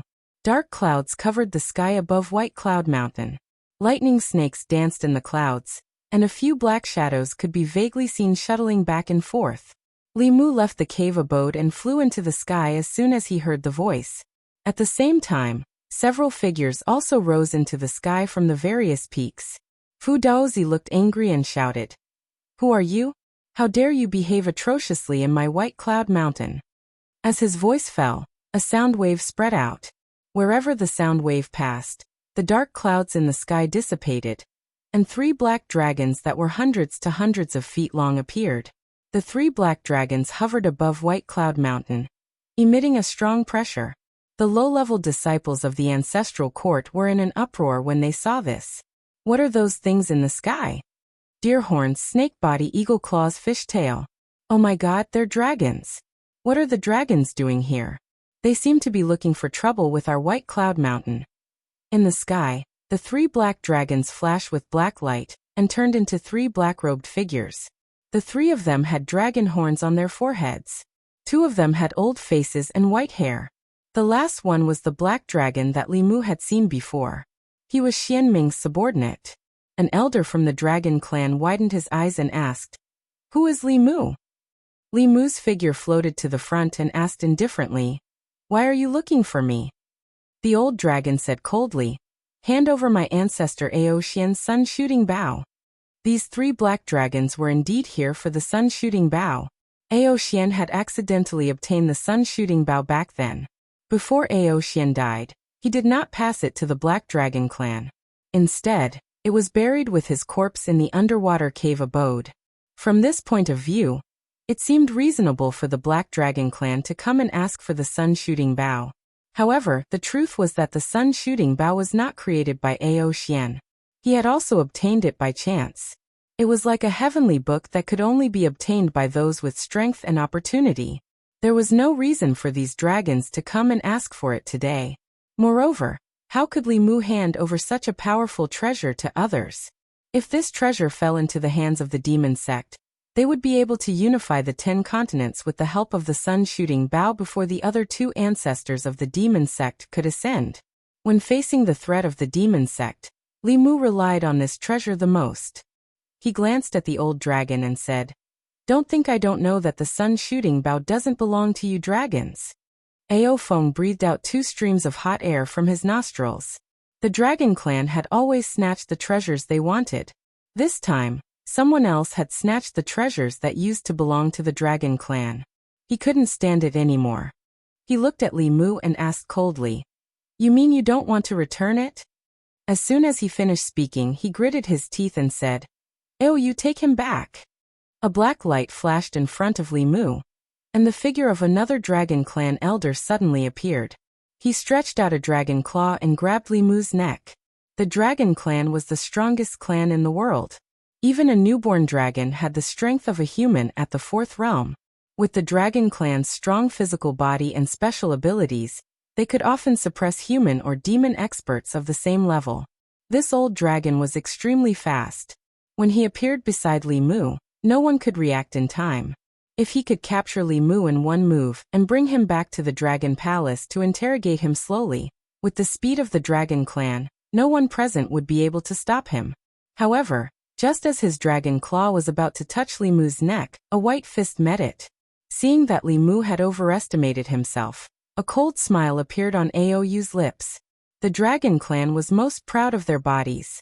Not to mention the human race, even the demon race and corpse cultivators, who were also known for their bodies, were far from being comparable to the Dragon Clan. Using a fist to meet his dragon claw was no different from hitting a rock with an egg. Boom! The fist and claw collided, and Aou's body flew backward. Li Mu also retreated several meters. The man and dragon shook their numb hands at the same time. Aou's dragon eyes were wide open as he looked at Li Mu, who was enscathed in disbelief. The moment the fist and claw collided, he even had the misconception that he was facing a 7th Realm Dragon Clan member. These 3 black dragons had just arrived at White Cloud Mountain, and were already flaunting their strength. They even attacked at the slightest disagreement. Fu Daozi's face suddenly darkened, and he shouted angrily, "Four-legged snakes, you're courting death." He quickly formed a seal with his hands. In an instant, a golden rune appeared in the void and landed on Aou's body. When the rune entered his body, the Dragon Clan elder let out a painful roar. He rolled in the void and actually revealed his original form. Countless runes flickered on his black dragon body. He let out another dragon roar and spat out a dragon's breath that covered his entire body. Only then did the rune gradually disappear. At this moment, Fu Daozi had already closed in. He condensed a rune in the void again. This time, the rune turned into a blue ice dragon and bit the black dragon's body. Aou had lived for more than 100 years, but it was the first time she had seen such a divine ability. For a moment, she didn't know how to deal with it. When the other Dragon Clan elder saw this, he wanted to step forward to help, but a green light suddenly appeared in his eyes. He stretched out his arms that were covered in black scales and blocked in a panic. He was pushed back 300 meters. When he saw the green light clearly, his expression changed drastically again. He said in shock, "Sky-splitting spear, damn it, you even stole the Dragon King's weapon." After he recovered from his shock, 2 enormous hammers appeared in his hands, and he smashed them fiercely at Li Mu. Li Mu raised his spear to block, but both of them were blasted flying. The strength of these 2 old dragons was extraordinary, and they were obviously stronger than most of the 7th level experts that Li Mu had seen. If it wasn't for Fu Daozi's advancement, then besides him, no one in Flu school would be a match for them. Li Mu and Aofeng were locked in battle. On the other side, Fu Daozi and Aou were in a stalemate as well. At this moment, the 2 old dragons were slightly regretful in their hearts. The 3 of them were able to fight 2 human cultivators at the same time. They originally thought that victory was in the bag, but they never expected that just 2 random people from Flu school would be able to fight them to a draw. If they knew this would happen, they would have brought more clansmen over. Their current manpower was clearly insufficient. Retreat. When he noticed that he'd started to fall into a disadvantageous position in the battle against Li Mu, Aofeng roared decisively, and then fled towards the horizon. When Aoyu heard this, she broke free from Fu Daozi's grasp and fled quickly like a black bolt of lightning. As for the black dragon under Xian Ming, it had already fled as soon as Aofeng's voice fell. The three dragons came quickly, and left even faster. Only the disciples of Fu school on the mountain were left looking at each other in dismay. Are they really dragons? The dragons don't seem to be as powerful as the legends say. Dull and tasteless. After returning to the main peak, Fu Daozi said coldly, "The next time they dare to behave atrociously in my White Cloud Mountain, I'll pull out their dragon tendons, peel off their dragon skin, and use their dragon blood as talisman liquid." Li Mu didn't speak. It was very obvious that this was the demonic path's attempt to sow discord. Although the dragon race wasn't flourishing, there were many experts. Stirring up conflict between the dragon race and Li Mu was the most beneficial to the demonic path. The appearance of these black dragons reminded Li Mu that he could also find a strong ally in the fight against the demonic path. The Demon Nation, Ghost Realm, Buddhist sect, and Tao sect were almost united by Li Mu. Only the dragon race appeared and disappeared mysteriously. Apart from Cheng Xian, Li Mu couldn't even see the other dragons, let alone form an alliance. He didn't know if he could form an alliance with the South Sea Dragon race through Cheng Xian, and then use the relationship between Cheng Xian and Cheng Xian to rope in the East Sea Dragon race. But what should he do specifically? Li Mu thought carefully, trying to find some experience from his past experiences. When he formed an alliance with the Demon Nation, he and the Queen of 10,000 Demons were together. When he formed an alliance with the Ghost Realm, he and the Lord of the Ghost Realm were together. Li Mu thought carefully and felt that this matter should be considered at length. Chapter 623. At the bottom of the North Sea, thousands of miles away from White Cloud Mountain, Aofeng looked coldly at the black dragon and said angrily, "Ao Wu, that Li Mu's cultivation is no weaker than ours. Why didn't you tell us that there was such a powerful cultivator in the Fu school? If they had known, they would not have been in such a sorry state today." The black dragon said helplessly, "Great Elder, please calm down. After I found out that the sun-shooting bow was in Li Mu's hands, I immediately returned to the clan to report. I didn't know that his cultivation was so strong, and I didn't know that there was another powerful cultivator in the Fu school who was no weaker than the two elders." Of course, he knew that Li Mu's cultivation was no weaker than the two elders. The reason he had deliberately concealed it was because of the fifth patriarch's instructions. Only by lowering the importance they placed on Li Mu and causing them to misestimate the strength of Li Mu and the Fu school would they fail in their mission. Only then would the conflict between the black dragons and Li Mu be intensified. That was what he really wanted. The fact that the Fu school had another powerful cultivator was beyond his expectations. According to his plan, the two elders should have barged into the Fu school, fought a huge battle, and returned with serious injuries. From then on, the Black Dragons and the Fu school would have an irreconcilable feud. The fifth patriarch's mission would then be completed. At this moment, the other Black Dragon elder said, "The human race has an old saying. You can hide for a while, but you can't hide forever. I don't believe that he will be hiding in the Fu school forever." Ever since Ao Xian's ancestor had fallen, the Black Dragons had never stopped searching for the sun-shooting bow. For tens of thousands of years, although the Black Dragons claimed to be the noblest and most powerful race on the mainland, apart from the era of Ao Qing Dragon King and Ao Xian, the Black Dragons had never truly dominated the mainland. Once the sun-shooting bow was taken back, the Dark Dragon clan would regain the glory of Ao Xian's ancestor. Ao Yu pondered the importance of this matter, and realized that he had been too careless in his actions this time. He had underestimated Li Mu's strength. He looked at the Black Dragon and said, "The sun-shooting bow is ours. I can't wait that long.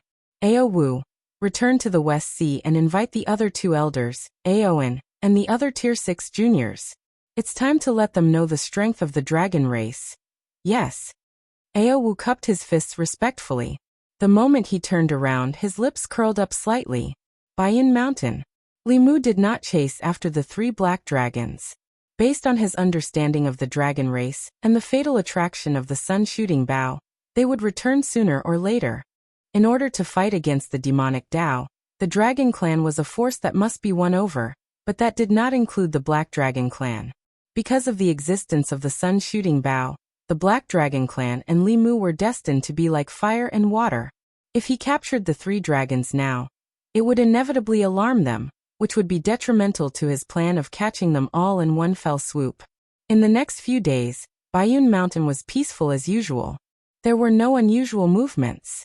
Li Mu was also not in a hurry to enter seclusion.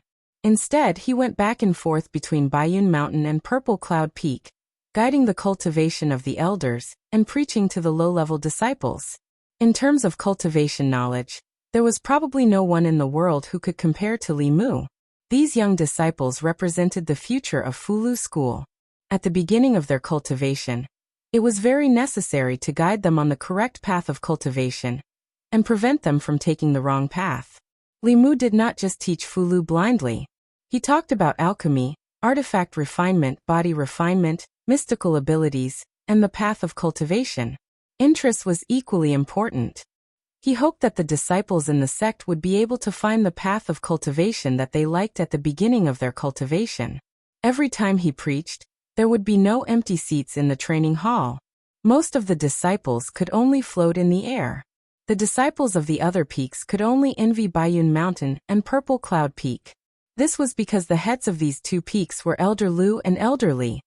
Uncle Master Ling Jizi often appeared here. Aside from the routine preaching, it was very convenient for them to ask Uncle Master Ling Jizi if they had any questions about their daily cultivation. In the crowd, two new female disciples looked at the figure sitting cross-legged in front of them. There was a faint excitement on their faces. The older girl whispered, "Junior sister Ying, we actually fought side by side with Uncle Master Ling Jizi. I even invited him to hunt wandering souls together." Speaking of that matter, the girl next to her stuck out her tongue and said, "If it weren't for Uncle Master Ling Jizi, we would have all died in the realm of ghosts." Wu Qian said, "I wonder if Uncle Master Ling Jizi still remembers us." After the two of them whispered a few words, they closed their mouths and listened intently to Li Mu's teachings. 2 hours later, the day's teachings ended. Li Mu's figure gradually faded away, but the disciples on the training ground remained where they were for a long time. They were still stuck in the enlightenment they had just experienced. Chen Yingying and Wu Qian had successfully entered the ancestral court not long ago. They were now fourth-generation disciples of Baiyun Mountain. When the two returned to their residence, they suddenly found a figure standing in the courtyard. Seeing that familiar figure, the two's delicate bodies trembled. They immediately went forward and respectfully said, "Greetings, Uncle Master Ling Jizi." Li Mu smiled and said, "You two also came to the ancestral court." When he went to the realm of ghosts for the first time, he met the two by chance. At that time, Chen Yingying was still an outer sect disciple of Fulu School, and Wu Qian was a rogue cultivator. Now looking at their clothes, they were clearly fourth-generation disciples of Fulu School. Although the two were women, they were courageous and affectionate. Li Mu still had a deep impression of them. He stretched out his hand, and 2 bottles of pills appeared in his palm. Li Mu handed the pills to them and said, "Meeting again is fate. These 2 bottles of pills are for you. Go into seclusion and refine them. They should be able to help you break through as soon as possible." The 2 women respectfully accepted the pills and said, "Thank you, Uncle Master Ling Jizi." Li Mu looked at them as if he was looking at a junior and said, "Cultivate well. If you have any questions about cultivation, you can ask your Uncle Master Ling Jizi or me." Chen Yingying and Wu Qian nodded respectfully. Even though Wu Qian was actually older than Li Mu, when facing him, she couldn't help but feel the admiration of a junior towards an elder. After a short chat with the 2 women, Li Mu planned to leave. Suddenly, he turned his head and looked at the distant horizon. At the end of the northern horizon, a black line suddenly appeared. Li Mu's eyes flashed with a golden light. He saw that at the end of his line of sight, the originally clear and cloudless sky was now covered by dark clouds. The clouds covered the sky and the sun. Lightning flashed and thunder rumbled. Black dragons swam in the dark clouds. They were wrapped by the dark clouds and swept towards the direction of White Cloud Mountain. The dark clouds were extremely fast. From the time Li Mu saw the black line to the time when the dark clouds flew above White Cloud Mountain, it only took a dozen breaths. When the dark clouds enveloped White Cloud Mountain, it was followed by an extreme pressure. At this moment, everyone in the ancestral court of White Cloud Mountain, from the low-level disciples to the elders of the peaks, felt as if a huge rock was pressing down on their hearts. They couldn't breathe. More than 10 black dragons emerged from the dark clouds and circled above White Cloud Mountain. The scene was spectacular and oppressive. One of the black dragons opened its mouth, and Ao Feng's voice rumbled out. Li Mu, you little thief, and that old fellow who drew talismans, come out. Li Mu and Fu Daozi immediately flew into the sky. Then Tianjizi Yuzhenzi and the other 2 Grand Supreme Elders also quickly rushed over. Apart from Jade Sun Zi, who was far away in the Pill Cauldron sect, although the current Fulu school already had 6 7th realm cultivators, they couldn't compare to the dozen or so black dragons in the sky in terms of numbers or pressure. 6 of the dozen or so black dragons exuded 7th realm pressure. The other 6 also had 6th realm auras. After the previous humiliation, Ao Feng was determined to take back the sun shooting bow in one fell swoop. This time, the Black Dragon race's elites were all present. The 4 great elders of the wind, rain, thunder, and lightning were all present. In addition to the current Black Dragon race's Dragon King Aoan, the prodigy Ao Wu who left the dragon race many years ago, and all the 6th realm juniors in the race, this force was enough to flatten Fulu school. Li Mu looked at the flaunting group of giant dragons above his head, and was a little surprised. The dragon race was indeed as powerful as the ancient mutated beasts. Just the Black Dragon race alone had 6 7th realm cultivators. With their powerful individual strength and numerous other powerful cultivators, they could suppress almost any sect in the entire continent except for the demon sect and Xuanzong. Ao Feng roared from above. Hand over the sun shooting bow, and I'll spare your lives. Otherwise, after today, there will be no Fulu school in this world. As his voice fell, the dozen or so giant dragons roared in unison. Their voices reverberated through the heavens and earth. The low-level disciples of Fulu school all covered their ears, their expressions pained. The peak masters immediately used their magic to protect them, preventing them from getting hurt. Li Mu looked up at them and said indifferently, "You're bullying us with more dragons, right?" Ao Feng sneered and said, "What do you want?" Li Mu looked at Xianjizi, and Xianjizi nodded. With a wave of his hand, 4 rays of light shot out and landed on the 4 pillars carved with runes on the main peak square. As the rays of magic power entered, the 4 pillars suddenly emitted a white light. In the next moment, 4 whirlpools suddenly appeared in the 4 directions of the main peak.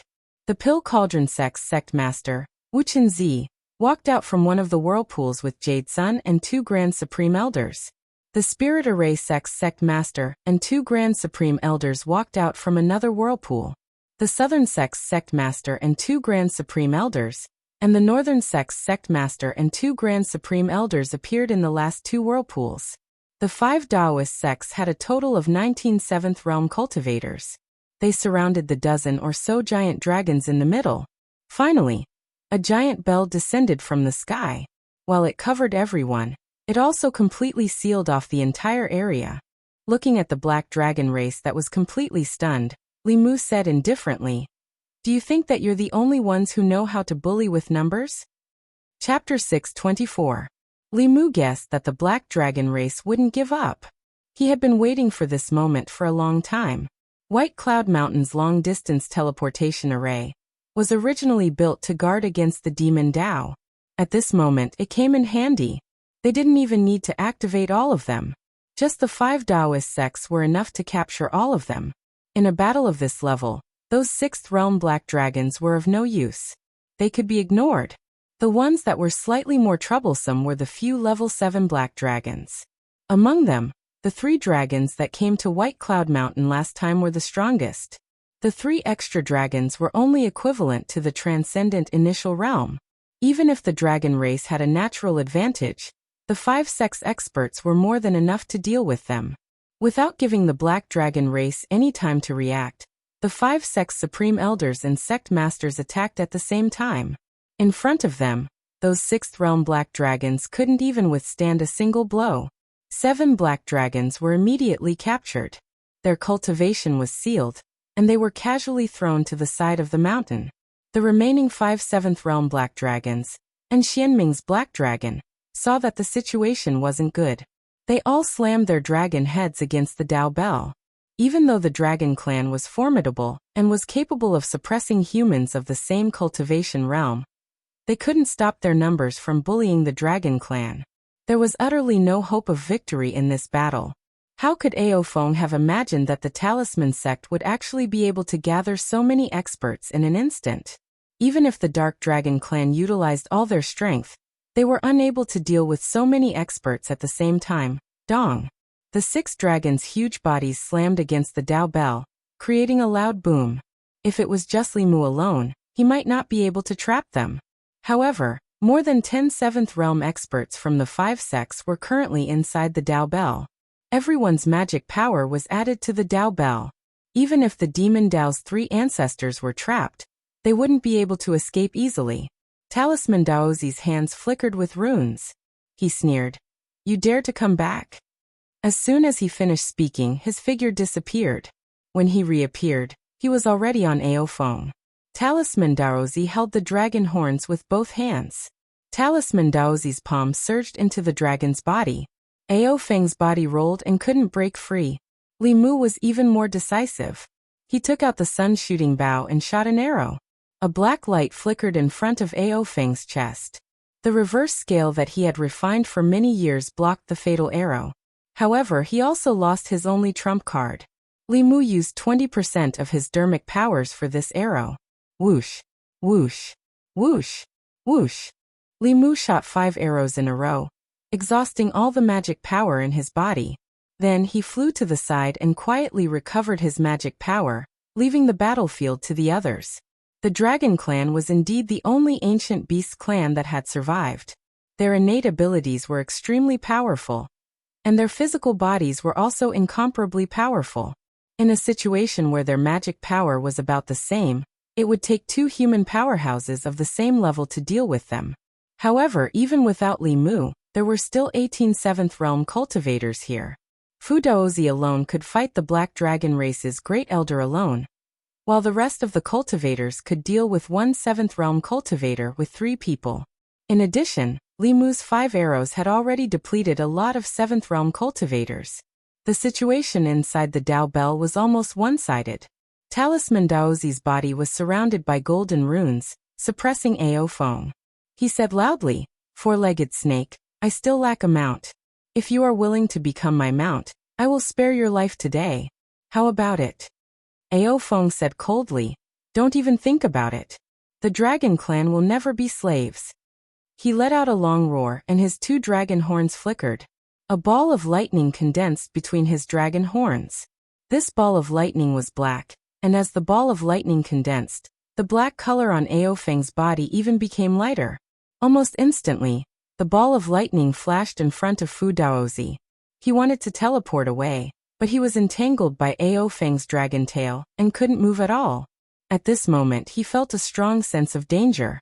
At the critical moment, Fu Daozi's figure suddenly disappeared, and Ao Feng's dragon tail entangled Ao Lei, one of the 4 great elders of the Black Dragon clan. Fu Daozi's figure appeared in Ao Lei's position. Li Mu released the hand seal, and the little bit of spiritual power that he had just recovered was used up again. Li Mu knew the divine powers of the Dragon Clan better than any of the dragons here. Ao Feng sacrificed part of his cultivation to this divine ability, and it was not something that Fu Daozi could resist. Although the ball of lightning couldn't destroy his soul, it could destroy his physical body and severely injure his primordial spirit. At this time, even if Aou only used the simplest summoning wind and rain, the severely injured Fu Daozi would be in danger of dying completely. With no other choice, Li Mu could only use Shadow Shift to switch his position with Ao Lei's, allowing him to dodge the attack. The ball of lightning landed on Ao Lei's body and exploded instantly. Ao Lei's body was flashing with lightning. Even though he had a strong body of the Dragon Clan, his body was badly mutilated, and his scales peeled off. His aura was extremely weak, and he couldn't even stay in the air and fell heavily. Aole! Ao Feng roared angrily when he saw that his fellow dragon had been severely injured. He quickly locked onto Li Mu and charged at him without caring about anything else. However, at this time, Fu Daozi's figure appeared in front of him again. Get lost! Ao Feng only wanted to tear Li Mu into pieces at this time, and charged at Fu Daozi fiercely. Fu Daozi waved his hands, and a Fulu barrier appeared in front of him. He snorted and said, "If you want to bully my disciple, you'll have to get through me first." The Dragon Clan originally wanted to bully Ao Feng with their numbers, but they didn't expect that it would really turn out like this. However, they were the ones being bullied.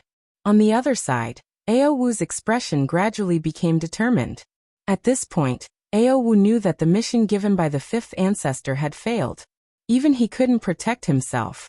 If he fell into Li Mu's hands, his fate was predictable. Looking at Li Mu, who was not far away, a trace of fierceness appeared in his eyes.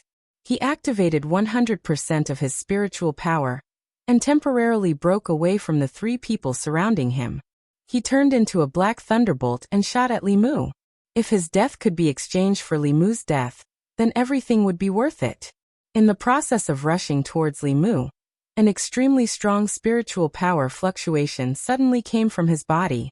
Fu Daozi's expression changed drastically, and he hurriedly reminded, "Oh no, he's going to self-destruct." The self-destruction of a seventh realm dragon was enough to level White Cloud Mountain to the ground.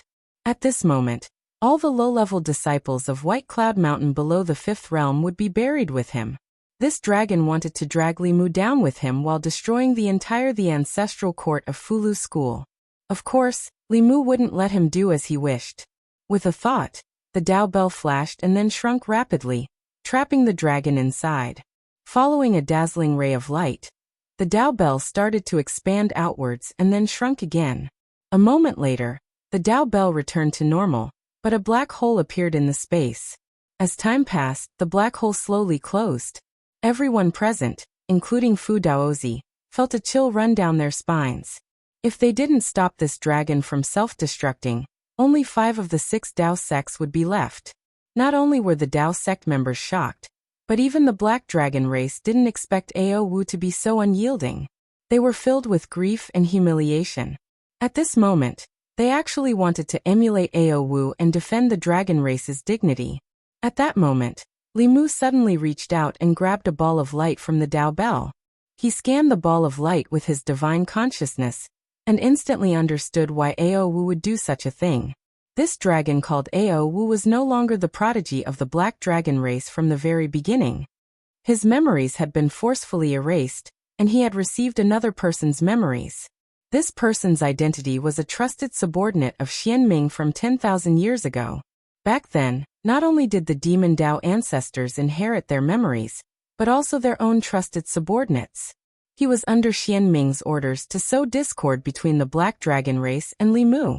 As the strongest dragon race in the 4 seas, becoming enemies with the Black Dragon race was almost equivalent to provoking another Xuanzong. However, even Xianming didn't know that the method Li Mu had originally prepared for them had coincidentally been used here. He waved his hand and threw that ball of light to Ao Feng. "A bunch of stupid dragons. Take a look for yourselves." When he saw that ball of light, Ao Feng felt that something was amiss. At this moment, he scanned the ball of light with his divine consciousness. Scenes of Ao Wu's memories flashed before his eyes. These memories didn't belong to Black Dragon Ao Wu at all. They belonged to an old monster whose memories had been passed down for 10,000 years. He had taken over Ao Wu's body and even instigated a war between the Black Dragon race and the Fulu School. He was the main culprit behind the current situation. After Ao Feng finished reading, he was shocked and furious. He immediately shouted, "Everyone stop!" As soon as he said that, the other 3 black dragons transformed into their human forms and flew to his side. The powerful cultivators of the 5 sects also stopped for the time being. There was no way they could get the sun shooting bow back. The most important thing now was how the Black Dragon race could save themselves. Although he was also in the wrong, Ao Feng could only push all the blame onto the dead Ao Wu. He looked at Li Mu awkwardly and said, "It's a misunderstanding. It's all a misunderstanding. We have all fallen into the demon's trap." Li Mu sneered and said, Your entire black dragon race has bullied the Fulu school. Do you think you can just say that it's a misunderstanding? Ao Feng hurriedly said. It's all our fault. We are willing to pay some compensation. Li Mu's expression softened. Then he said, speaking of compensation, I have to settle it with you properly. If you didn't come to White Cloud Mountain, we didn't have to activate the teleportation formation. You have to compensate us 10 times the amount of spirit jades we used to come and go. Ao Feng immediately nodded and said, it's only right. Li Mu continued, fellow Taoists and seniors from the other sects put down their sect matters and teleported here from afar. You have to compensate for the travel expenses and lost time. Although he didn't know what the travel expenses and lost time meant, Ao Feng could only nod in order to thank the Black Dragon race. That's fine too. Li Mu continued, your Black Dragon race attacked our White Cloud Mountain with great fanfare, and left a huge psychological scar on our disciples. This debt can't be settled with just spirit jades. Ao Feng had a bad premonition. He asked, then what do you want us to do? Li Mu looked at him and said calmly, it's very simple. Your Black Dragon race will listen to our orders from now on as atonement. After 10 years you will be set free. Ao Feng said decisively, that's impossible. The dragon race will never be slaves. Of course, it wasn't that the dragon race would never be slaves. It was either that they weren't given enough, or that they weren't threatened enough. Chung Xian was an example. Li Mu shrugged and said indifferently, of course you can also refuse. I don't mind refining all of you into dragon corpses. I have a group of friends who are very willing to do such a thing. Chapter 625. The Dragon Clan had always thought of themselves as the noblest clan in the world. Their clan's magical powers were incomparably powerful. Even a newborn dragon could fight with its breath, and its strength was comparable to a fourth realm demon. Whether it was humans, demons, or other plant spirits, they were all inferior creatures in their eyes. How could the proud dragon clan listen to the orders of inferior creatures? Any dragon would find it difficult to accept such humiliation. But if they did not accept it, the Black Dragon clan would be exterminated today. When the human in front of him said that he would refine them into dragon corpses, his expression did not change. His eyes even had some eagerness to try. This gaze made Ao Feng feel an extreme chill from the bottom of his heart. His intuition told him that the person in front of him could really do such a cruel thing. The Black Dragon clan had existed for so long. Including the newborn dragons and the old dragons that were about to die, there were only a few dozen of them. In order to take back the sun-shooting bow, he had mobilized the entire clan's powerhouses. If all of them died here, leaving only the old and weak in the clan, the Black Dragon clan would not be far from extinction. He finally sighed helplessly in his heart and asked Li Mu, 10 years? Li Mu nodded and confirmed, 10 years. The current situation of the continent was changing rapidly. Many things could happen in 10 years. The strength of these black dragons could not be underestimated. 10 years was 10 years. What happened after 10 years could be dealt with in 10 years. Ao Feng looked at his fellow clan members who were also humiliated and helpless. He gritted his teeth and said, let's make a heavenly contract first. A heavenly contract was similar to a Tao oath. It was made with the blood of both parties in heaven and earth as witnesses. If there was a violation, heaven and earth would destroy the oath. Heaven and earth had their own set of trajectories. What people did, heaven was watching. All the cultivation clans in the world had to follow the Tao of heaven and earth. Li Mu and Ao Feng used their blood to write the contents of the oath in the void. After chanting the incantation of the heavenly oath, the words of the oath gradually disappeared. Li Mu clapped his hands and said, the contract has been made. It's time to talk about compensation. He pointed at the huge stone pillars engraved with runes around the main peak and said, do you see those stone pillars? That's the super long-distance transmission formation. Every time it's activated, it costs 1,000 upper-grade spiritual jades. 10 times the compensation would be 10,000, and a round trip would be 20,000. 4 stone pillars would be 80,000. Plus the travel expenses of the seniors of the various sects and the loss of time, it would be 100,000. Do you want to pay now or in installments? Ao Feng widened his dragon eyes and asked, how? How many? Li Mu cleared his throat and said, 100,000 upper-grade spiritual jades, not one more, not one less. The expression on Ao Feng's face was beyond shocked. That was 100,000 upper-grade spiritual jades, not middle-grade spiritual jades, not low-grade spiritual jades, and not even stones. What kind of teleportation array would consume so many spiritual jades? Extortion, this was blatant extortion. Li Mu knew what he was thinking. He was indeed extorting them, but they had finally met the biggest spendthrift in the 10 continents. How could they let him go so easily? The Dragon Clan was the most greedy and the most stingy clan. Li Mu often heard from Chung Xian that the elders of the clan slept on mountains piled with spiritual jades. The Black Dragon Clan was definitely wealthier than the 5 factions combined. Ao Feng's face was gloomy. This person was obviously taking advantage of the situation. However, he had no choice but to lower his head. 100,000 upper-grade spiritual jades was an unimaginable number for others. Although he would feel the pinch, it was not to the extent of hurting him. He gritted his teeth and squeezed out a few words. 100,000 it is. However, I don't have so many spiritual jades with me. I have to go back to the West Sea Dragon Palace to get them. Li Mu's eyes lit up and said, all right, I will go back with you. At the same time, I will calculate the compensation for my White Cloud Mountain disciples' psychological damage. When Ao Feng saw the light in Li Mu's eyes, he suddenly had an extremely bad premonition. He regretted going to the West Sea Dragon Palace in advance. He hurriedly said, no need, I will go back alone. Li Mu smiled and said, don't stand on ceremony. I have never been to the Dragon Palace before. I will go and broaden my horizons. Ao Feng shook his head and said, there is really no need. Li Mu smiled and said, of course, of course. The various clans of humans and demons occupied the 10 continents. The vast oceans were occupied by the Dragon Clan of the 4 Seas. The Dragon Clan was not a unified clan. The Dragon Clan of the 4 Seas was divided into the Black Dragon Clan, Silver Dragon Clan, White Dragon Clan, and Azure Dragon Clan. Among them, the Black Dragon Clan occupied the West Sea, while the North Sea was the territory of the Silver Dragon Clan. The Azure Dragon Clan and White Dragon Clan were active in the South Sea and East Sea. There were also great conflicts between the Dragon Clan. The division between the Dragon Clan was even more serious than that between humans and demons. It had even evolved into a chain of contempt. Among them, the most powerful Black Dragon Clan stood at the top of the Dragon Clan's despised chain. They believed that all dragons of other colors were inferior dragons. Next was the Silver Dragon Clan. The White Dragon and Green Dragon Clan were at the bottom of the Dragon Clan's despised chain. Li Mu had seen this in Ao Qing's diary.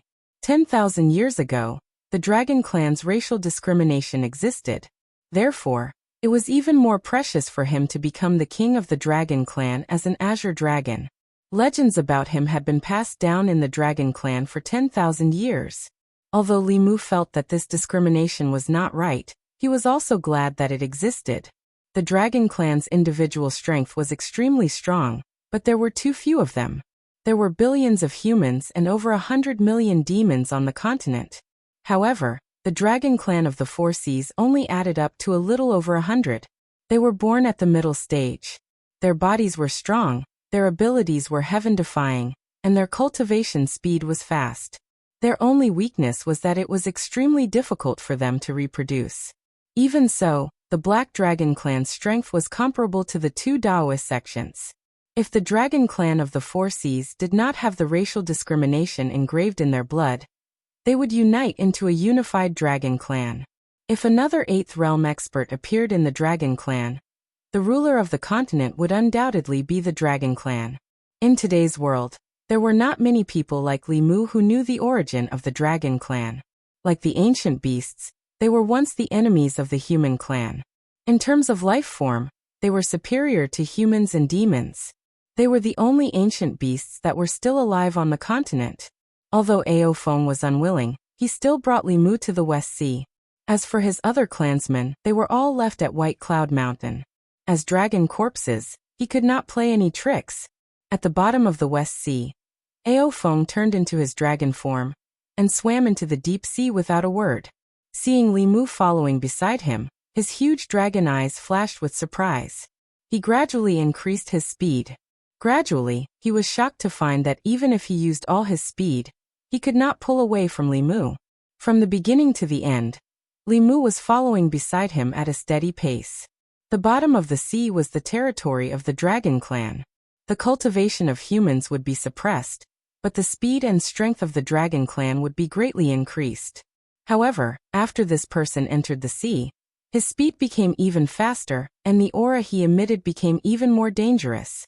Sometimes, Aofeng even wondered which one of them was the real dragon clan. The more secrets this person had, the more Aofeng was afraid of him. He did not dare to test him anymore. Soon he brought him to a palace made of coral. The aura of the dragon clan was emitted from every palace. Li Mu scanned with his divine consciousness, and found that these dragon clan cultivations were all below the 6th realm. They were either young dragons or old dragons with the aura of death around them. From this, it seemed that there were less than 40 black dragons. When the old dragons died, this number would decrease even more. Greetings, Elder Feng. Sensing Aofeng's aura, a few black dragons flew out of the dragon palace and bowed to Aofeng. Aofeng nodded and brought Li Mu to the largest dragon palace in the deepest part of the dragon palace. Mountains of spiritual jade were piled on top of a palace that stretched as far as the eye could see. At the foot of the mountain, all kinds of precious spiritual herbs, ores, and dharma artifacts were scattered around. Even Li Mu, who was used to seeing big scenes, was shocked speechless by this scene. Compared to the Black Dragon clan, the Fulu school was like a beggar. Standing in front of the undulating spiritual jade mountains, Li Mu's breathing became heavier. Aofeng seemed to have sensed something and immediately reminded him. We agreed on 100,000 upper-grade spiritual jade. I know, Li Mu nodded, but his gaze continued to sweep across the spiritual jade mountains. He even had a thought in his mind. Why not refine the Black Dragon clan? That way, wouldn't all the spiritual jade here belong to him? Beside Li Mu, Aofeng inexplicably shivered. As if realizing something, he immediately said, Don't forget the heavenly oath. Li Mu sighed. He was not a demon after all, so he could not do such a thing. He looked at Aofeng and said calmly, Your Black Dragon clan gathered all the powerful cultivators of your clan to barge into my White Cloud Mountain. This caused great psychological trauma and mental damage to the disciples of my sect. You messed up their Dao hearts and affected their future cultivation, thus affecting the future development of our sect. We should settle this score. Chapter 626. After discovering that after seeing these treasures, Li Mu started to become overbearing. Aofeng knew that the Black Dragon clan's losses this time were even greater than he expected. He pointed at a mountain made of spiritual jade and said, These spiritual jades are my clan's apology to your disciple. Li Mu looked at the mountain of spiritual jade and hesitated for a long time. In the end he nodded. Aofeng was still very generous. If he still didn't agree, it would be blatant extortion. As a righteous clan, how could he do such an unrighteous thing? After accepting the huge compensation from the Dark Dragon clan, Li Mu left the Crystal Palace. When he walked out of the door, he looked back longingly. Aofeng reacted quickly and immediately closed the door. He extended his hand and said, Please. Although he was unwilling, Aofeng still entertained Li Mu in the West Sea Dragon Palace. The seafood feast filled the entire table. It was quite sumptuous. Because the Dark Dragon clan's powerhouses other than Aofeng were all detained in the Fulu school, the West Sea Dragon Palace was filled with young and old dragons. The Dark Dragon clan's cultivation talent was extremely high. Most of them could be called cultivation geniuses, but there were also some dragons with average talent. The dozen or so old dragons present were only at the 5th level. They were born at the 4th level and still hadn't broken through to the 6th level. Even if they could break through to the next level in the next few years, they would soon die from the exhaustion of their lifespan. Looking at these lifeless old dragons, Li Mu suddenly had an idea. He put down his chopsticks and asked an old dragon beside him in a seemingly casual manner, Senior Dragon, how old are you this year? Elder Aofeng didn't introduce this human, but to be able to be brought to the Dragon Palace personally and set up a banquet, he must be a friend of the Dark Dragon clan. Thus, the dragons present were more polite to Li Mu. The old dragon's body was surrounded by an aura of death. When he heard Li Mu's question, sadness appeared in his cloudy eyes. He said, "I'm ashamed. In another 2 years, I'll have lived for 2 years." The lifespan of a fifth realm dragon was only 260 years. In other words, this old dragon only had 2 years to live. Li Mu stretched out his hand. With a flash of white light, a fulu appeared in his palm. He looked at the old dragon and said, "This is a heavenly secret talisman. It can increase one's lifespan by 10 years. I originally prepared this talisman for myself, but it seems that you need it more than I do. If you are willing, I can sell it to you." Li Mu actually had quite a few heavenly secret talismans in his possession. At that time, he had not obtained the method to extend his lifespan from the demonic Tao, so he could only refine a few more heavenly secret talismans with the Empress in case he needed them. Later, he learned the Great Sky-Stealing Array from the demonic Tao Heavenly Book. Although it consumed a lot of energy, it was several times more effective than the heavenly secret talisman. Thus, the heavenly secret talisman in his possession became useless.